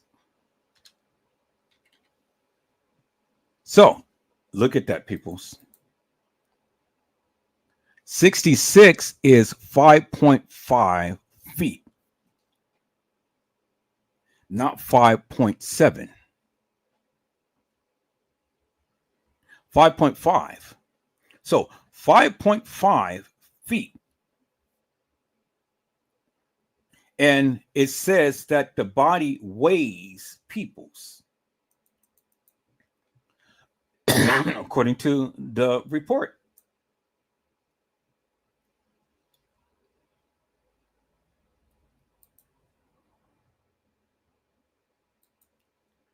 The body weighs 159 pounds, peoples.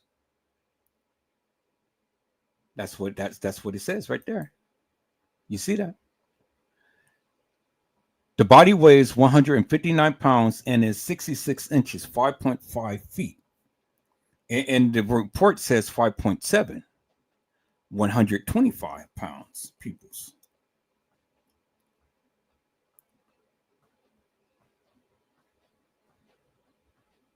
But understand also that this is not Cook County Medical Examiner's office. I mean, this is right here for this autopsy report. But she wasn't directly taken to Cook County Medical Examiner's office when it says in the other report that she was taken to Resurrection Hospital in Rosemont. So how could that be, peoples? How could she be taken to Resurrection when this says that she was autopsied at Cook County?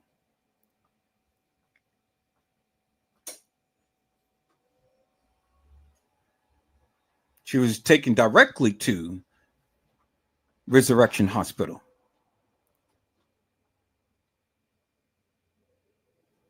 So how did she get from Resurrection Hospital to Cook County Medical Examiner's office, peoples?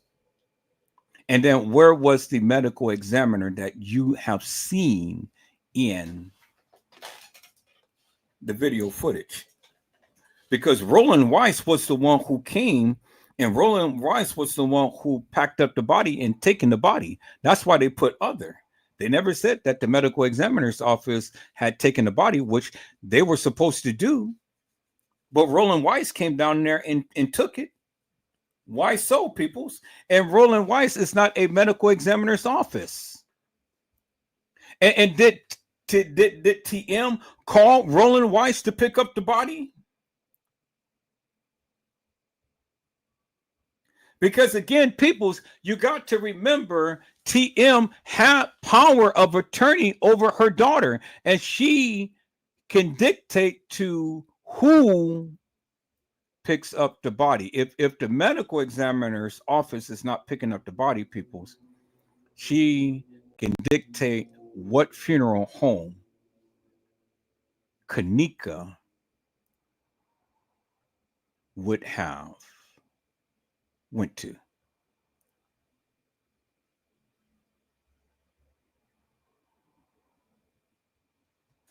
Okay.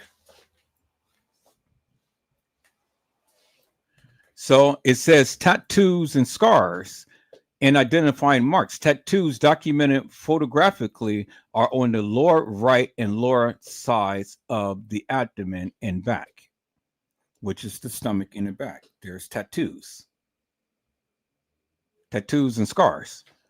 Okay, tattoos and scars documented physically are on the lower abdomen and back. Okay, well, tattoos and scars. Well, we know she had tattoos, but the scar, peoples, why isn't it that they never put down that she had scars? Because according to the picture that TM had posted, peoples, she had a scar on her face. How do you know, Edward Joseph? Okay, I'm getting ready to prove it to you. If you would just wait a minute and be patient. I'm getting ready to prove it to you. I'm getting ready to prove to you that Kanika Jenkins, the one who TM said, this is how my babe looked when I saw her in the funeral home, had a scar on her face, on her lip. And if she had a scar on her lip, well, then why didn't the medical examiner posted that down that she had a scar on her lip? They're supposed to document everything, peoples. Well, there's the scar on her face right there. Clear as daylight. It's a scar right by the side of her lip on her face. But the only thing that they documented was tattoos on her abdomen, her stomach, and her back. Why didn't they document that, peoples?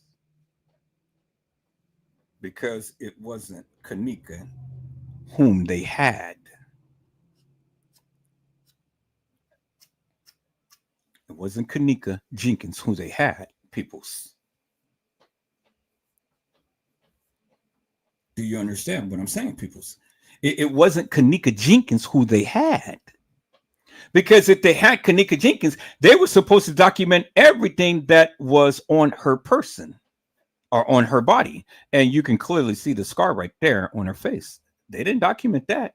Not only did they not document that, peoples, but Rosemont Public Safety in their report didn't document it as well, peoples.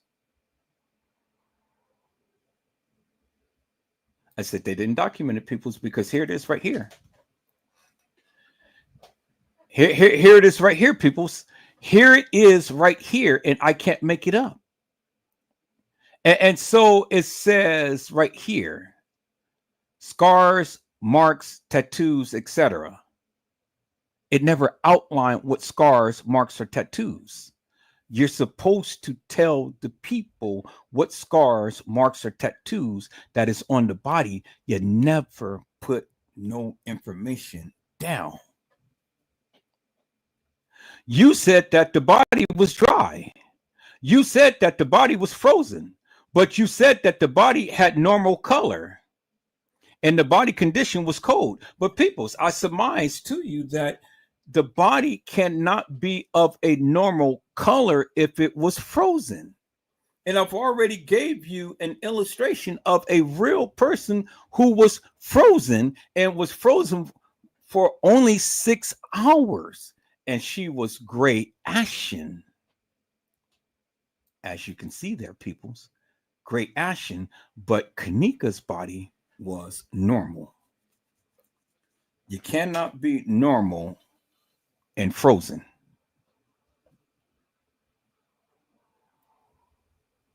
I said you cannot be normal and frozen, peoples. It's impossible. So you know, it's amazing how when we look at how the body was documented as being transported out of the establishment, but when it comes down to the autopsy, they're not reporting everything, or are they? And if they are, they missed the scar. And was that purposely done? Or was it that they didn't have her body? Well, peoples, you know, you just don't make simple little mistakes like that, peoples. You just don't do that. Not Cook County Medical Examiner. I mean, something that is so goddamn obvious and it's in your face, and you're going to omit that, peoples? Really? And you're going to get the body height and weight wrong, and you missed the scar on her face, peoples. Now, I can see a discrepancy in the height and weight, but you're going to miss the scar. And even this right here, peoples, they don't even mark down from the Rosemont Public Safety death hospitalization report. They didn't even put down that she had scars are tattoos on her body. They didn't outline it. They didn't spell it out, which they were supposed to do, because that's how you identify the person. You got to be as concise as you possibly can when you are dealing with a deceased person and documenting everything. Because if it ever has to go back to court, those little details can make or break a case. And so, people, you can't sit here and tell me that professionals made just stupid little mistakes like that. You can't tell me that. Which is indicative of the fact, peoples, and I've already shown you. It only leads me to one conclusion, peoples. And the one conclusion that it leads me to is that there was two girls at two different facilities at two different times. Bottom line, how else could you explain that? And it ain't no simple mistakes, peoples. See, I have always stood up on the premise that there was two girls, Kanikas. And I've already proven to you unequivocally and undeniably, peoples, that of what they proclaimed, that a Kanika being at the Cook County Medical Examiner's Office being autopsied, totally missed the point. Totally got the weight, the height, and the scars, the markings wrong. And not only that, but other things, peoples. I just haven't really went through it yet. But I'm going to shut this live down right here, because I'm going to get in here and I'm going to relax a little bit before I have to go to work tomorrow. But I gave you enough peoples to think about. See, I have already proven my case to the degree of my understanding. Now, if you got an opposing view, but then be my guest and come politic with me, come challenge me upon that of what your findings would be. But see, people, the thing is that I got 20 years of filming funerals. So I've been in morgues, I've been in funeral homes, I've been in hospitals, so I understand the protocol and procedures. And I've already outlined that to you of what you should do and what needs to be done in order to fully document and make sure that every I is dotted and every T is crossed. So when that doctor fills out that death certificate, he can be as concise as he possibly can. Because a person is not dead unless they have a death certificate. And a person is not dead unless a medical examiner pronounced them dead. Now, it's amazing to me, peoples, how there is so much discrepancies when it comes around to the pronouncement in the places of where the autopsies were supposed to have been. And we already know that Roland Weiss is not a medical examiner. And did you ever see any medical examiner that came in to pronounce Kanika? No, you never did. All you seen was Roland Weiss and his little counterpart and the police. That was it, peoples. That was it. That was all. And the medical examiner had told them, do not move the body. But they moved the body. They moved the body because they were taking pictures and everything and stuff. But you're not supposed to move the body until the medical examiner comes in, and the officer who was playing as photographer was not a medical examiner. And I got his report too, peoples, and we're going to go over his report because he clearly tells you he is not a medical examiner. And he had to play dual roles as a public safety personnel and a photographer. What in the hell was he doing taking pictures, peoples? And he's not even qualified to be taking pictures and moving a body in the first place. Oh, People, you didn't know that? Oh, I got the receipts. That's why I've always can stand 10 toes down with what I say and stuff and always prove my stance. You think I'm going to go up in here blindsided and not know what I'm talking about, peoples, and not be able to show what I am talking about? Peoples, you stupid. See, any other time I didn't go this deep because I wanted the people to challenge me. I was waiting for the people to challenge me. But you subservient suckers wouldn't challenge me. So now I had to pull out my big guns. I had to pull out my big guns, and I had to prove to you, because I told you this time around, it ain't going to be about what I say. I'm going to show and tell.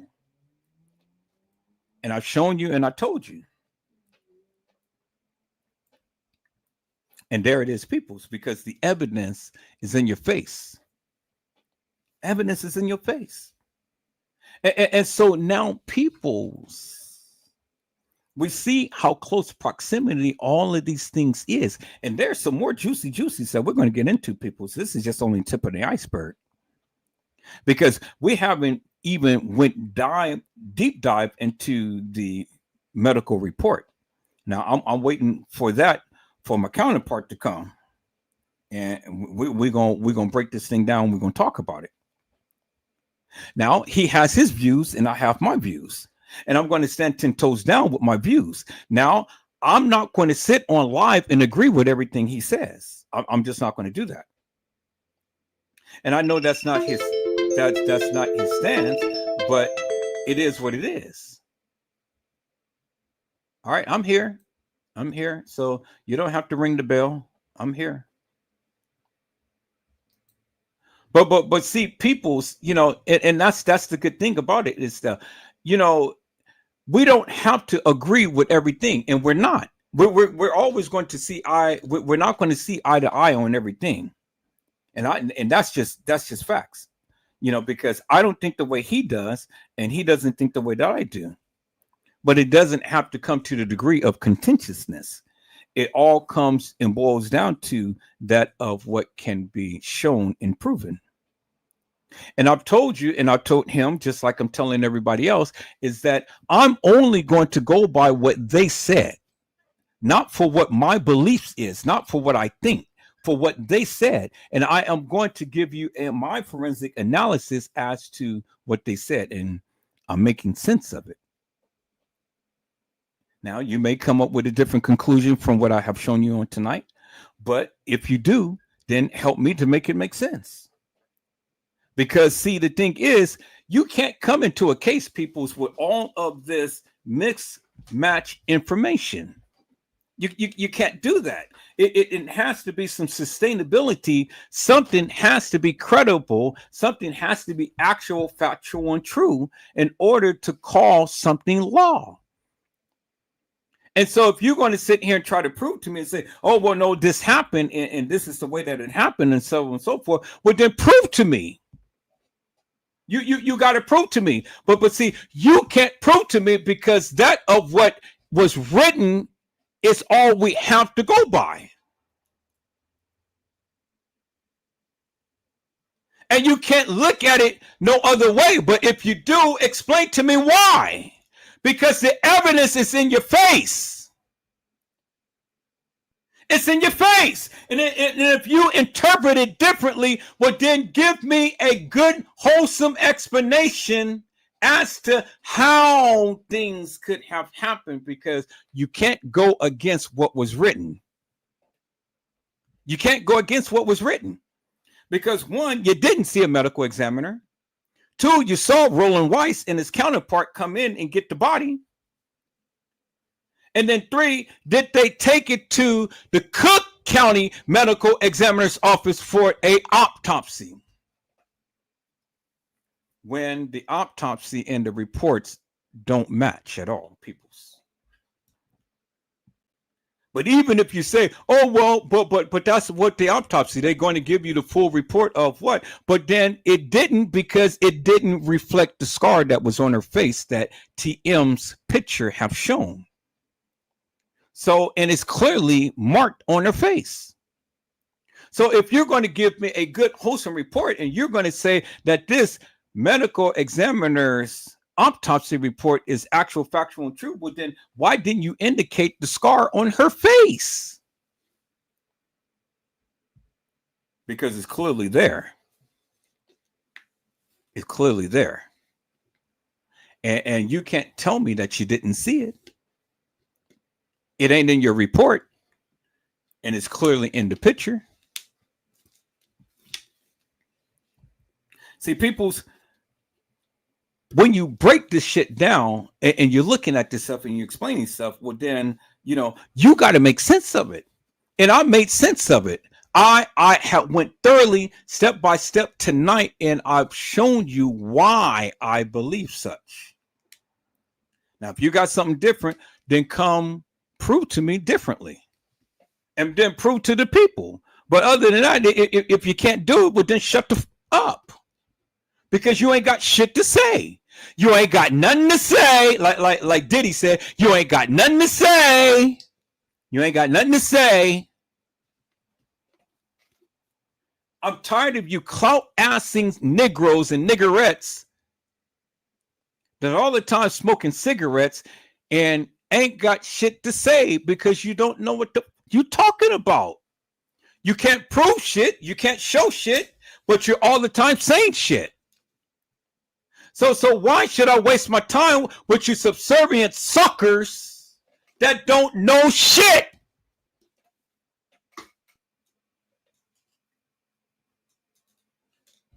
Your lollipops. So don't ever come to my live to tell me I have to prove anything when I ain't got to prove a goddamn thing to nobody.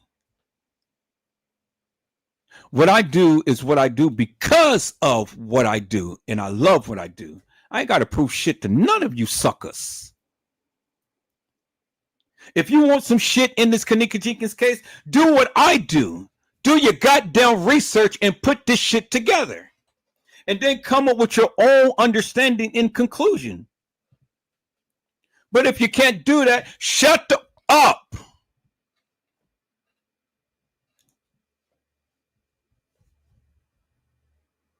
Because see, the thing is, peoples, I could debunk every goddamn person that talks about this case with what they gave. And what they gave doesn't jive with what a lot of people say in this case. And I've only can go by what they said. And I've always told you there's truth in lies and everything. So it's truth mixed with lies. And so you have to discern and decipher what's true and what's a lie. But just because, and just like you have your own interpretation of what you see and what you believe, is just the same way that I do. And until I'm proven differently, well, then I'm going to stand 10 toes down with what I believe, regardless of what you say. Because what you say don't make a hill of beans to me. That shit doesn't make no sense to me. And if it ain't making no sense to me, well, God damn it, I don't know what you can say. You got to prove to me to make sense to me. And if you can't do it, well, then shit, it ain't nothing to discuss. It ain't nothing to discuss with you.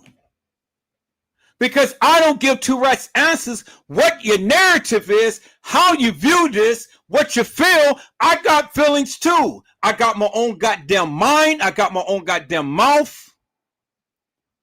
And I got my own goddamn thoughts and mantra. And until you can prove to me, well, then what I'm saying is law to me. I don't give what you say or what you think, because that doesn't have no bearing upon what I say and what I think. I interpret it differently. And that's just the way that it is. I feel for this girl and I feel for this case just like every goddamn body who talks about this thing, but everybody sees things different. Even Jesus' own disciples saw his death, burial, and resurrection different. That is the synoptic gospels of the apostles. Everybody was there, but interpreted and have a different interpretation. But at the end of the day, they were all saying the same thing, just in a different lens. There you have it, peoples. So if I'm not agreeing with you, I'm not agreeing with you for a reason, because you haven't satisfied my curiosity. And it's not to take away from you. It's just that I just don't agree with you. It's just frank. It's just that simple. Because my interpretation of how I'm reading this is different from yours. And then yours is going to be different from the next person. The next person is going to be different from the next person. So what makes you law? What makes you the king and queen of Kenneka Jenkins? Just because you interpret it a certain way, who gives two rats asses? I don't. And I'm not going to give too much credence to that of what you say, because, hey, at the end of the day, peoples, until I'm satisfied, I'm never going to change that of what I am thinking or that of what I'm saying. Until I'm satisfied. And you got to do way more than just talk to me. You got to show me, just like I'm doing to you. And so now I've never asked you to believe me. I just asked you just to watch and assess it for yourself and come up with your own conclusion. But this is just the tip of the iceberg, people. There's a lot more that I got to say. Now I'm going in even deeper, harder, and heavier than ever before. And I am showing you the reasonings, my reasonings. Now, if you can combat that, well, then you hella good. And if you can convince me, well, goddammit, you even better. But it's going to take more than just you opening up your big fat mouth and spilling things in my ears to try to get me to believe some shit and nonsense that you can't even show or even prove. It's called show and tell. You can tell it, but now you need to show it. Don't tell me that Kenneka never was at the establishment when you have nothing else to prove your stance that she was never there. Don't tell me that Kenneka was killed in Schiller's Park or at a party on the west side of Chicago when you have no basis whatsoever that she was ever at a party on the west side of Chicago. All you going is just by mere words of what others had said. But even by the mere words, they are contradicting themselves in their mantra. And that of what you have been putting out forever and a day, the party, where's the party at? Or the party out west and stuff, that is bullshit, hilarious, and nefarious nonsense. And it will not be tolerated up on the Kenneka Jenkins case on YouTube. So you better take that shit somewhere else.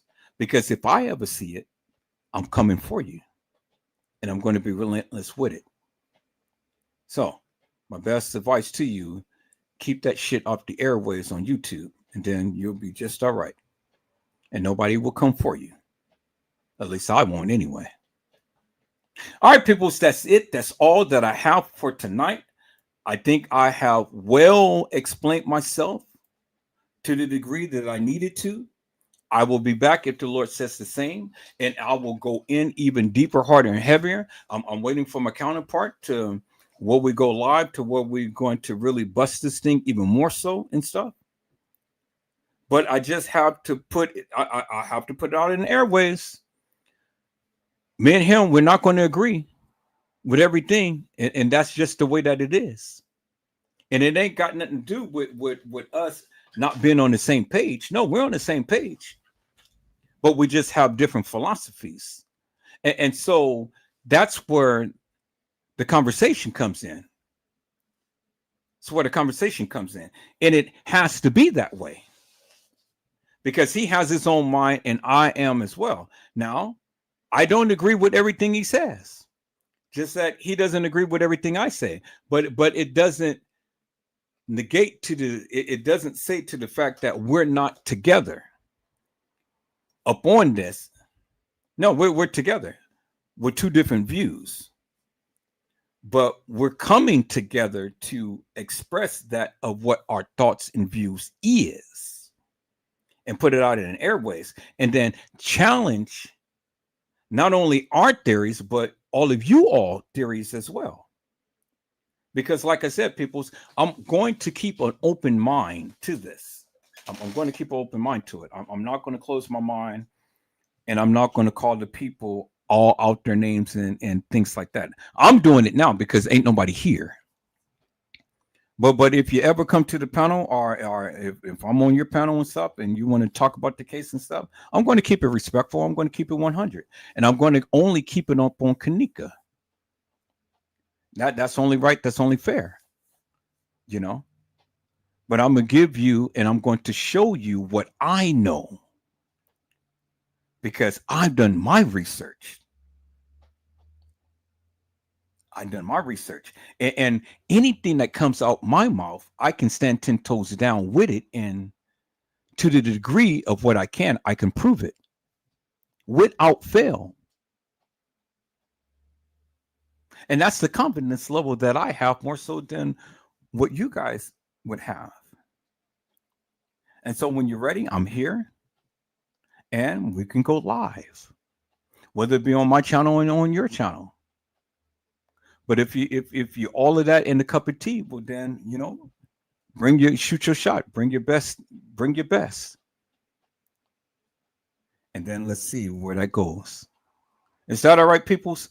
All right. Thank you for my TikTok family. Thank you for my YouTube family. Thank you for my Facebook family. Thank you for my Rumble and Reddit family. Thank you for my Twitch family. And then soon we're going to be going live up on Instagram. But peoples, I'm going to splice this video up, and I'm going to make some shorts out of it, and I'm going to start posting it up on YouTube, and I'm going to start posting it up on Rumble and Reddit. Going to start posting up. So all of what I said, I'm going to take some highlights, and I'm going to start making some little shorts out of it, and I'm going to post it up so you guys can get the very essence as to what I'm saying. It's going to be little 2-3 minute clips, and within 3 minutes you can say a lot. You can say a whole lot, and I'm just going to get straight down to the point, and I'm going to challenge the people, because like I say, if your narrative is better, well then bring it on. Bring it on. Because I'm ready. Because I can always stand 10 toes down with any and everything that I say and prove my stance. Now, what do you have to say? All right, people, that's it. Let me go ahead and let me play this. I played this. I did this, people's. But then I'm going to have to refine that and stuff. But it's good for now. But I'm going to put it in my audio. See, I did it in my video version, but I'm gonna put it in my audio version so where I can be able to exactly pinpoint, you know, the highs and lows, and when the transition comes in upon certain notes and things, and then I'm gonna flawlessly do that. But right now, this is how it sounds, people. This is what it is. Beat your ass and have the God watch you. They not like us. They not like us. They not like us. They not like us. They not like us. They not like us. Beat your ass and have the God watch you. They not like us. They not like us. They not like us. They not like us. They not like us. They not like us.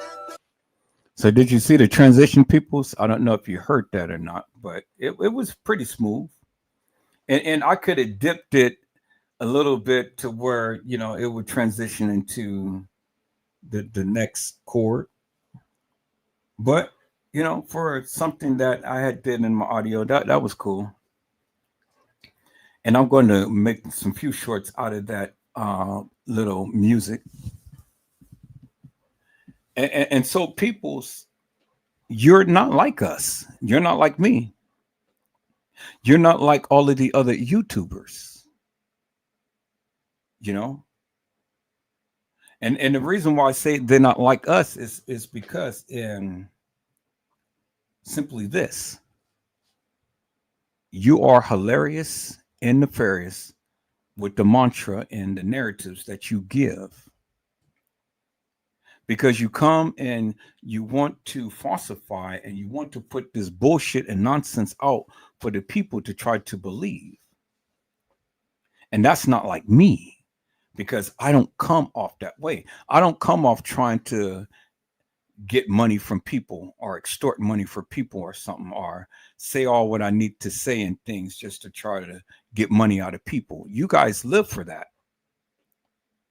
I don't. I have a job. I said I have a job and I do very well, peoples. So you're not like me, and you're not like a lot of the other YouTubers, because there's only a handful of us who is into this and serious about this and not wanting or having to take a penny to just try to express and explain something that is dear to our hearts. So when you want to go and you want to try to decipher and try to splice up this particular case for your own ambitions and greed, well, then you're on my radar. And I'll be talking about you. Just like I talk about Trey Gay. That nigga for 7 years, day and night, has literally filtered this Kanika Jenkins case and gave you every conceivable narrative there possibly is. But see, his numbers is going down because the people don't like that bullshit. They're tired of it. They're tired of hearing the same old bullshit and nonsense. I mean, how many times can you rework and, oh yeah, I'm just finding this out. Yeah. A lot of the shit that Trey Gay said, I have already been exposed and said it, peoples. I've already been exposed and said it. You know?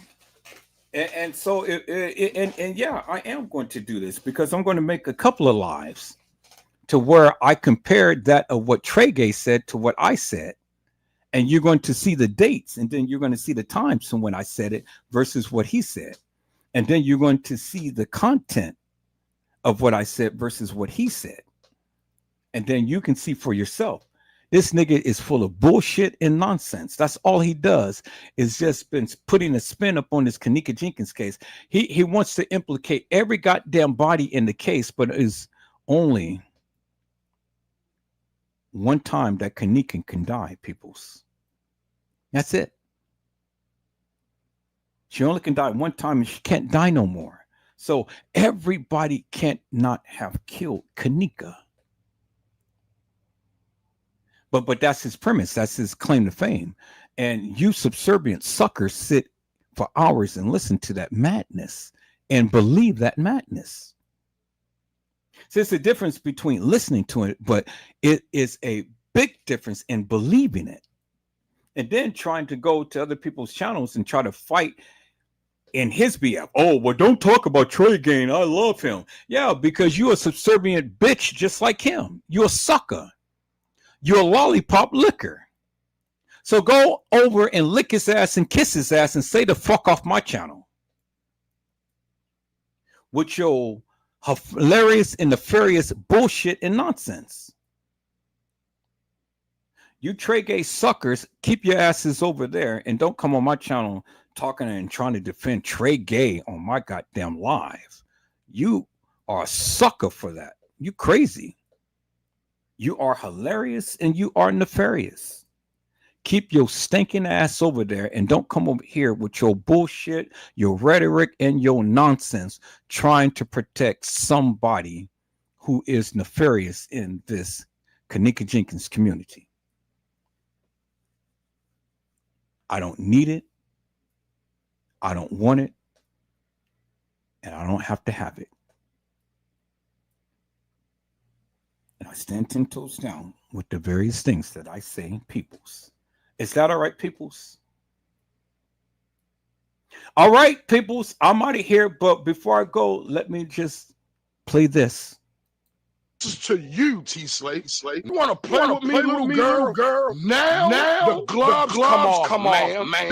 This is to you, T Slate. You want to play with me, little girl? Now the gloves come off, man. This is to you, T Slate. All right. That's all I have to say, peoples.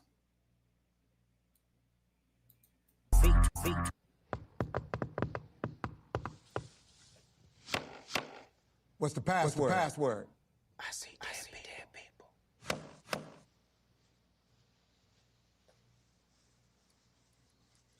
You late.